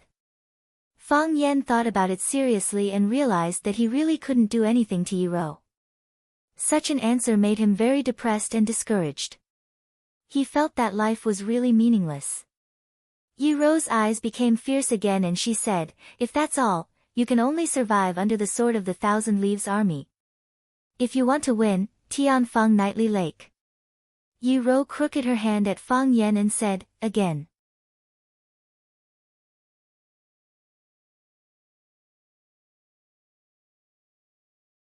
Chapter 218. It looks like this woman isn't Mr. Fang's mother. Tang Qing finally realized something was wrong and said. We were deceived by Mr. Fang. Qin Yitian was speechless. It's not us who were deceived by Mr. Fang, it's you idiots who were deceived by Mr. Fang, okay? I didn't believe it from the very beginning. Chiba Kaori turned to look at Qin Yitian and asked in English, what happened? This woman. Why did she come and beat up Mr. Fang Yan? In front of so many students. Isn't that a very rude thing to do? Chiba Kaori didn't understand Huaxia's language and couldn't hear the conversation between Fang Yan and Yi Ro on the stage, so she didn't know that this matter was closely related to her father, Chiba Kaori. This is a free sparring session between martial artists of Huaxia, Qin Yitian said. Killing a person every 10 steps, unstoppable for 1,000 miles. Fencing, chivalrous, fearless, this is the demeanor of a true martial artist. Tang Qing didn't think so. It was obvious that teacher Fang had done something shameful, and the girl came to his door to retaliate by beating him up. Beauty is in the eye of the beholder. This saying was true. Mr. Fang was beaten up like this, but in Qin Yitian's eyes, it was still a sparring session. Was there such a hero? Of course, Tang Qing wasn't stupid. He wouldn't expose Qin Yitian's disguise in front of his international friends. He leaned back and spoke to Chiba Kaori with Qin Yitian between them. Martial artists value freedom the most. Freedom of thought, spirit, and behavior is the only way to become a true martial arts master. It was normal for martial arts practitioners to draw their swords to lend a helping hand when they saw injustice. Fighting over a disagreement was a common occurrence. It doesn't matter to them where they fight or who the spectators are. Seeing Qin Yitian glance at him, Tang Qing's heart beat faster. He said, Teacher Fang Yan is an extremely rare Tai Chi master. After his deeds spread, it's natural that some people came to challenge him. Because Huaxia is a country where everyone loves martial arts. Thank you, Tang Qing-san, Chiba Kaori said gratefully. I understand. Because of teacher Fang Yan's reputation, there will always be people coming to challenge him, right? She thought of her father. When her father had just started his career, he had often encountered such challenges. However, ever since her father became the #1 swordsman in Japan, there were fewer and fewer challenges like this. In the end, there were no more. When the distance between you and your opponent is very close, they will be jealous of you and do everything possible to surpass you. When you leave your opponents far behind, they will only envy you and worship you. This is human nature. Does this mean that Teacher Fang Yan is not strong enough? Chiba Kaori thought to herself. Then, the match between father and teacher Fang Yan. Father will not lose, right? What a powerful woman, Chiba Kaori said as she looked at Yi Ro on the stage. Is that so? Qin Yitian had a bright smile on his face. Fang Yan's expression turned extremely solemn. He looked at Yi Ro, who was waving at him, and asked in a deep voice, how strong is she? Very, very strong. You know. The old drunkard knows. Has the Chiba army come to Huaxia before? 10 years ago, the old drunkard traveled to Japan to challenge the 13 sword sects on the island. He fought with the Chiba army, Yi Ro said. He lost? The old drunkard said, the Chiba army's swordplay back then wasn't mature enough, Yi Ro said. I understand, Fang Yan said with a nod. This time, I'll do my best. He crossed his legs slightly and drew a circle with the tips of his toes. He stretched out his arms and moved up and down like a bird flapping its wings. While defending, he returned to the true state of meditation. Fang Yan's mind was calm, and his 7 senses were one. He forgot about everything around him. This wasn't a student's classroom, and he wasn't standing in an auditorium with hundreds of people. He was on a flat grassland. He was on a dangerous mountain peak where he could reach out and pick up the sun and the moon. He was on the bank of the Yangtze River, and he was on a vast beach. He forgot himself. He forgot who he was, what he came for, and why he left. He didn't know how to scheme or plot. He didn't ask for the cause or effect. He and Tai Chi became one. I am Tai Chi, I mean Tai Chi. This time, Fang Yan chose to take the initiative to attack. He used the Fang Plum Blossom steps and circled around Yiro. He walked faster and faster, and his body gradually became illusory like a phantom. The arc of his arms also moved faster and faster, like a fan with the highest horsepower. If one paid close attention, they would find that the track of Fang Yan's running was a circle, and the angle of his arms was a circle. There was no circle, no Tai Chi, and Fang Yan and Yiro formed the yin and yang of Tai Chi. Their feet landed silently, and the white smoke rolled. The light above their heads was still so bright. However, in front of everyone, under the eyes of countless people, Fang Yan and Yiro's bodies disappeared just like that. They formed a circle and were enveloped by a substance that was unknown, whether it was dust or white gas. It was airtight. The audience didn't understand what had happened at all, and they also felt that the plot was getting worse and worse. Because they couldn't understand it or see it clearly. It was still as wonderful as the punches they had seen before. It was even worse than the scene where Yiro hit Fang Yan's head with a textbook. What on earth are they doing? Just as everyone was looking on in bewilderment, the sound of a huge explosion suddenly and violently rushed into their ears. Boom, the white smoke dispersed.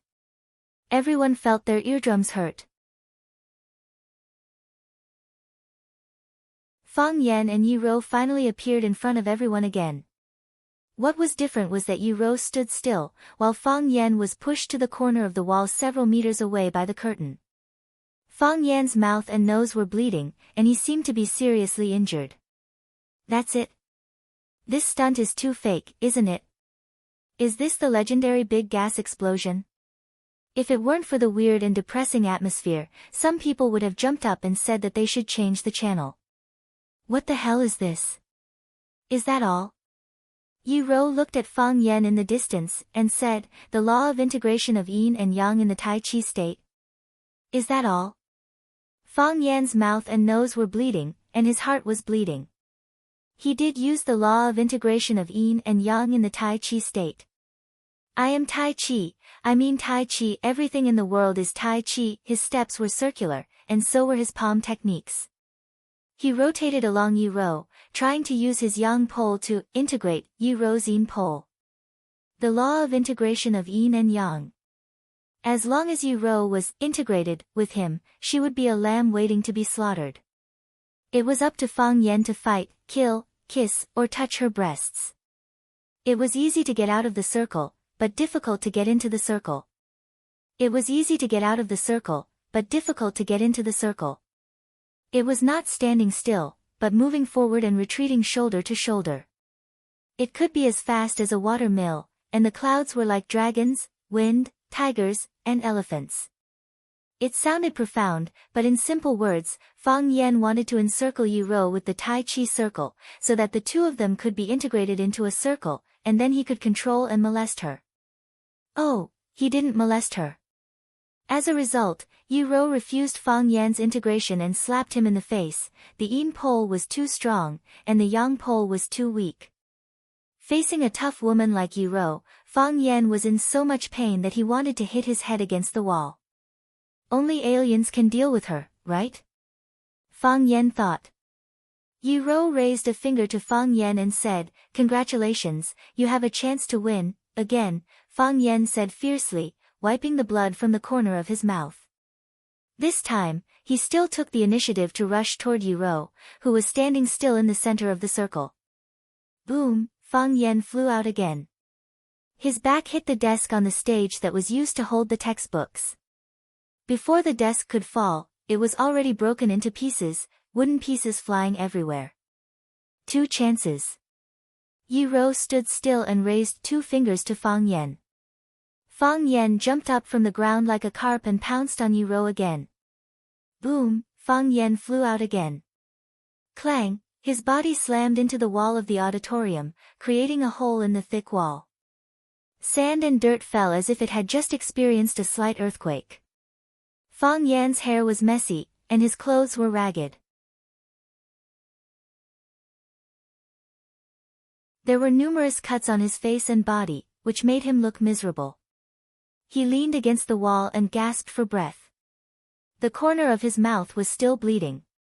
His nose seemed to be cut open, and the blood flowed out more rapidly. He couldn't move, and he didn't want to move. Yi Rou finally left her original position. She took a few steps back and retreated to the edge of the stage. She looked at Fang Yan and stretched out 3 fingers. Her voice sounded cold and inhuman. She said, 3 chances. But only 3 chances. Fang Yan, you are too weak. She picked up the language textbook from the ground. It was taken from a student's desk when she wanted to knock Fang Yan's head. With a light tap of her toes, she leaped off the stage. She looked like a beautiful black butterfly. She put the textbook on the boy's desk and said, "Thank you." Then, under the gaze of countless people, she held her head high and walked toward the entrance of the auditorium in her high-heeled shoes with slender and sharp heels. Cluck! Cluck! Cluck! The sound was crisp and sweet. Every sound seemed to knock on the hearts of all the people present. Hua! The door of the auditorium was opened. Bang! The door of the auditorium was closed again. Vomit! Yi Rou couldn't bear it anymore. She spat out a mouthful of blood. In the school field, in a place where no one could see.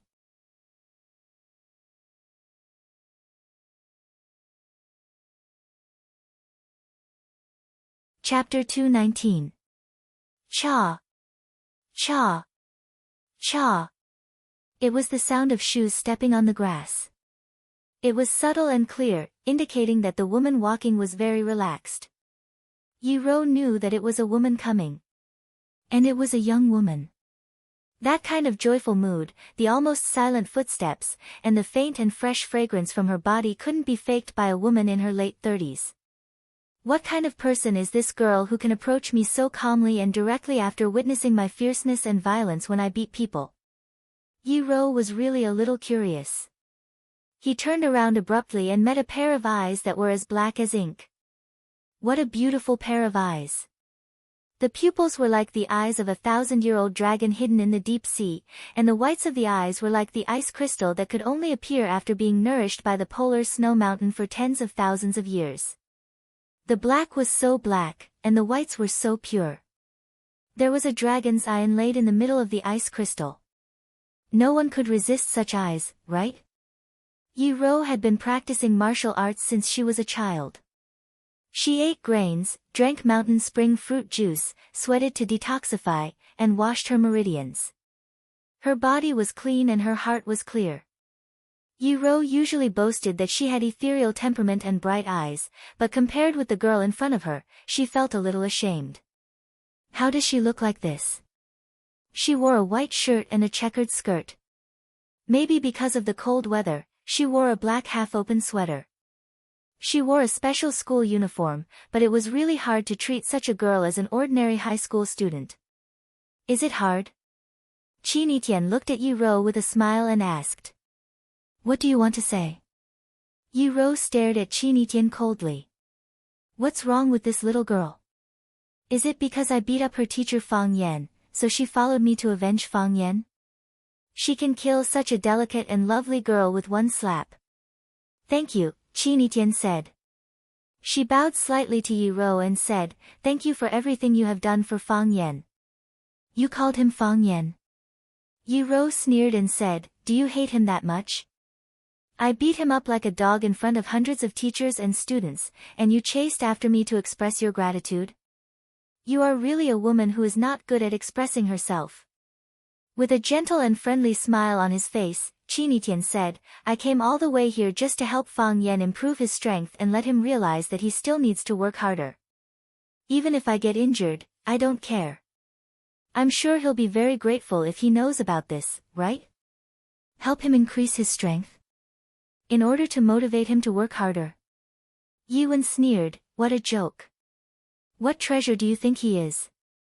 What does his life have to do with me? I don't think you can understand my relationship with him. Beating him up every year is one of my few pleasures. I think he should be used to it by now, right? Really? Qin Yitian was stunned and said, I really envy the relationship between you two childhood friends. It seems that I have to upgrade your danger factor again. Yiwen was angry and shouted, who the hell are you? It's such a simple fact. Can't you see it clearly? Qin Yitian laughed. I'm an admirer of Fang Yan. Yiwen looked at Qin Yitian from head to toe with sharp eyes. This girl was extraordinary. When she shouted just now, she had used half of her sight. If it was an ordinary person who was not mentally strong or had a weak aura, he might have fallen to the ground under her attack. If she increased the strength of her attack, she could even hurt the opponent's internal organs, eardrums, and eyes. It was the same as the lion roar of Buddhism. The more powerful the practitioner was, the more powerful the sight he could use. Of course, if the target was also powerful, he wouldn't be troubled by the sight attack. Yin was strong and Yang was weak, or Yin was weak and Yang was strong. Everything in the world was like this. However, Qin Yitian, who looked so soft and gentle to Yi Wenru, had endured the attack unscathed. There was nothing out of the ordinary. Just how strong is this girl's will? Yiwen raised her head and said with a sneer, an admirer of Fang Yan? You have bad taste. I'm happy to hear that. Qin Yitian squinted his eyes and smiled. Who wants to see the treasure they like being fought over by a group of people? I have nothing to say to a childish kid. Yiwen turned around and was about to leave. Wait! Qin Yitian shouted. Yiwen turned around and looked at Qin Yitian and said, you can't beat me. Of course. Qin Yitian nodded. Even 100 Qin Yitian can't beat you. Qin Yitian. Yi Rou made a mental note of this strange yet majestic name. Heaven reliance? What kind of woman could rely on heaven? Could she rely on heaven? Wasn't she afraid of being punished by the power of law of the 9 commandments of heavenly law? Qin Yitian handed over a white handkerchief and said, I think you won't refuse this small gift. Yiwen stared at Qin Yitian for a few seconds and took the handkerchief to wipe the blood from the corner of her mouth. Then she turned around and strode away. What a proud woman, Qin Yitian muttered to herself as she watched Yi Rou's retreating figure. Tangxin walked out of the dark corner and said, I was worried that you would find her and fight with her. Would I do such a stupid thing? Qin Yitian asked. You're right. Even if we don't fight, it's possible to quarrel. Why would we quarrel? Qin Yitian said with a smile. Quarreling with her is fighting with her. Don't try to awaken a woman's possessive desire for an object or a man. It's a terrible thing. I'll thank her on behalf of Fang Yan. Isn't that better? Tangxing felt a chill down his spine. A woman's heart is like a needle at the bottom of the sea. What are these women thinking all day long? Mr. Fang, tonight's incident is really a bit big. A hole was made in the roof of the auditorium, and even a large part of the wall was caved in. Li Mingxiang sat in front of Fang Yan cautiously, as if he would run away at any time. Tonight was the first big class that Fang Yan gave to the freshmen. As a hardcore ally and close friend of Fang Yan, of course he had to take time to come and support him.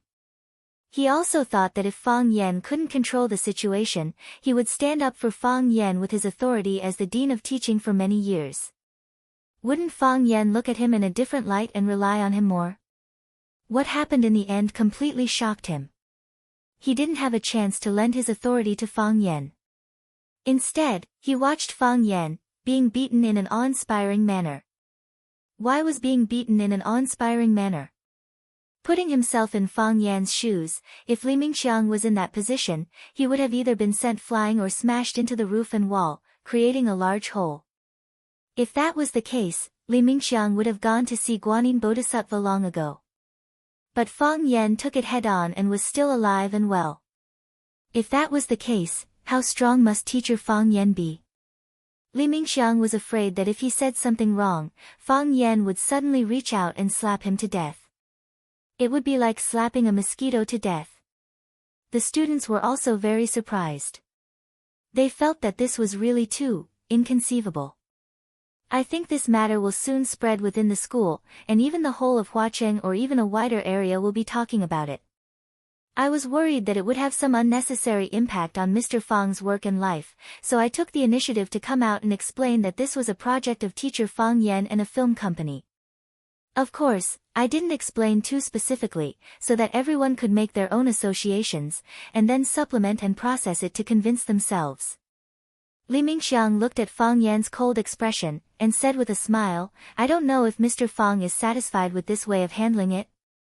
Fang Yan looked up at Li Mingxiang and said, "This is real. There is no need to explain anything. Are you worried about causing panic? Let the students know that this kind of thing is normal, and they will get used to it.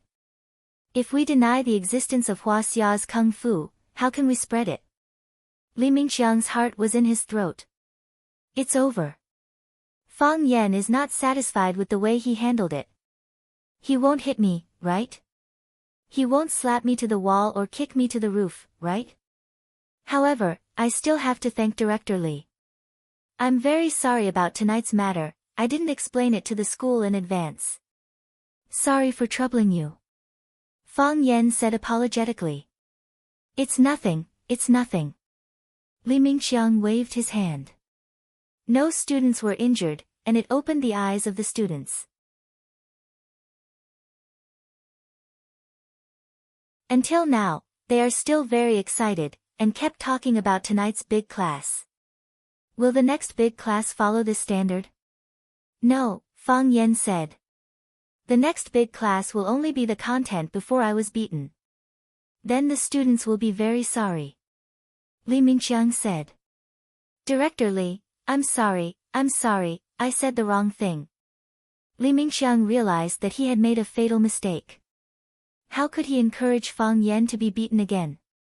This time he lost face in front of so many students, next time he would lose face in front of even more students. Who would want to do that? I'm afraid the students will have opinions. After all, tonight's matter will definitely be spread out. Other classes will also know the content of the class. Fang Yan's eyes glanced at Fang Yingying and Fang Haohan, who stood in the corner of the room and didn't dare to breathe. He said, Director Li's words also make sense. Next time, let's change the standard.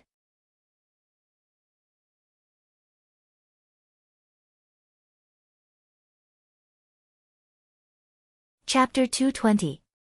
Did Mr. Fang agree? Li Mingxiang said happily. He was a great director who would put his life and death aside for the students' benefit. Because when he said that, Fang Yan could slap him to death at any time. According to the previous standard, Fang Yan would be beaten by Yi Rou again. Fang Yan's heart was boiling with anger. He felt his temper was getting better and better. Even now, Li Mingxiang was still alive and kicking in front of him, ready to dig a hole to bury him. What standard should I change to? Do I still need the girl in black to cooperate with me? The school doesn't have her contact information. Do I still need Mr. Fang to communicate with her? Fang Yan didn't want to communicate with Yi Rou. He didn't mind sending Li Mingxiang to communicate with Yi Rou. That is, if I can find her resting place. As for the expenses, the school should be able to reimburse us. If Teacher Fang has the receipt, we can also reimburse him for the appearance fee. This is for the sake of the school's students. We can't possibly let Teacher Fang pay for it himself. But next time, we must be more careful. Safety first. Don't let a situation like hanging your head from the roof or smashing your body against the wall happen again, right? It's too violent. I'm worried about the physical condition of Mr. Fang and the girl, and the students can't accept it. What I mean is, I get beaten this time, and next time I hit someone, Fang Yan interrupted Director Li Mingqiang and said seriously. Fang Yingying and Fang Haohan looked at each other, and their heads were about to drill into the soil. They could feel the strong murderous look in Fang Yan's eyes when he looked at them. Oh, next time it's Mr. Fang's turn to hit that girl. I can't beat her. Fang Yan waved his hand and said. I have another candidate. I'll inform Director Li after I communicate with them. Director Li, you've worked hard for most of the night. Go back and rest. Sure. Then I won't disturb Mr. Fang's rest. Li Mingqiang quickly got up. Mr. Fang, hurry up and rest. The wound on your face. It doesn't matter. I have medicine. Fang Yan said. After Li Mingqiang left, Fang Yan coldly snorted and shouted, Fang Yingying, Fang Haohan, you two come here. Fang Yingying and Fang Haohan knew that they couldn't escape, so they bowed and stood in front of Fang Yan. Fang Yingying smiled and said, Junior Marshal Uncle, you must be thirsty after talking so much tonight, right? I'll get you a glass of water. After saying that, he turned and ran towards the kitchen. Junior Marshal Uncle, you must be tired after being hit so hard tonight, right? I'll get you some water to wash your feet. Fang Haohan turned and ran towards the bathroom. You two come back. Fang Yan shouted angrily. Fang Yingying stared at Fang Haohan fiercely. This idiot, why did you mention my sore spot? They stood in front of Fang Yan again. They looked away and didn't dare to look at Fang Yan's eyes. Where is she? Fang Yan asked. Junior Marshal Uncle, Hero and I searched the whole school, but we didn't find Miss Ye's trace. I think she may have left. Fang Yingying replied in a low voice. You know Miss Ye's temper. If she doesn't want to do something, no one can force her. Fang Yan was silent. Yi Rou came suddenly and left so suddenly. After a while, he said, Tell me, what's going on? Fang Yingying didn't answer. Fang Haohan looked at Fang Yingying and didn't answer either. What? Are you stubborn? Fang Yan sneered. You heard my conversation with Director Li, right? I'll change the standard in the next class. I was hit by Yi Rou tonight. Next time, you two accompany me to the class. Plop. Fang Haohan knelt down in front of Fang Yan. He lowered his head and said with a bitter expression, Junior Marshal Uncle, it's all Fang Yingying's fault. You asked him to call for help, but he called Miss Yi. He knew Miss Yi would come, but he didn't tell us in advance. If he had told me in advance, I would have told Junior Marshal Uncle in advance and asked Junior Marshal Uncle to escape in advance, and get ready for the fight. But, he even hid it from me. Tonight on the stage, he wanted me to hide it for him. I felt guilty and felt that it was a betrayal to Junior Marshal Uncle. So, I'm going to expose Fang Yingying as a traitor. He betrayed me and Junior Marshal Uncle. He is an undercover agent that Miss Yi put beside us. Don't be afraid of a godlike opponent, but afraid of a pig-like teammate. What happened to advancing and retreating together? Didn't they say that they would live and die together? Junior Marshal Uncle hadn't tortured him yet, but Fang Haohan betrayed him. Fang Yingying's face turned pale and he quickly knelt down in front of Fang Yan.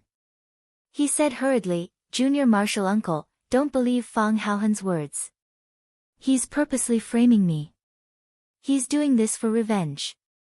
Last time, he bought 5 peaches and I ate 1 more. He's been holding a grudge against me ever since.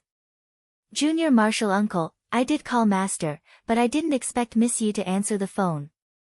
I didn't call Miss Yi on purpose. You know me. I'm fat but I'm cowardly. I don't even have the courage to talk to Miss Yi. Why would I take the initiative to call her? Fang Yingying hugged Fang Yan's leg and cried bitterly.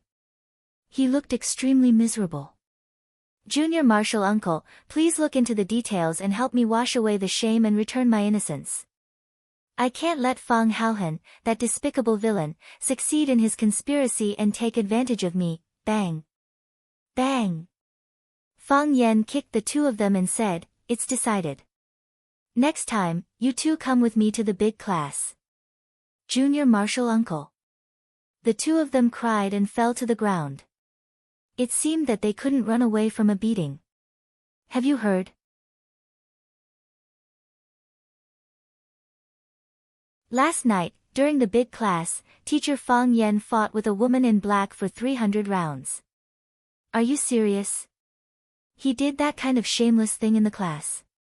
What are you thinking about? I'm talking about the fight. Teacher Fang Yan was beaten by my queen. That was a movie, right? Must be a movie. Think about it.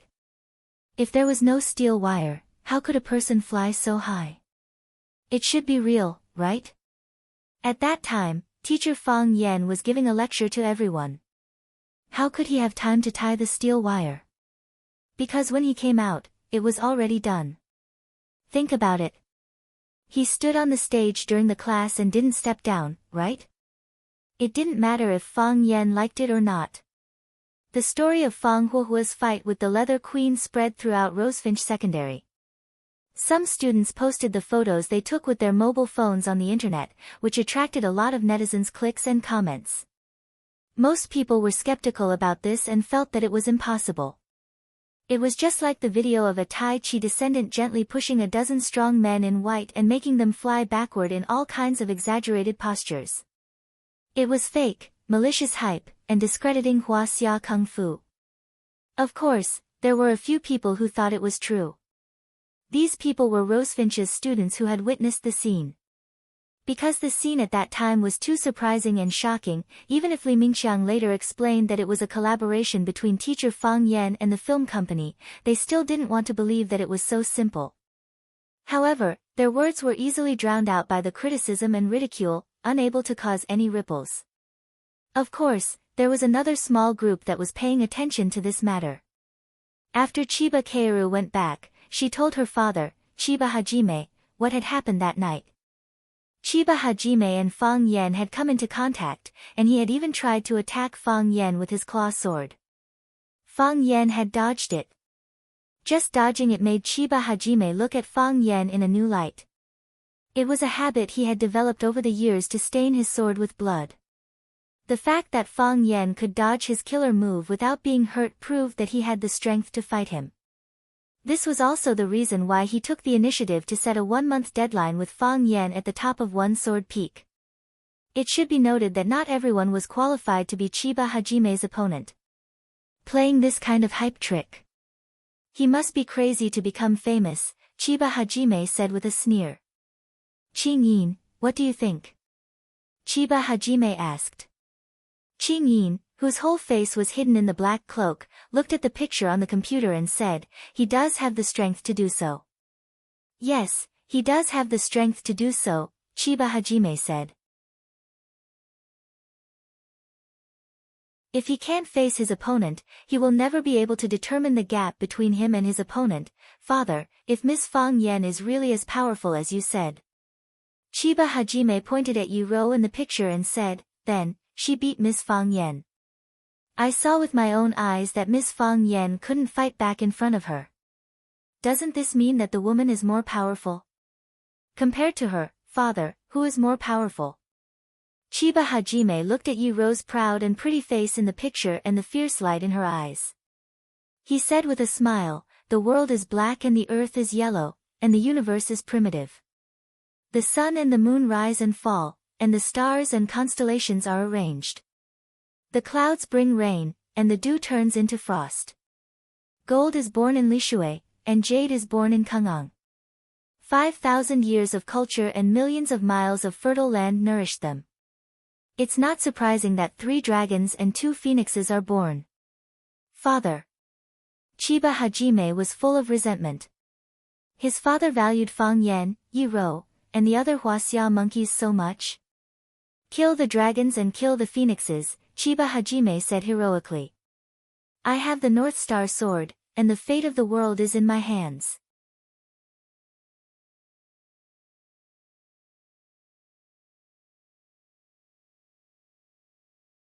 Chapter 221. Yiro came with a bang and left with a gust of wind. She became the queen in the eyes of countless boys and the idol of countless girls in Rosefinch Secondary. Because of Yi Ro's arrival, Fang Yen suddenly found that black shirts and pants were popular in Rosefinch Secondary. What was more surprising was that it didn't spread among the students, but among the female teachers. It turned out that every woman dreamed of being a queen. No matter which female teacher walked to the podium in a black leather shirt, black leather pants, black high heels, and a small scarf tied around her neck, they would be cheered wildly by the students. Fang Yen wasn't affected at all. He went to class, ate, and slept as usual. Standing on the podium, Fang Yen said with a smile, "I've assigned the homework. I hope you can think about it when you go back, although I can't check whether you have thought about it or not. Well, today's class is over. Class dismissed." After saying that, Fang Yen walked toward the office with the language textbook that he rarely opened.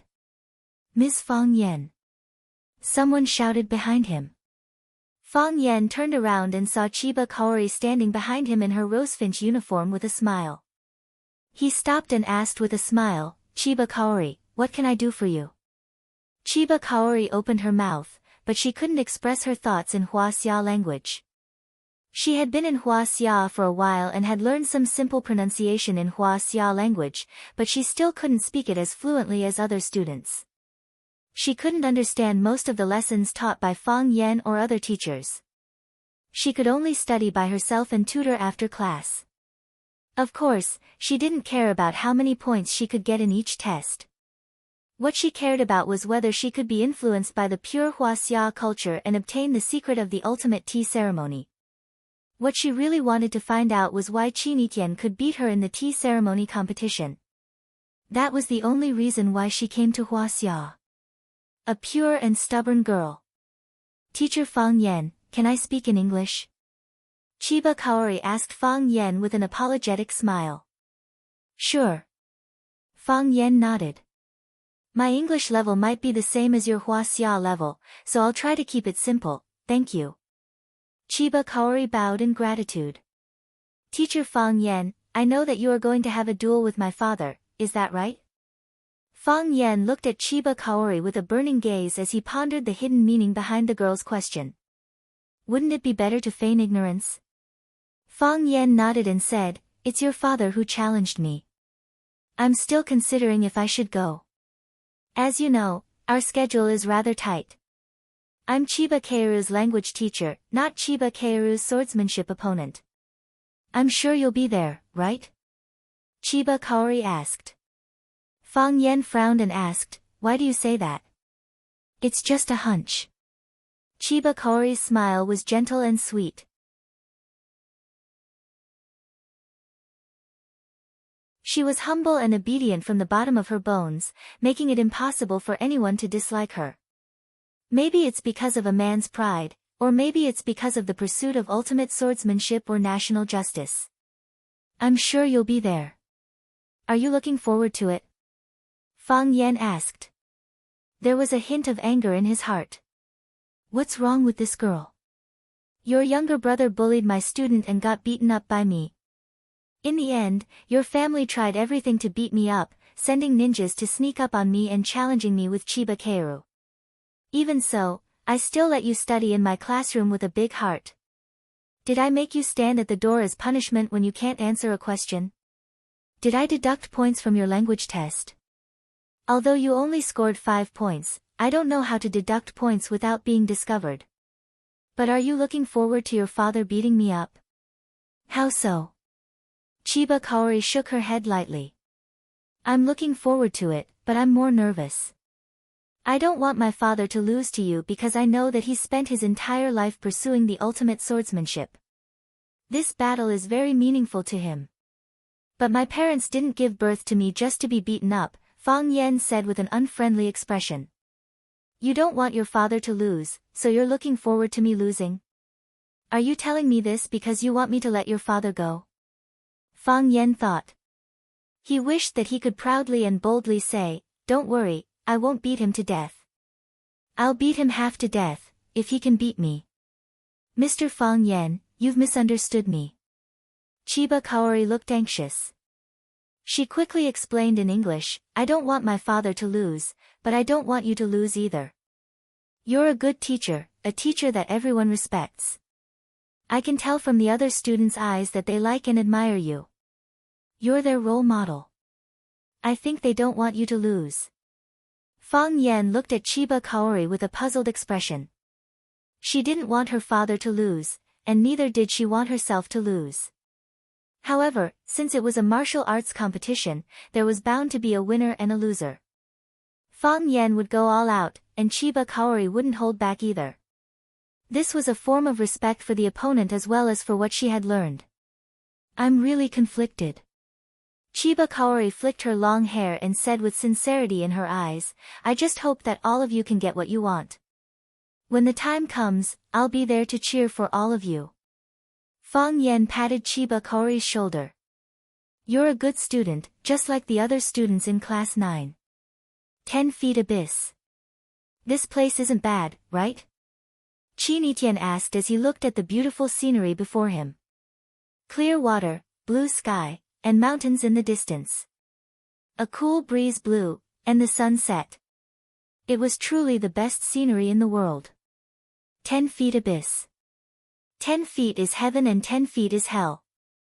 Fang Yan said with a smile.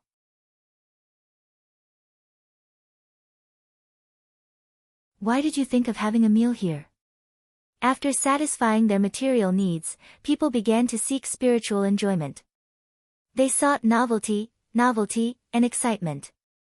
For example, climbing the world's highest peak, Mount Everest, which was covered in ice and snow, or crossing the Amazon, which was filled with poisonous snakes and wild beasts, or searching for gold in the desert, or exploring the South Pole, and eating the food from the East Ocean. As long as you could think of it, there was nothing they couldn't do. Fang Yan felt that today's dinner was actually an adventure. The tables and chairs were placed at the edge of the cliff. If the goblet on the table tilted a little, it could fall into the canyon and shatter into pieces. Of course, the same went for people. This was the origin of the name 10 feet abyss. A handsome waiter in a white shirt and a black waistband attentively poured red wine for the two. Qin Etienne picked up the glass and gently shook it, saying, have you ever had such a feeling? When you eat a delicious dish, a thought will emerge in your heart, I must bring him here next time. When you see a beautiful scenery, your heart will think, I must bring him here next time. When you see the best and most suitable for you, your heart will be very eager to find another person to share it with. Only in this way, that dish will have value, and that scenery will have soul. Qin Etienne looked at Fang Yan and said, I discovered this restaurant 3 years ago, so I thought of bringing someone here. Fang Yan picked up the wine glass in front of him and gulped down the red wine in the glass. Qin Etienne chuckled and said, you don't need to run away, and you don't need to hide anything. I didn't ask you to marry me now, did I? I won't do such a stupid thing. Fang Yan thanked the waiter, took the wine bottle from his hand, and poured himself a glass of red wine. He was not used to being served by strangers.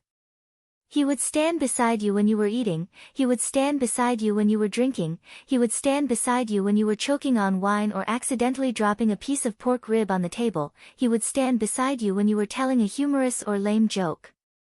He would even be too embarrassed to tell dirty jokes to your female companion, otherwise, he would call you a big idiot in his heart. However, if you didn't tell a dirty joke to your female companion in such a beautiful and spectacular place, you would probably blame yourself for being too stupid for many years to come. Since that was the case, Fang Yan might as well get rid of this eyesore. Having someone pour the wine for him didn't mean that he was a cut above others, he needed someone to help him count the money. I'm not running away, nor am I hiding. I'm just thinking. Although there are a lot of negative news in the education field, such as the scumbag principal who molested primary school students and the doctoral supervisor who molested female graduate students, there is still true love in the world. My student, Fang Yan, is willing to invite me to dinner and chat with me in such a beautiful and luxurious place. As an ordinary language teacher, I feel that my job is full of sacred meaning. Do you have to say such unpleasant words to change the topic? Qinitian sipped the red wine and asked with a smile. Fang Yan looked at Qinitian in surprise and said, "You saw through me again." Then he shook his head angrily and said, "You're too smart. I don't feel safe when I'm with you." Qinitian put down the wine glass, and his dark and shining pupils were filled with Fang Yan and the thousands of rays of light behind Fang Yan. He said, "Do men really like stupid girls? My mother is very smart, the smartest person in the world, but my father still likes her very much." "That depends on the person," Fang Yan said. "If you like someone, you won't care whether she is smart or stupid. Then, what are your criteria for choosing a partner?" Fang Yan thought seriously and said, "Big breasts and round buttocks. Don't look, you don't fit any of them. And there may not be much room for development in the future. We're really not suitable for each other." You're tuning in to the Blissful Bookshelf YouTube channel. We're so grateful for your support, and don't forget to subscribe to join us on this incredible journey through captivating stories. Your generosity through donations truly makes a world of difference, as it's the primary source of revenue that allows me to expand and enhance this channel for you. Thank you from the bottom of my heart for being a part of this adventure.